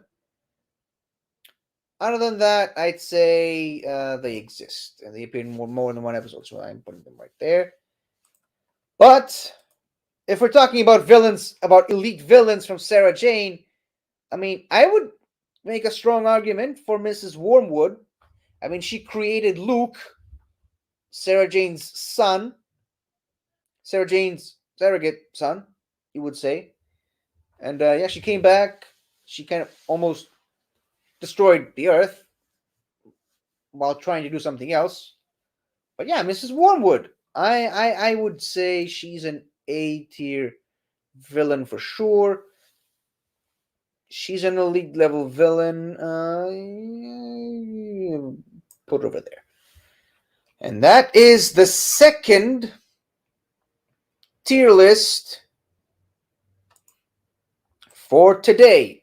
Not to worry, we still have two more. So I haven't forgotten that part. Still kind of need to delete a lot of these pictures. I mean, again, if there was an easier way to just remove so many of these pictures at the same time, I'm glad it was this. I'm glad that it is at least this time. I deleted some pictures while I was talking about them, but yeah, deleting these pictures really gives me a lot of work. And hold on, yeah, we're starting with this other tier list, so I'm just gonna add a bunch of pictures.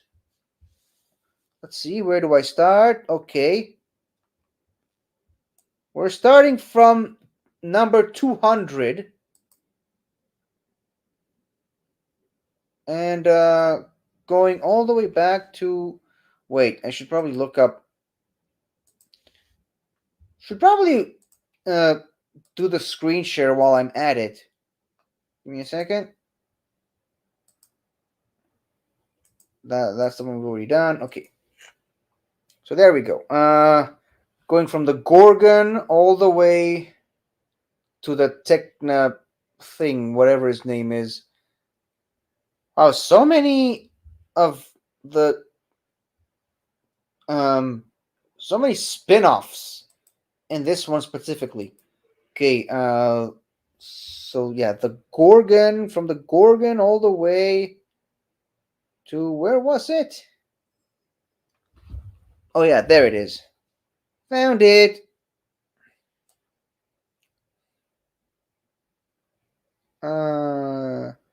This is some quality content, by the way. It's a good thing that there's less pictures to talk about in this tier ranking list. So it kind of makes my job a little easier. Job as if I'm getting paid for it. But where was I?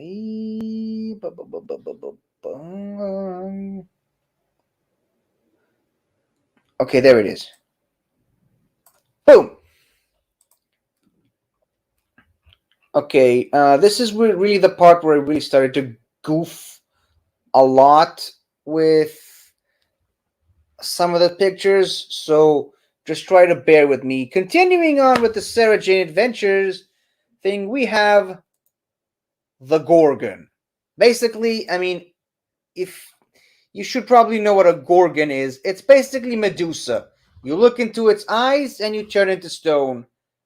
except it's an alien now, and it's being run by a bunch of nuns, scary nuns, as a matter of fact. And well, um, that's about it, I guess. The Gorgon exists. It's a real thing that exists in the Doctor Who universe right now.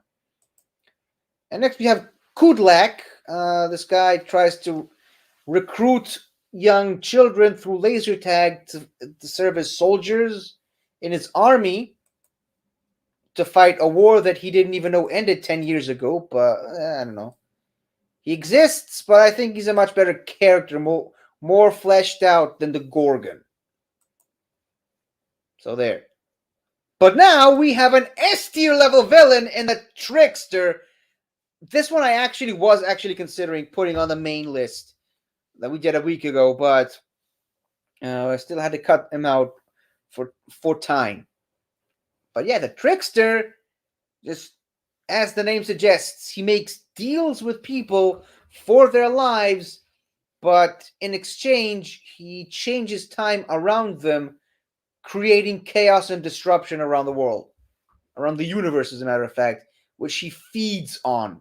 I mean, this is a Sarah Jane Adventures villain that I'm putting all the way up in God level, because that's basically what he is. I mean, he's a supernatural entity that even the Doctor isn't 100% sure where he comes from, which is great.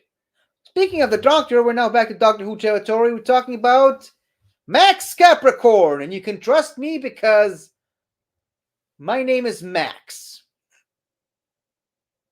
Or rather, sorry, I should know because my name is Max.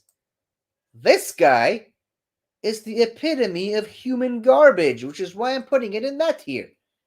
Next we have not the Weeping Angels, we have the Heavenly Hosts. Scary dudes, but they're all just basically servants of Max Capricorn, so, you know, they're kind of trash because that's where they all ended up with after the Titanic crashed.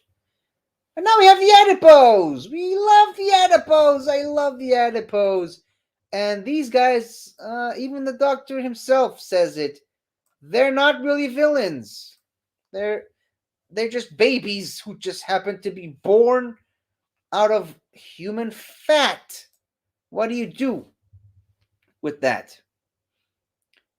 And then there's the Pyroviles from the fires of Pompeii. They're very forgettable. I'm not going to put them in the Doctor Who tier, but I'm going to put them definitely at the bottom of they exist, and maybe even add a question mark at the end saying, they exist? And yeah, there's this guy, Mr. Halfin, the guy whose entire family is responsible for the horrible way that the Ood have been mistreated over the years. Just like Max Capricorn, that's human garbage on a galactic level, intergalactic level. And now we've reached another Sontaran that I decided to put on the list. General Stahl of the 10th Sontaran Battle Fleet, known as Stahl the Undefeated. I have no idea at what point did someone decide to just make the Sontarans tiny midget trolls about the height of someone's shoulders, as opposed to these tall, intimidating brutes that they used to be. But yeah, General Stahl definitely popularized that idea, or rather, he started this idea, and it was really popularized by Strax. And fun fact, while Stahl, I believe the same actor who played Stahl also played another Sontaran in the Pandorica Opens, but the actor who played the other Sontaran in this two-parter, Commander Score, is the same actor who played Strax later on in the Matt Smith era. So we have this episode to thank for bringing Strax into our lives. I would put general style down as iconic. I wouldn't say he's an elite Sontaran. To be continued. And now we have this asshole, General Cobb, the guy who just values war above everything else. He would not hear the word peace. He hates pacifism, and he shoots the doctor's daughter in the chest. And he was planning to shoot the doctor before she got in the way. Yeah, this guy is an asshole. Again, another negative trait of human garbage. War. What is it really good for? Seriously. And speaking of that episode, we also have the Half, the people that this guy was in war with for generations, or rather 7 days, apparently. These guys are not villains. Uh, they were seen as villains initially, but I mean they're not. There's no other way to say this. After that we have this thing, the Vespa form, the wasp from the Unicorn and the Wasp. I chose not to have the unicorn in this list because she doesn't count. But yeah, the Vespa form, Reverend Arnold Golightly, who didn't know he was an alien wasp until later in life, in his 40s. Yeah, and then he tried to kill Agatha Christie, so there's that. I wouldn't necessarily call it human garbage. It's more like human nature, but it's kind of trash. What is next? Where is 212? Oh yeah, the Vashta Narada, the debut episode of River Song. Hey, who turned out the lights? Yeah, the concept of something hiding in the shadows to eat you, it's pretty scary enough on its own, and the fact that it's like a suit full of these things chasing you constantly, that just takes it to a whole nother level. So, yeah, hold on. I should probably take this off the screen first before I put it on the list. I would say iconic. I wouldn't say elite just yet. What next? I must have skipped a couple. Oh yeah, this thing, the Midnight episode. I know it's considered one of the best episodes of Doctor Who and blah blah blah that bullshit, but I don't like this episode. I really don't. I never liked the episode.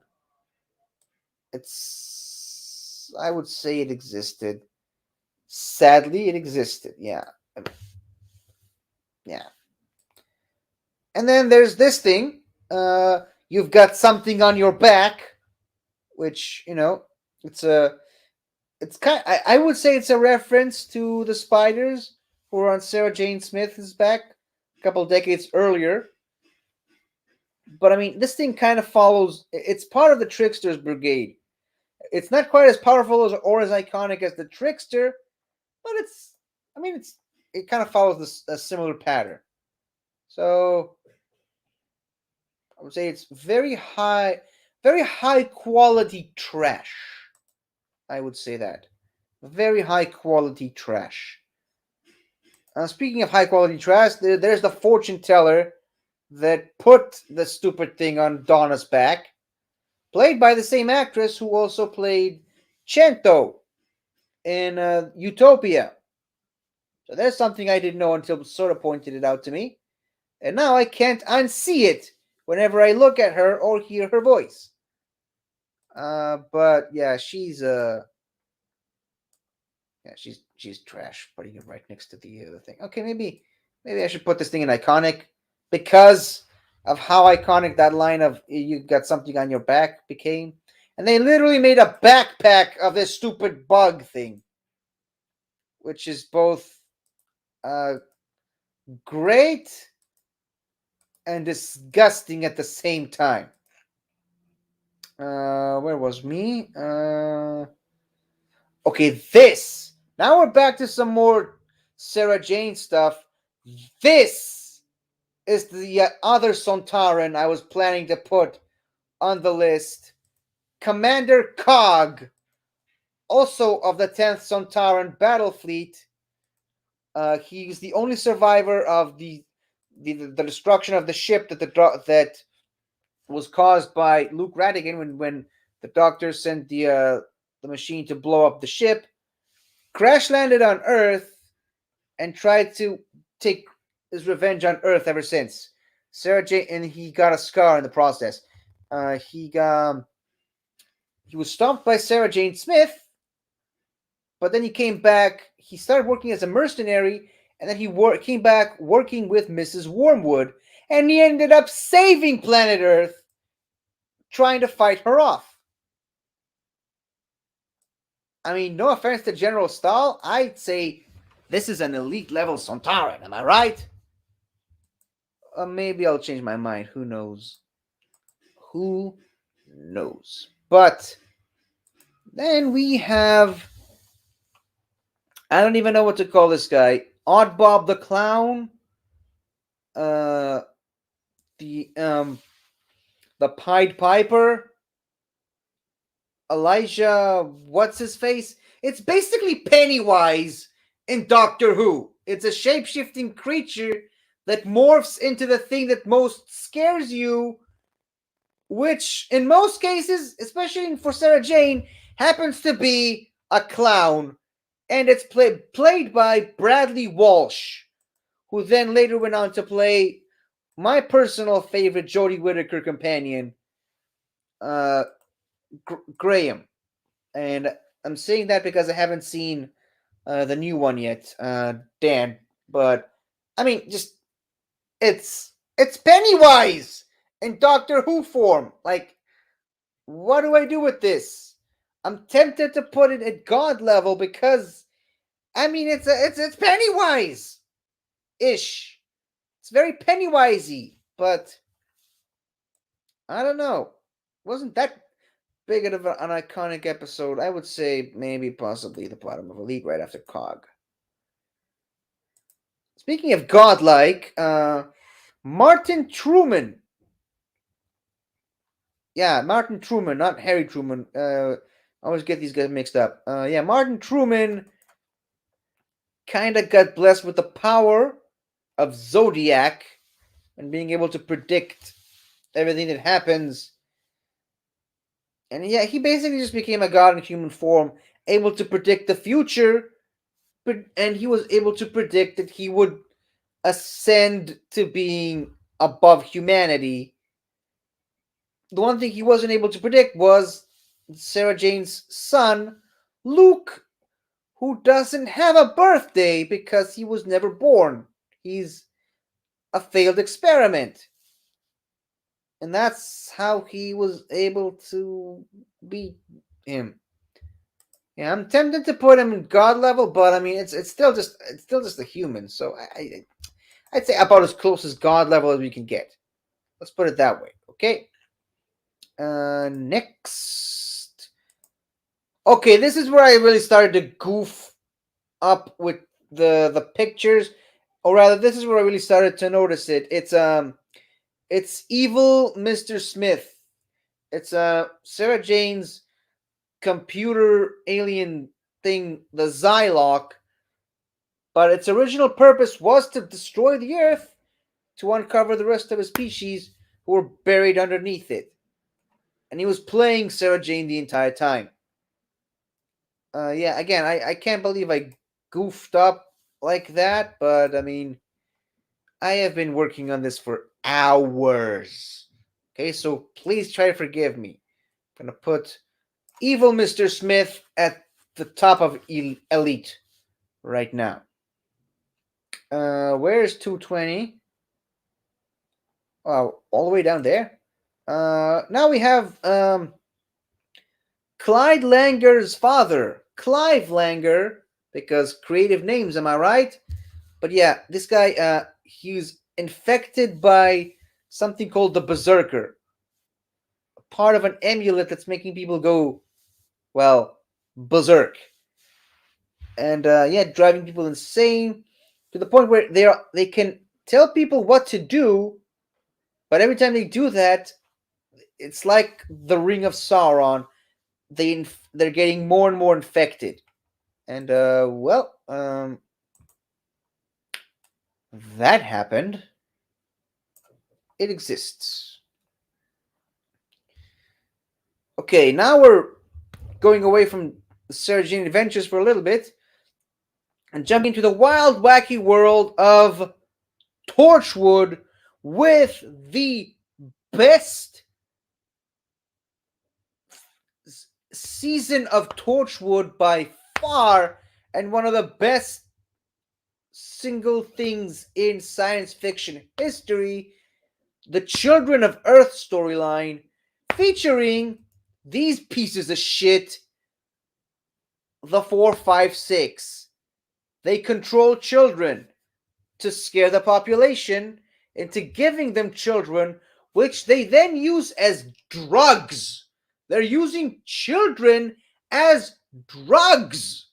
And they killed Yanto, and they really forced Captain Jack to sacrifice his own grandson just to kill these things. Like, I can't think of anything more befitting of an elite level, potentially maybe even God level, just because of how good that episode was. I'm gonna keep it at the bottom of God level just in case we don't get it, and if we don't, that level doesn't get too filled out, I'm gonna drop it down a bit. But also in that very same episode, we have someone who was slightly villainous for the majority of it, in the form of Mr. John Frobisher, played by Peter Capaldi, years before he was cast as the 12th Doctor, which is kind of weird to seeing him in that context, almost as weird as seeing him in the Fires of Pompeii. But then again, Stephen Moffat kind of gave a reason for why he was there. Not John Frobisher though, but I mean, yeah, John Frobisher worked with the 456 very closely, and when it turns out that things really weren't going his way, and well, he tried to bargain with them, and when the prime minister saw that he failed, he's like, nope, we're offering your children up to the thing first. And he was like, okay. He then took a gun and shot his wife and daughters before shooting himself, all in an attempt to protect them from the 456. I mean, again, I cannot emphasize this enough. The Children of Earth storyline is one of the best single seasons of television you're ever going to see in your life. So, yeah, John Frobisher, potentially not a villain, but I'm only going to put him in the bottom there because he did a lot of villainous stuff leading up to it. And oh yeah, now we're back to the Doctor Who stuff with the Cyber King. I really was hoping to try to get the woman who was inside the Cyber King, but I'll take what I can get. Yeah, iconic, or maybe human garbage taken to an extreme level above this guy. Yeah, above Cobb, because fuck that guy. Now we have the Tritovores, which we were led to believe are kind of villainous at the beginning of the episode, or at least the first half of the episode. But no, they're good guys. Why would you consider them bad? Yeah, I would even put them slightly above the half, but not above the adipose, obviously. Of course. These guys are villains, but I mean, they're a different breed of villains because, I mean, they don't really think. They just eat. It's a life cycle. They just, they just happen to destroy worlds as part of a life cycle. What's so wrong with that? Probably they're trash, I guess. Another trash. I mean, it's the flood from the waters of Mars. It's water that just infects people because water is quite literally everywhere, even inside our own bodies. But yeah, that's it. I mean, it's not again. It's not why. It's not the main reason why you watch those episodes. So I'm gonna put these guys trash again. Okay, back to Sarah Jane again. We have Androvax, another villain I was considering for the main villain tier list. And as far as Sarah Jane Smith villains go, this guy is basically S tier. If it weren't for the fact that he developed a heart towards the end of his life in his second appearance. But I mean, this guy, he can walk through people, possess them. He possessed Sarah Jane for a very long time. He gave the Jadoon a slip. He he did a lot of stuff. Okay, Androvax is an elite level villain in Sarah Jane, and I cannot believe this, but so far, all the elite level villains are all Sarah Jane characters. And the god level villains are one from Sarah Jane and one from Torchwood. And like all of the iconic and human garbage ones are from and actually the trash are all Doctor Who.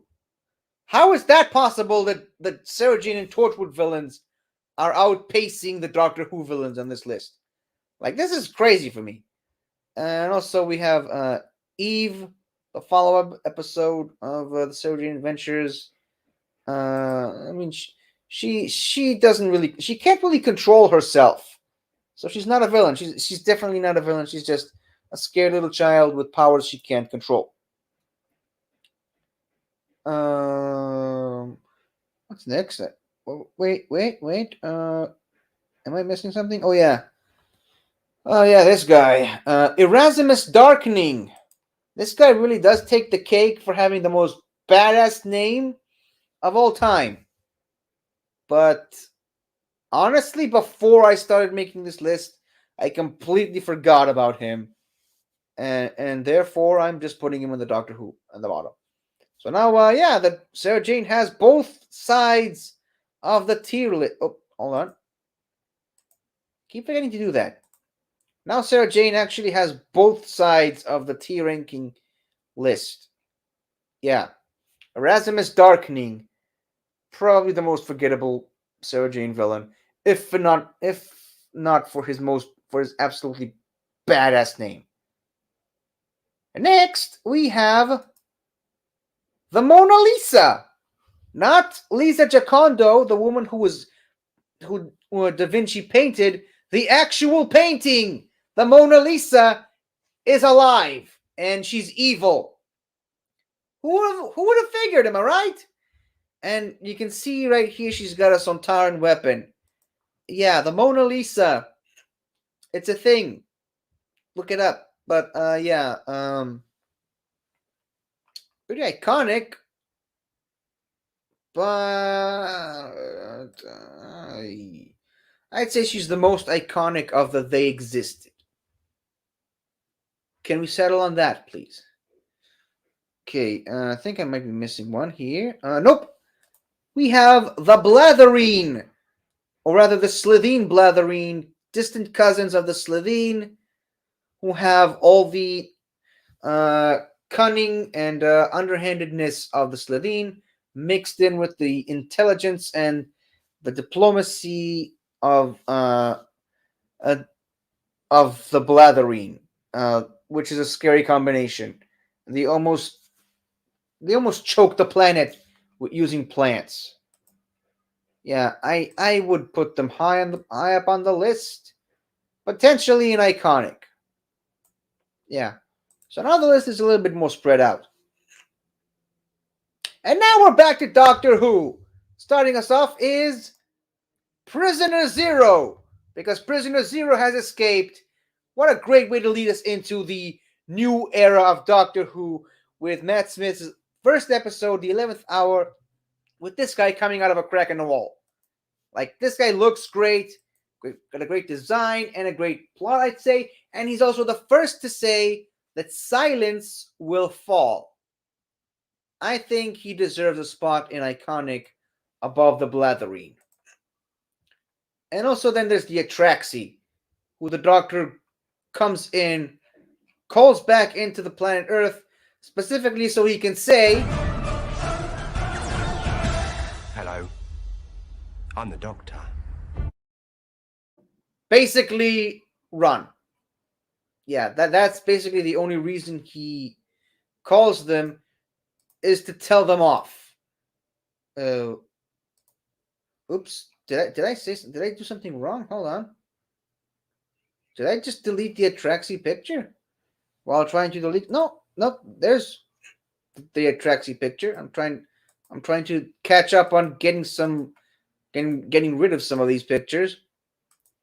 But yeah, the Atraxi. I mean, they could have done some more with them, saying that they're, you know, uh, prisoners. Sorry, so they're prison guards of the universe, but they never really did too much with them. So the Atraxi, they exist, and they're not more important than the Mona Lisa, I would say.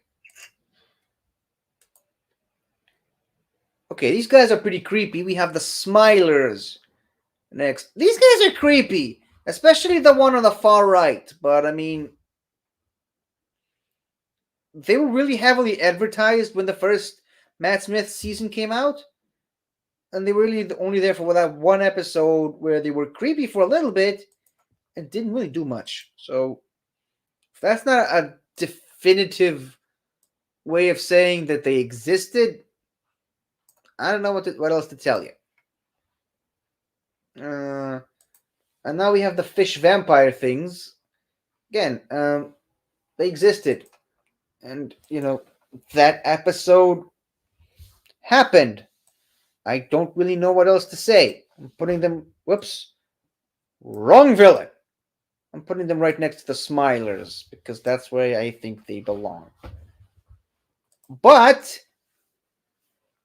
next we have this guy, the Dream Lord, which was later revealed to be the Doctor, sort of.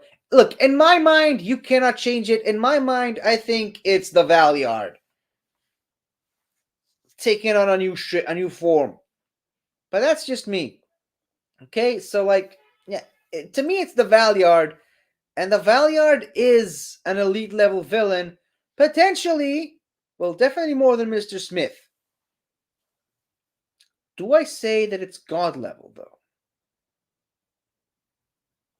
I would say more than the 456, definitely. Yeah.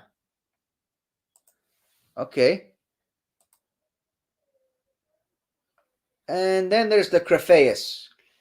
I don't know. The Crephaeus. I mean, he almost killed Van Gogh, but I mean that's just it. Other than that, it just existed. It was a thing. You could make an argument for not being a villain, but you can also make a pretty good counter argument to why it is a villain. Oh yeah, and then there's the TARDIS from the first James Corden episode, which I keep forgetting ever even was ever even a thing. And the only reason it's here is because I wanted to put something from that episode here. Okay. Ooh, Kazran Sardik. Yeah. It's basically Ebenezer Scrooge in Doctor Who, but I mean, wasn't always like that, and the Doctor managed to change him and just make him good again. So I would say he dethroned the adipose on the not villains list. Okay, back to Sarah Jane for a little bit. We have the Nightmare Man, also played by Julian Bleach, officially making Julian Bleach the only actor to play a villain in Torchwood, Doctor Who, and the Sarah Jane Adventures. And he basically does what it says on the box. He's the Nightmare Man. He brings nightmares to people and traps them inside their own nightmares.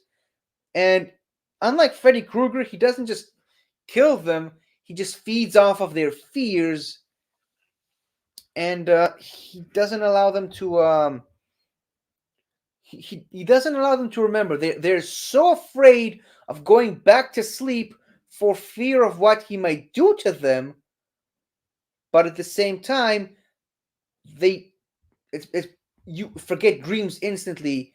You don't remember what happened and what you're so afraid of. Such a great episode and such a great concept. I would put him right next to the Dream Lord. I would say the Dream Lord is maybe I would say that he's more powerful than the Dream Lord, because I mean the Dream Lord just takes place inside your own mind, and this guy actually actively tries to break through into our own dimension. So I'll say that. Okay, now here is where I really started to struggle and noticed that I really seriously,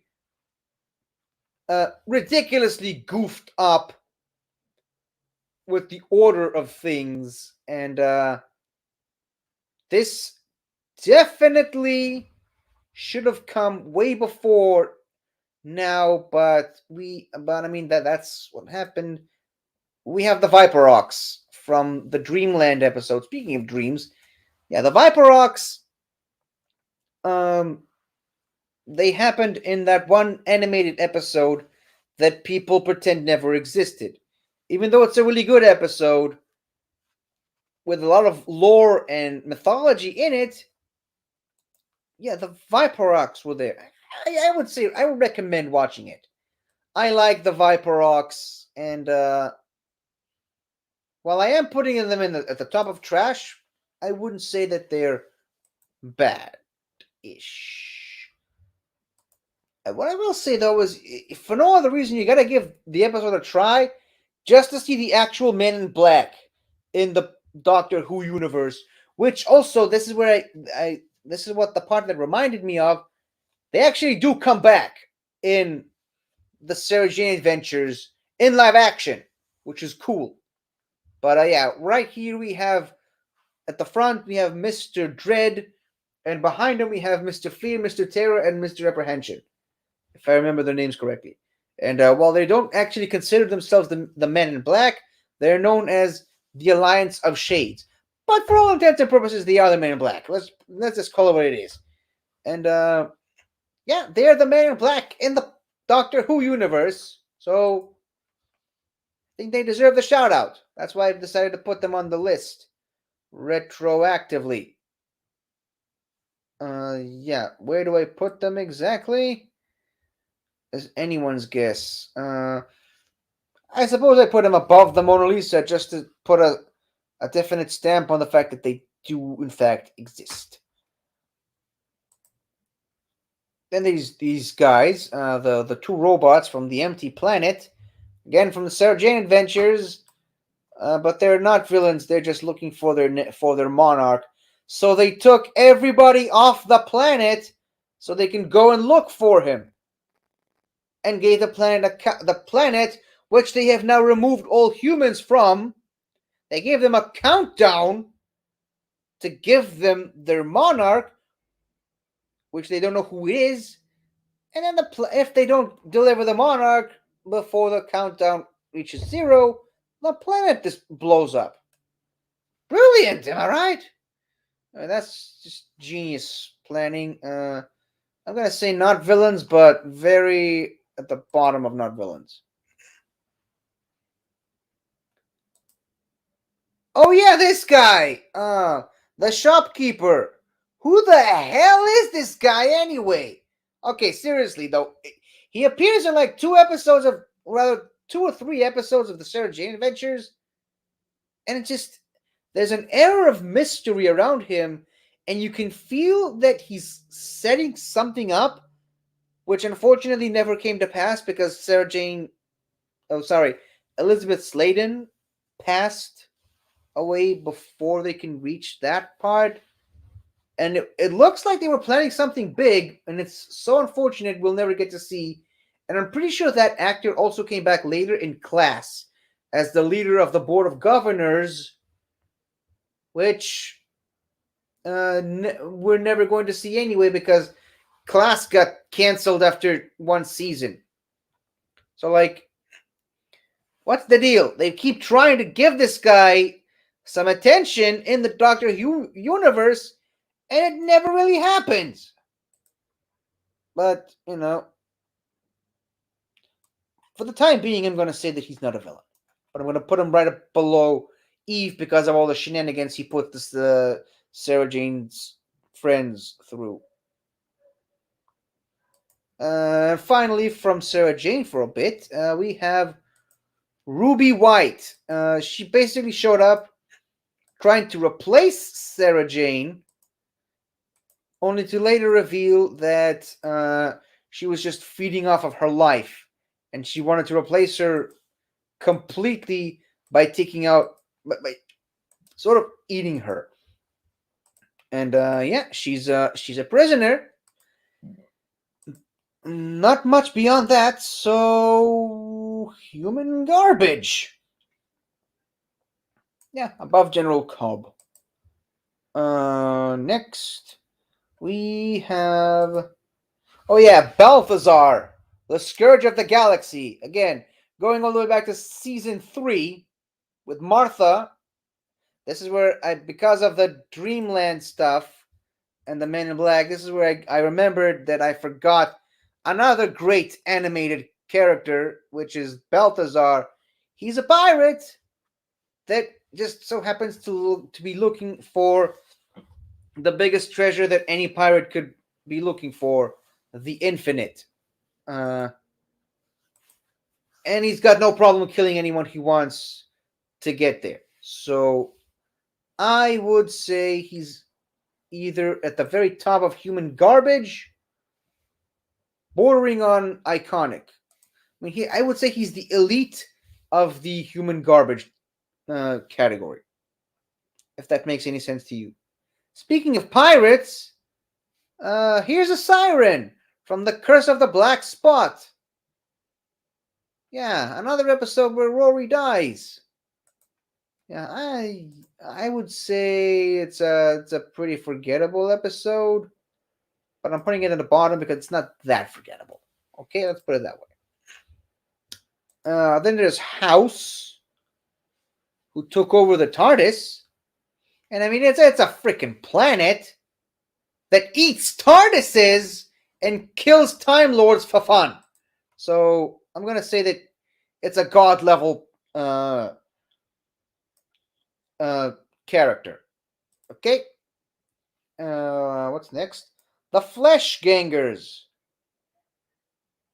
Honestly, if it wasn't for the fact that they were kind of instrumental in the whole Demon's Run battle, the Battle of Demon's Run, I would have completely forgotten all about them. So, gonna say that they're forgettable, but a little less forgettable than Erasmus Darkening. Although they don't have that much of a badass name.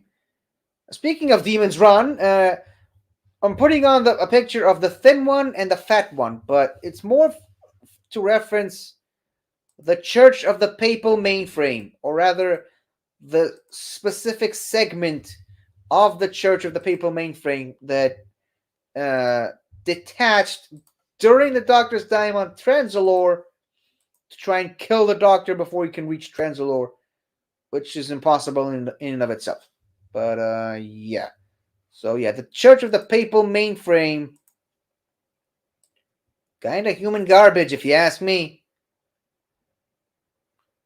Yeah, just trying to put it above the Cyber King, and I would actually put the Headless Monks in that same category, like right next to the Church of the Papal Mainframe, but a little bit above them because I mean they got supernatural powers and swords.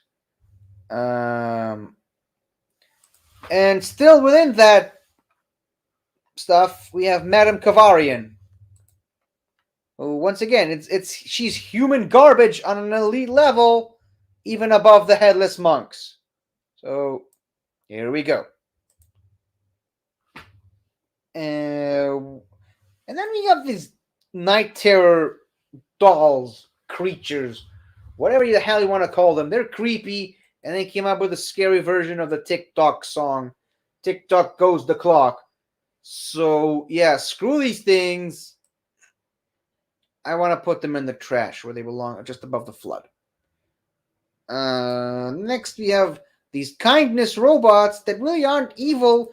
They just want to help you, but they're not even aware that helping you would kill you. So, putting them right there at the very middle of not villains. This guy from the God Complex. I mean, I don't know. It's a bit of a conflicted thing to say. Um, yeah. I don't know. I suppose there's no other way to say this that other than the fact that he exists, and I'm putting him right next to the Gorgon. No. 256. Okay, so Ben, if you're still watching this, if you're watching this on the replay, do not adjust your computer monitor. We're going back to Torchwood, and yes, Bill Pullman is actually a villain in Doctor Who. A villain by the name of Oswald Danes. And yeah, I mean, I would say that he is the epitome of human garbage. This guy, Oswald Danes. He's a sex offender and a child murderer. And when he was trialed for murdering a child that he sexually assaulted after he chased after her to murder her, screaming to her that he's going to kill her, when they asked him if he's got anything to say in his defense, do you know what he said? She should have run faster. Yep, that's what he actually said. And then later, because of the events of Miracle Day, he kind of became a messiah for some reason for people. And I believe he almost ran for president or something stupid like that. But yeah, human garbage at its absolute most disgusting. He did ended up. Come on, Balthazar, move!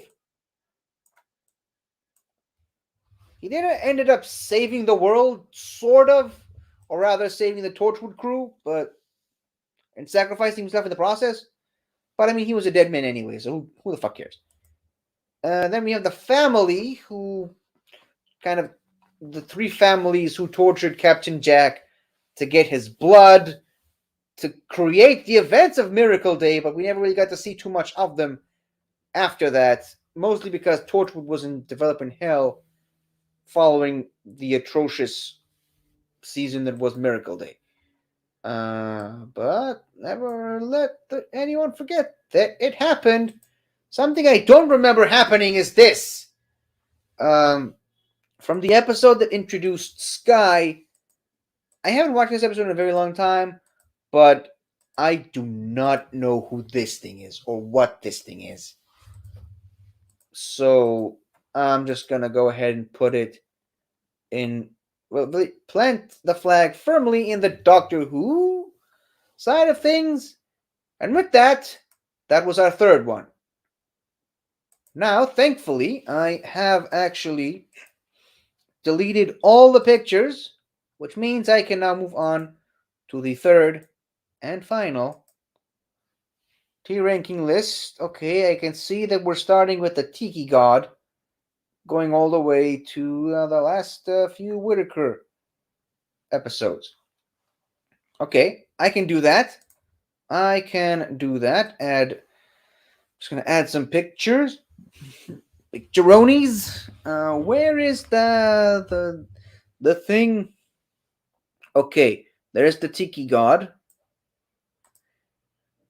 Added these guys, and I'm just gonna add on the last batch of pictures, and we can sort of call it a day. I wouldn't say call it a night, for obvious reasons. Starting us off here, we have this Tiki God from the episode The Curse of Clyde Langer. Okay, so it's a Tiki that it can put on a curse on your name that whenever anyone hears your name, they instantly hate you. It's a pretty disturbing and depressing villain to even conceive, and I'm shocked that they were able to think about it in a show like the Sarah Jane Adventures. But that's the way it is, and well, I mean, it's pretty trash. It's pretty bad. It's a pretty bad thing to do to a person. Why are you doing that? Oh yeah, and this guy. Oh, ugh. This guy is just. I mean, as far as human garbage goes, this guy really takes the cake. He's employing. I don't even want to say employing. He's just enslaving tiny aliens and forcing them to work with no barely even food. He's hitting them eh, to maintain his business. Like this guy disgusts me. I can't even look at this guy. I don't even want to say what he does. So I'm just gonna put him in human garbage and keep him preferably at the top of the human garbage because that's where he belongs. Oh yeah, and these guys, the Androzani trees, they couldn't really find a good picture that shows off both of them. So I decided to go with this one. Yeah, I think it's pretty obvious where I'm going to go. They're not villains. They're just trying to save their forest. Deal with it. Someone who's definitely a villain, though, is Solomon, the David Bradley character.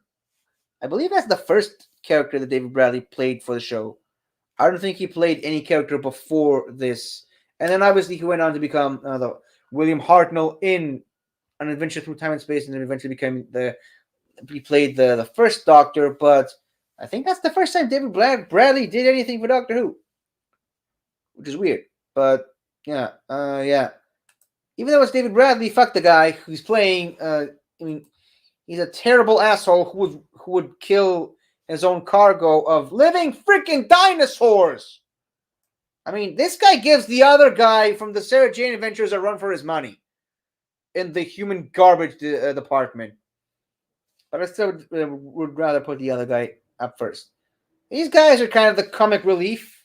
They're the robots who work for the David Bradley character, but I mean, they're very stupid, easily beatable, and I think even that character would tell you himself they are trash. Got them very cheap.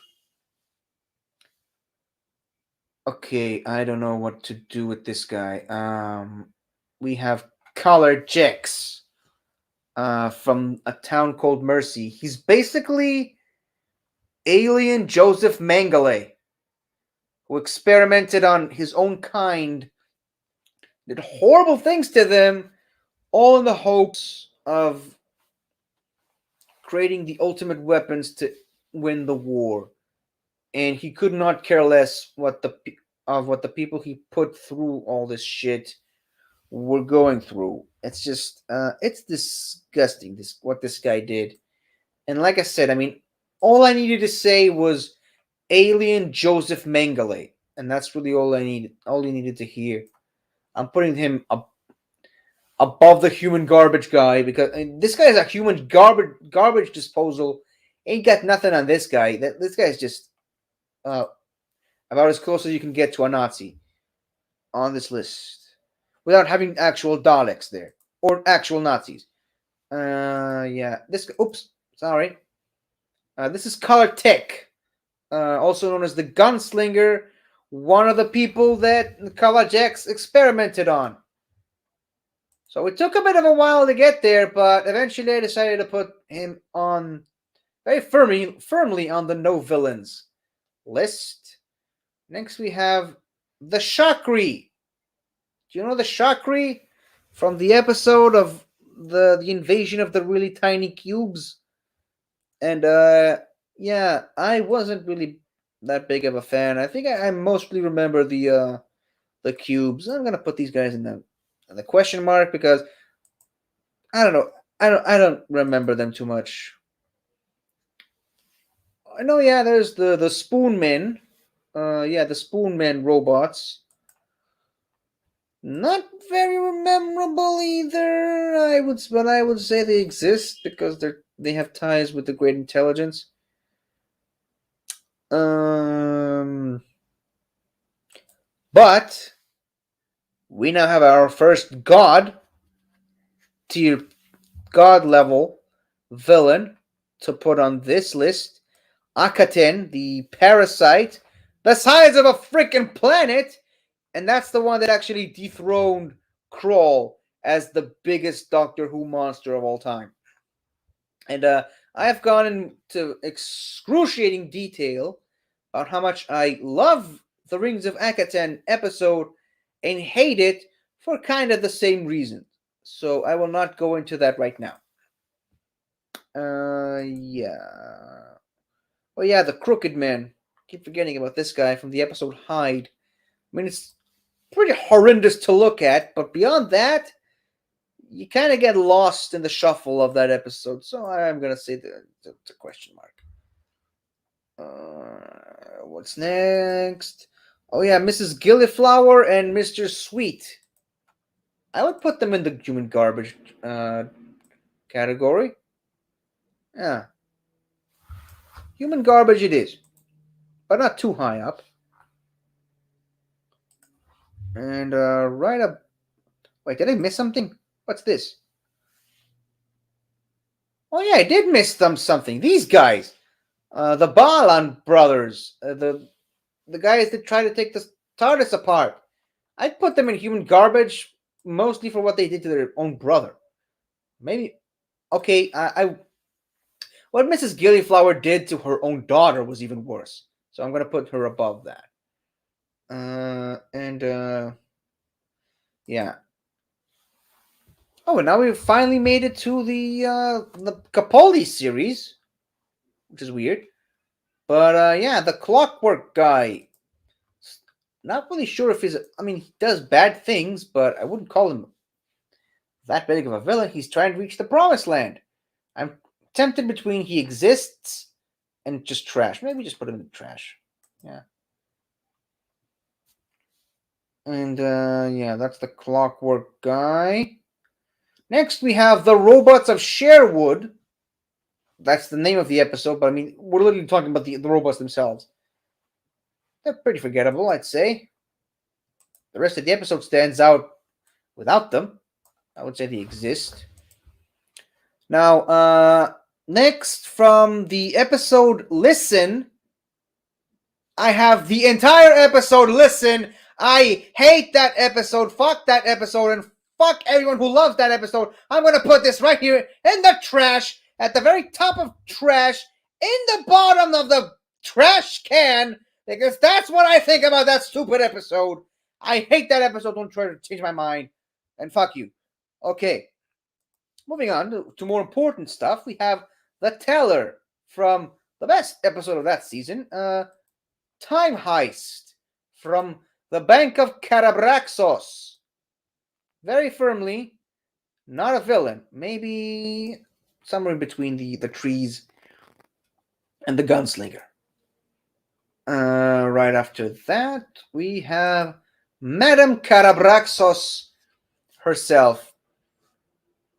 She was made human garbage tier.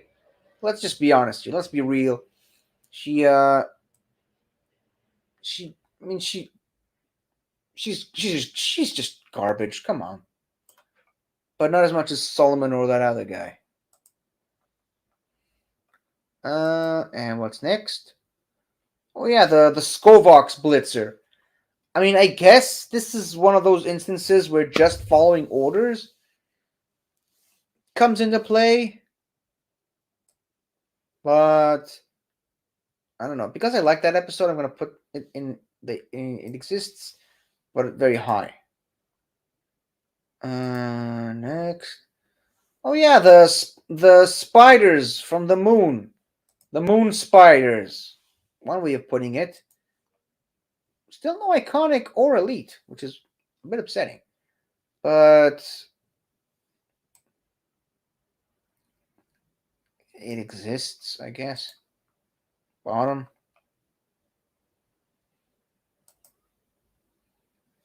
Okay, now we have The Foretold, also known as The Mummy and the Orient Express. One of the best episodes of that season, which is why I am putting it in iconic.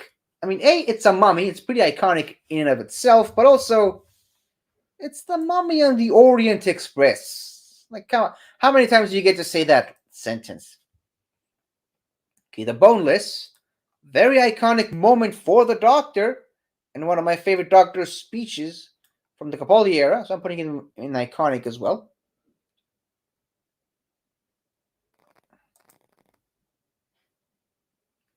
Oh yeah, the Dream Crabs.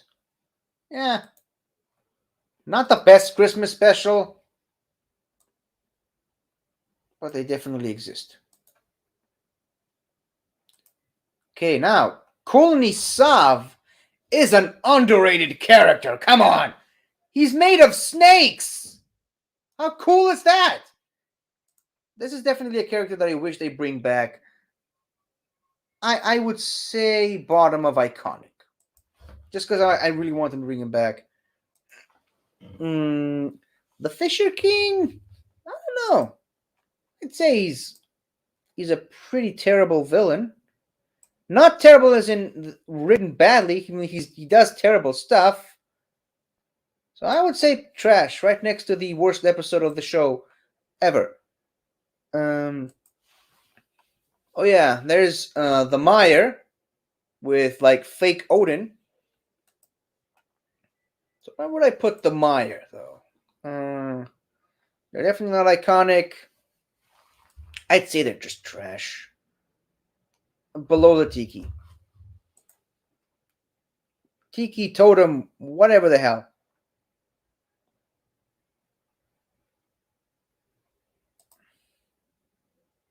Oh yeah, Leandro, the guy from the other episode which featured Maisie Williams. I don't know. He definitely exists. That's a problem with a lot of Capaldi villains. They're not very memorable, which is sad when you think about it. The Sandman, I think they've earned themselves a spot in the trash. Oh yeah, the Veil. Yeah, the Veil. Which I guess you can say the entire confession dial in and of itself. I would put this in elite. Come on, one of the best Peter Capaldi episodes of all time. One of the best Doctor Who episodes of all time. Who are you kidding? Okay. Where is more? Where is 288? There it is. The Shadowkin. Now we're putting Doctor Who on break for a little bit, and we're jumping back into some spin-offs, this time in the form of Class. And oh yes, by the way, we're completely done with Torchwood and the Sarah Jane Adventures. Just wanted to point it out. But yeah, the Shadowkin. I mean, they're pretty iconic. They're the main villains of that season, that show. So I'm putting them in iconic for now. 289. Still in Class, we have in the episode The Coach with the Dragon Tattoo. We have the dragon, who is a tattoo, sort of. Its wife is the tattoo, and he walks around killing people so that the coach with the tattoo can have her drink their blood. It's a pretty messed up relationship, but it's very interesting. But the coach itself is human garbage. I don't know about the I don't know about the dragon though. It's a cool episode. But it's a cool prospect, I would say. Concept. Can't remember what the name of this thing is, but I mean it's the vine thing that goes from houses to get people's confession or give people a chance to see their deceased loved ones again. I would put this in the trash right next to the dragon. Oh yeah, the plants that eat people alive, and that's how they multiply. Which I do believe that's the final one from Class. Okay, so where do we put the flowers that eat people and multiply as a result? I mean, I wouldn't say that they just existed. They did a little bit more than that. I'd say let's just put them above the dragon. There we go. King Hydroflex. I really love that episode, and King Hydroflex is a major part of that. So I'm gonna put him in iconic, maybe even more above Kulnisav. Actually, the top of iconic. Let's put him there. Now, a call back to Morpho. We've got the brains from that other Christmas special, the one that involving superheroes. It's a pretty fun concept. It's a shame they'd never actually explained what happened after that. So I'm going to put it at the bottom of iconic. Getting close to the end, I can feel it. Okay, now we have Heather, the pilot, who is not a villain. And they tried to run away from her, but I mean, they figured out why. So yeah, not a villain. Definitely not a villain. Okay, the emoji bots, pretty scary, but again, not villains. Something a pattern here with the Capaldi episodes. Okay, this guy's definitely an asshole. This guy is human garbage to the point where the doctor gets up and punches him in the face. I would put him above Solomon. Just because, again, the doctor had to literally punch him in the face to shut him up and completely blow his cover as a result. Oh yeah, and then there's the fish from that episode. So I would say not a villain.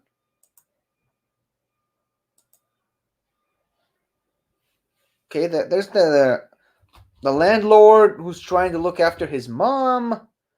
I mean, he's doing a pretty noble thing, but he's doing a lot of bad stuff as a result in order to do that. I would say bordering on trash and human garbage. Bottom of each. I would say bottom of human garbage. I mean, he does a pretty good thing, but he does bad things in order to justify the good thing that he's trying to do. Where is 299? There it is. The Eaters of Light. Still to this day, the lowest viewed episode of Doctor Who. I'm going to say that they exist and nothing more than that. Testimony. The last Capaldi episode. Very much definitively, even more than most of these, not villains. The Testimony Project. Okay, now we're on to the Whittaker era. We already did Tim Shaw last time, so we're going with these guys. I tried to get the cloths from the Ghost Monument as well, but I just couldn't find a good picture. So I just went with these guys, and let's pretend that we're lumping in together with the cloths, which are much more scarier than these guys, who I would just put in, they exist. But I would definitely put these guys above the flowers.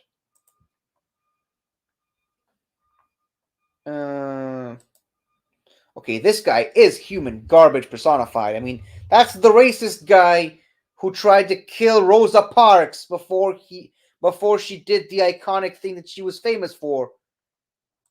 And I know it's presumably he's not human, because the whole reason he's doing what he's doing is because Rosa Parks did what she did. Humans started spreading across the galaxy, and he doesn't like that because he's racist.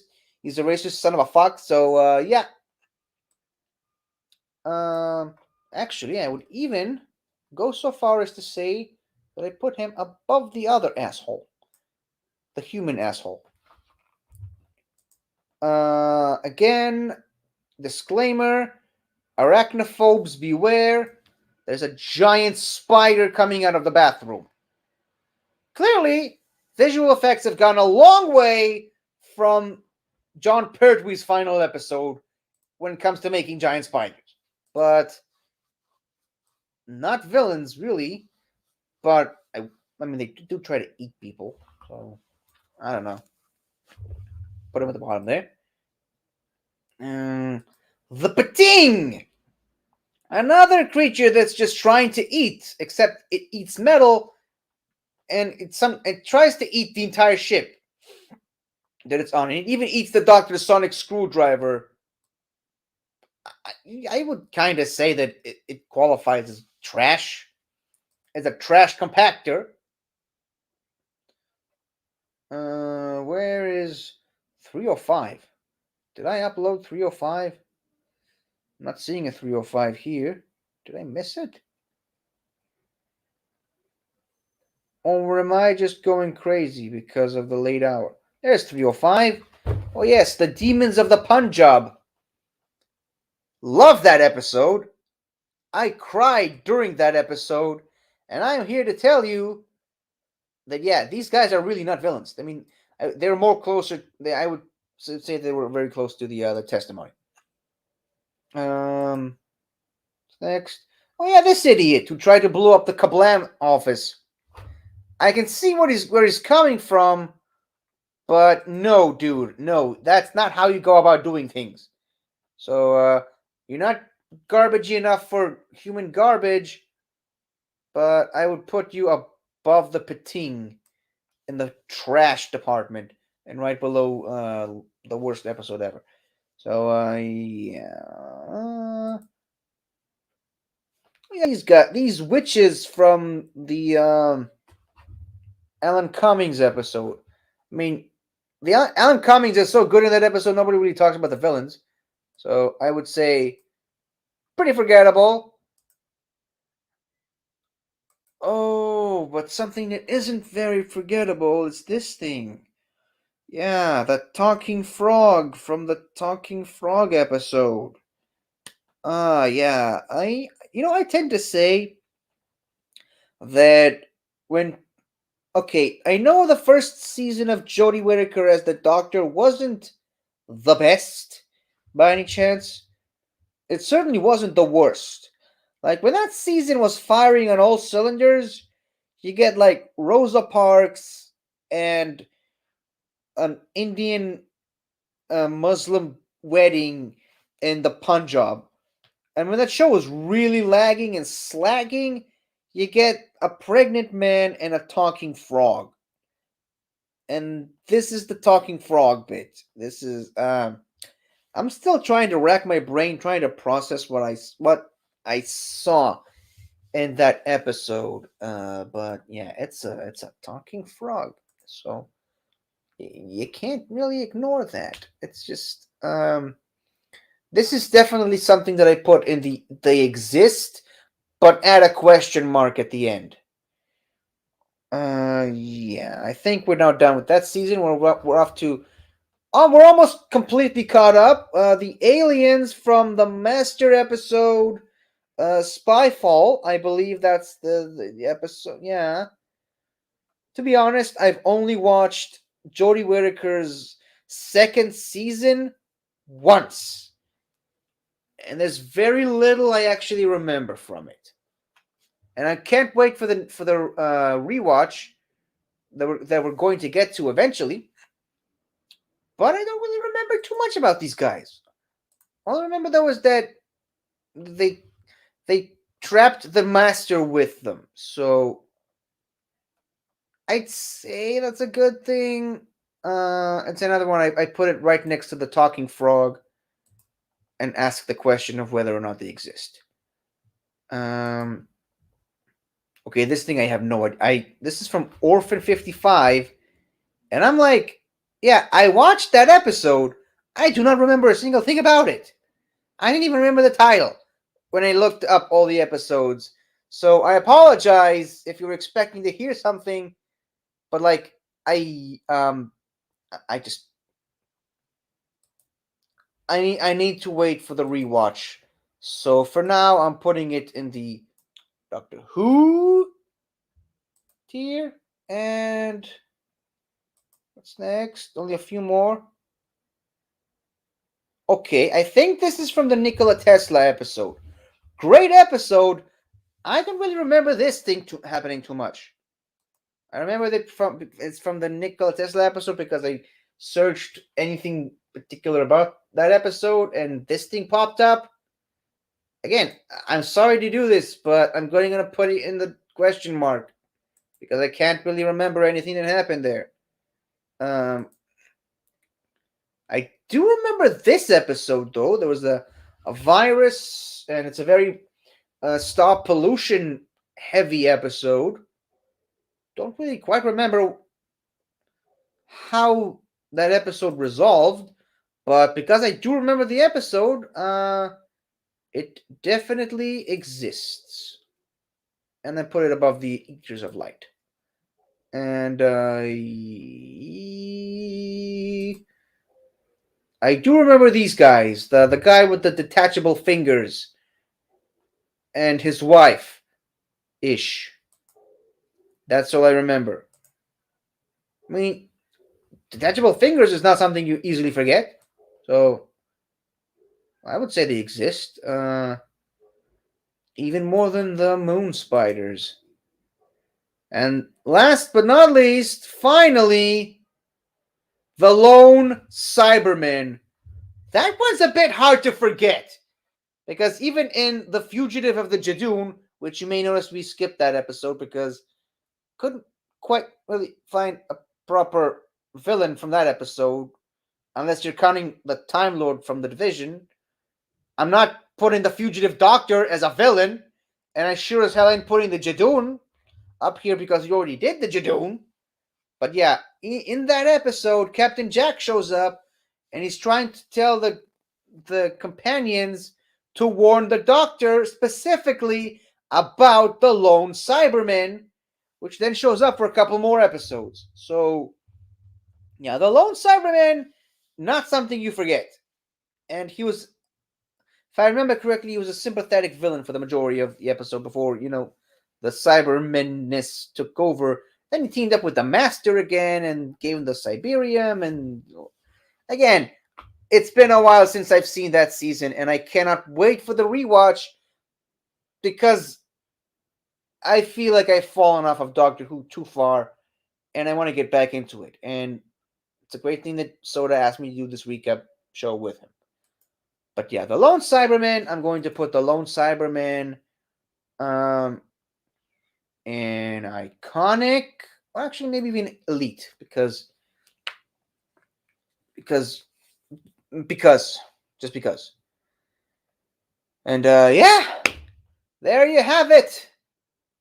I've finally done it. Almost 6 hours later, we finally have the complete tier ranking list across 4 different tier lists of every one-off Doctor Who villain. Starting us off, we have, I think this is the first one. Give me a second.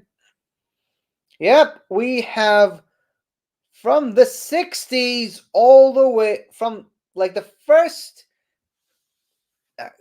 William Hartnell episode all the way to, I think, from on an Unearthly Child, also known as 100,000 BC, all the way up to Full Circle. Okay, in this list we have, hold on, I'm not doing this fast enough. I tired. Oops, that's not it. Hold on.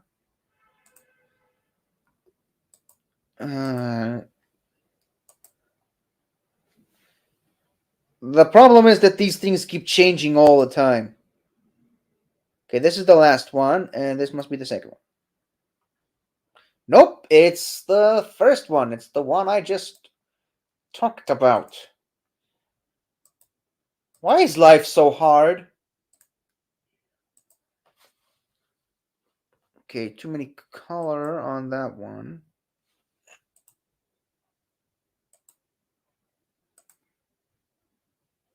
Okay, I think it's this one. No, again! Every time I pick one of these, it just gets all screwy. I think this time I just gotta trust my gut.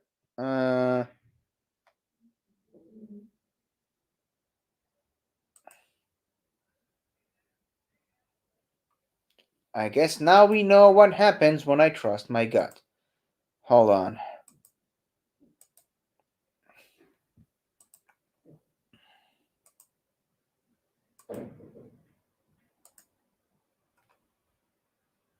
Okay, now that this is the second to last one. So the one I shouldn't be able to recognize should be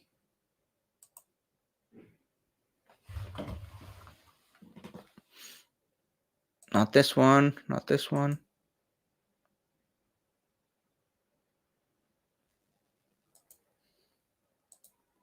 Okay.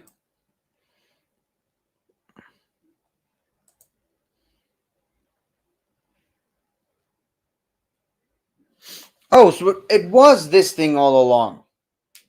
Oh, my bad. Sorry, I apologies. But yeah, we have from 100,000 BC all the way to full circle. And now we have, where are the vampires? There's the vampires. We have from state of decay all the way to invasion of the Bane. Okay? That's the second list. We also happen to have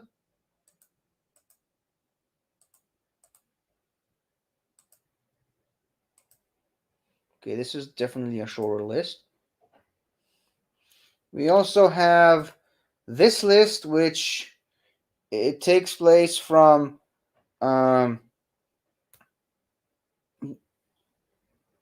what's the name of the episode? The Eyes of the Gorgon? Yeah, I think so. The Eyes of the Gorgon all the way to what's the last one?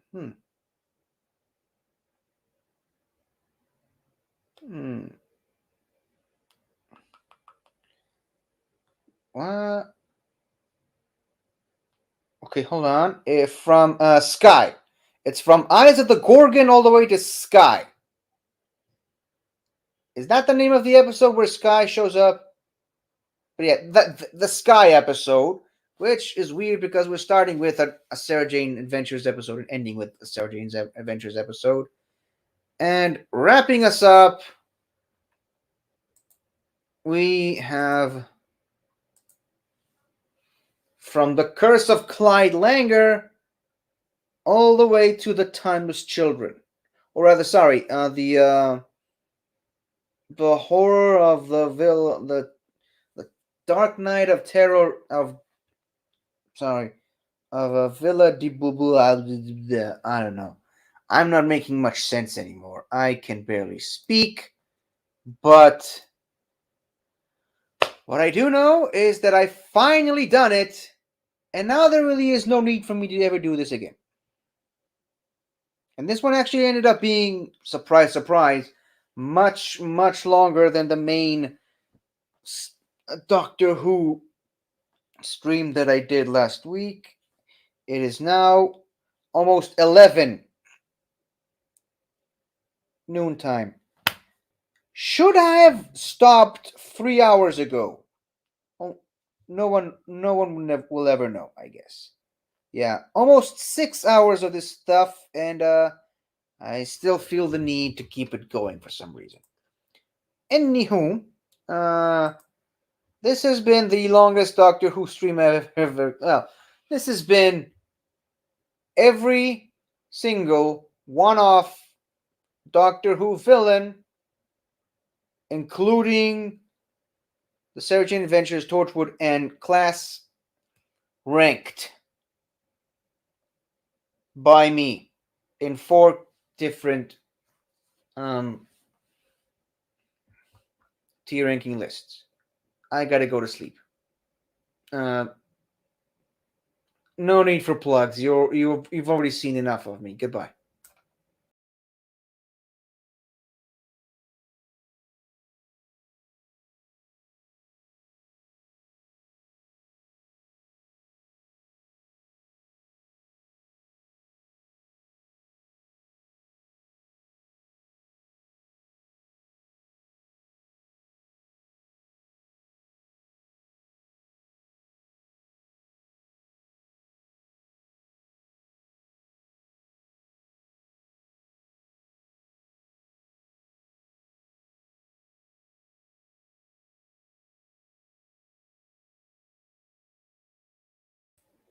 Forgot to end the stream. Sorry.